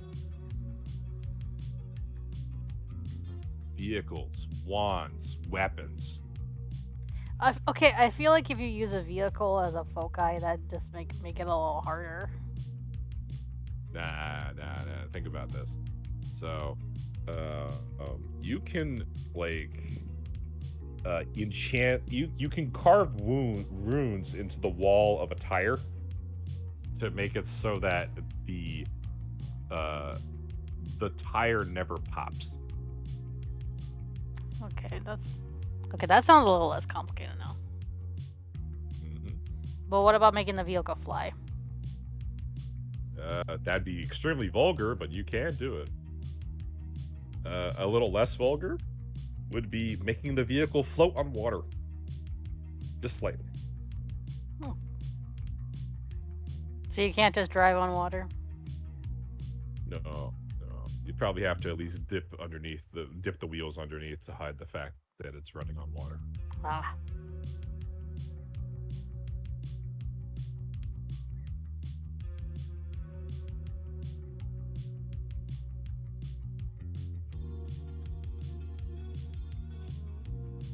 Man, we're Managing- taking a little longer with Mage of the Ascension than we did with Masquerade and Apocalypse. Oh yeah, because one, I have the book of Maids the Ascension right in front of me, and I just like talking about Mage. There's a lot of stuff going on here. Hey, no problem. And then like chapter 5 is like how the storyteller system works. So everything that is Mage is like chapter 1 to 4. But like my favorite parts are like Resonance. I've never actually talked about Resonance.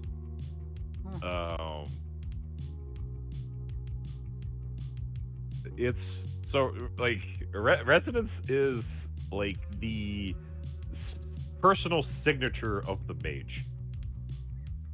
However, it is constantly coming off of them. Okay. The more powerful the mage, the more potent the resonance, and the more your resonance changes depending on your masteries of the spheres. So the more you understand about a particular aspect of reality, the more your resonance changes. So somebody who's a master of forces has a very also what type of avatar you have affects your resonance. So a dynamic avatar who is a master of forces has a very like there's almost like a pulsing around them. Right. Okay. Like the air around the mage is charged and stuff like that. That's why a lot more powerful mages can't stay on Earth for too long, because their very presence is paradox-inducing. I think it's kind of interesting that you mentioned like a quiet, which is a lost mage, and that's actually really I found it really funny because that's actually a plot point for my character, because I don't remember if you like read her backstory when I first made her.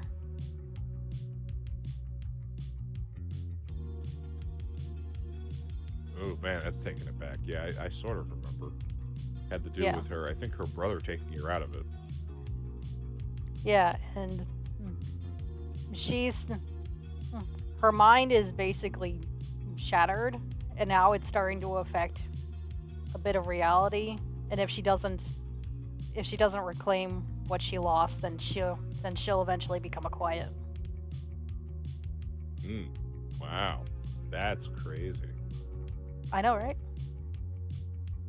You see how like why I like reading these books, because the mechanics gives you ideas for stories and stuff like that. Yeah.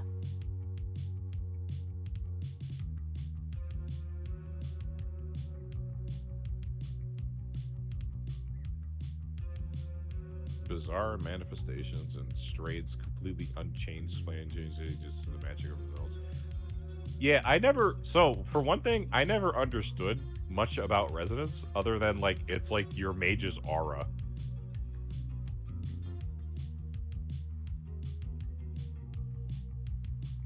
The mage's aura? Yeah, not the aura as in like the aura perception, that like auspex or like the spirit. There's like I think one dot in spirit lets you see people's auras or something like that. They call it witch sight. Um, so what it'll look like a color, and depending on like the person's soul, it'll have like certain effects. So if I remember correctly, a a mage has like a halo over their head, Really? or like a halo of light. There's like a glowing sparkle. There's like a glowing halo, and it's like sparkles are coming out of it. Oh. Um, a vampire has black tendrils coming out of the aura. A Nefandis can hide their aura, but if they aren't hiding their aura, it has like reddish veins coming out of their aura. Like I said, this is completely separate from resonance, but resonance is like both your both your signature and like your, I don't know how to describe it other than like your presence, I guess. Like I don't know. I'd almost ask you to read this paragraph and like tell me what you think, but you know, it's a bit rough. There's a lot in Mage that's either hard to understand or abstract as fuck. This is what makes first edition Mage so hard to understand, and why a lot of people didn't play it.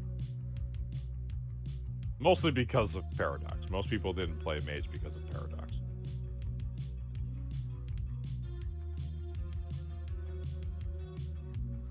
Mage in conflict with Avatar. I love how you like that's how you know this is like a narrative game. Like if your avatar disagrees with you, it makes casting magic harder.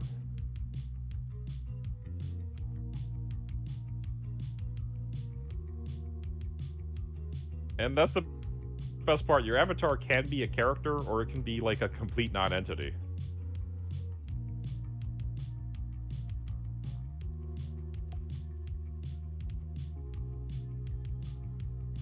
Oof.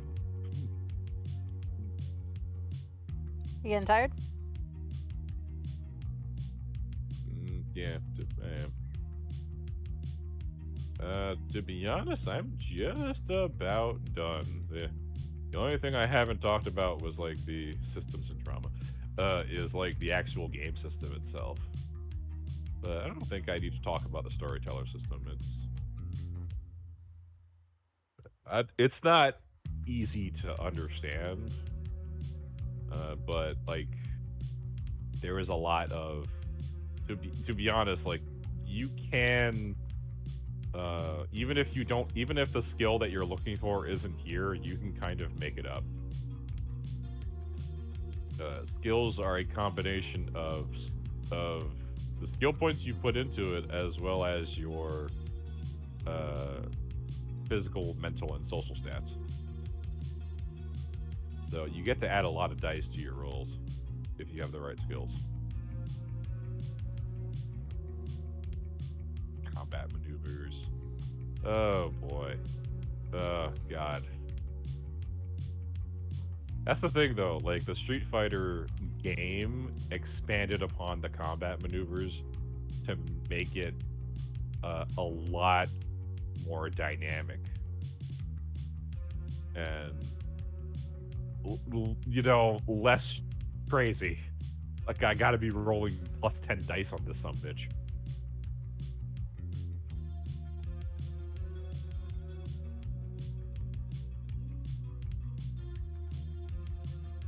God, combat's so clunky. Oh, I found the health level system, so I can actually tell you what the health levels are. Oh, really? So, yep. At no, you have a damage track, and the damage track goes from no damage to bruised, hurt, injured, wounded, mauled, crippled, and incapacitated or dead. My God. And this is for every tick of damage. So let me go to a weapon, a normal weapon. Let's say somebody shot you with a 38 revolver. That does 4 damage. 4 lethal damage. If you get hit with 4 lethal damage, you are considered 1, 2, 3, 4. You're wounded. That's 3. That is 2 health levels away from death. Oh, God. And you take -2 to your dice pool. And you cannot run. Damn. When I tell you this game is lethal, you die very quick in this game. It's even more the way to lethal stop than yourself, it's even more lethal than Lethal Mhm. Company. Maybe. The way you don't die in this game is 2 things: stamina, soak, and armor. Armor adds a value that needs to be penetrated before it does damage to you. So let me find an armor. So if you have like a armored t-shirt, so class 2 armor, which is an armor rating of 2, but a dice penalty of 1, and you got shot with a 38 pistol, you would immediately take the 4 damage and decrease it down to 2.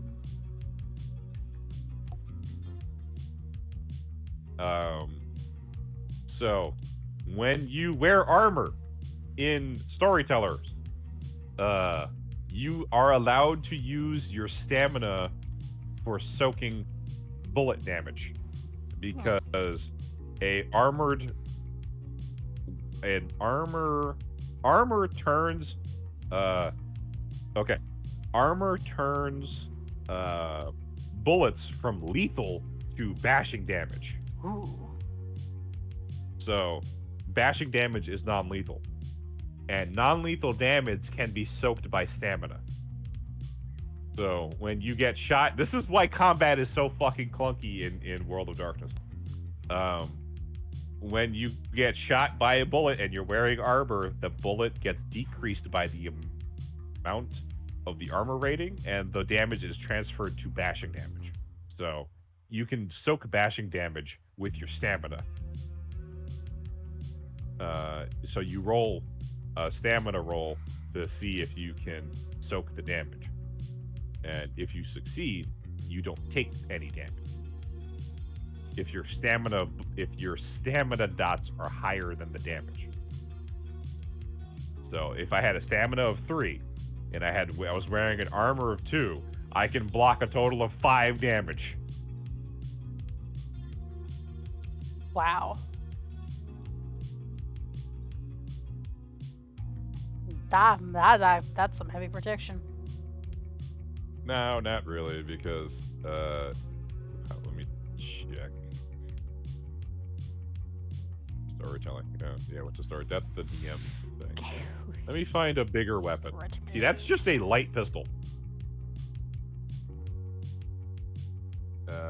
A bigger weapon like a 30-06 rifle does 8 damage. So that's a sniper rifle. a assault rifle does 7 damage. And that's per shot.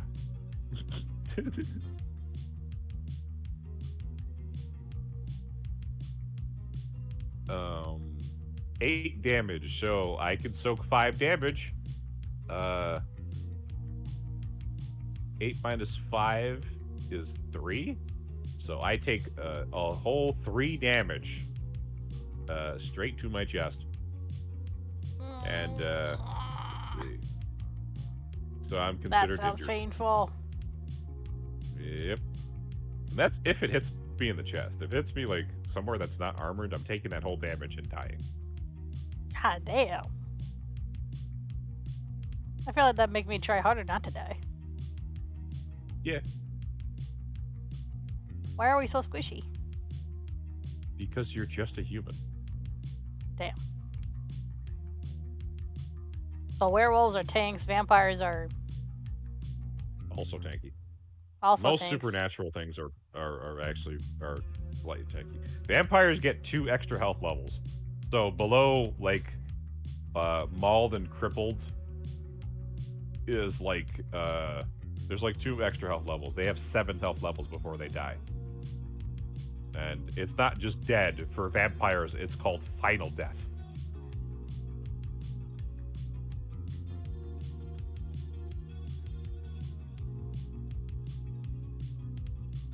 Damn. It's the final day. I'm sorry.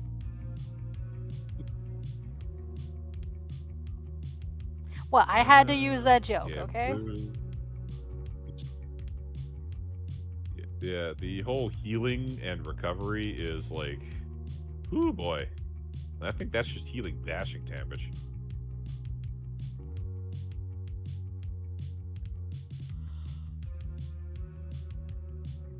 Any lethal damage beyond the hurt damage level requires medical treatments.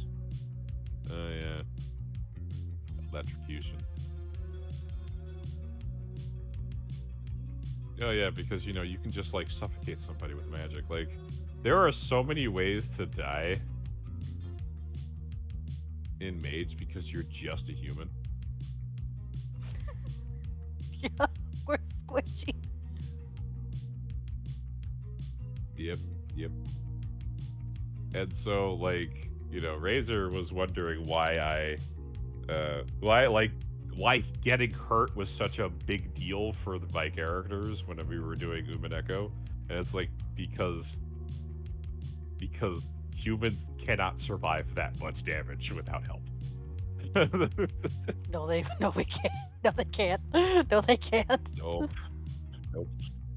It was like every time my character got hurt, he was like, I need to spend time to like heal myself so I don't die the next fight.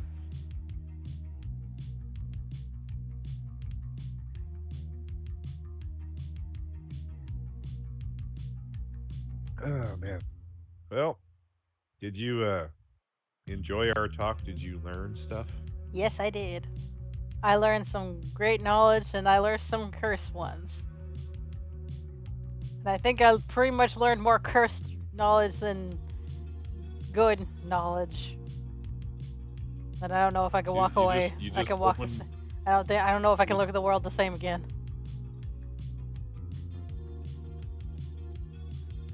Just have like a big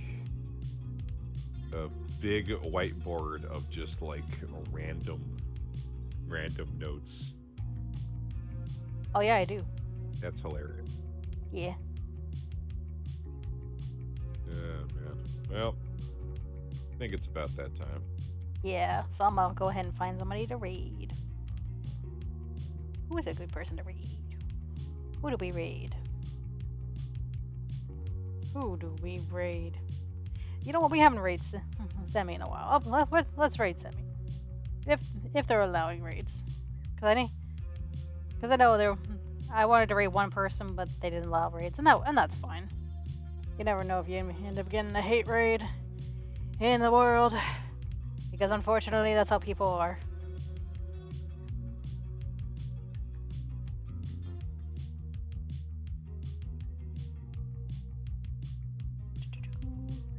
sure I got the name right. There we go.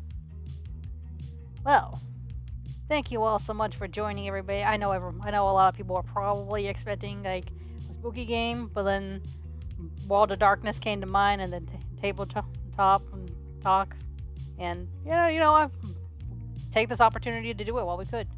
We might do it next week, but that kind of depends on Rusty's schedule, because he's in school. Yeah. Anyway, thank you all so much for joining us. I will see you all next week. If you want to see more, if you want to see look back on this, you can expect to see it in my YouTube channel. So be sure to look forward to that. Remember to be happy, remember to be healthy, and remember to be frighteningly heavenly. Good night, kiss. Bye bye. Bye, everybody.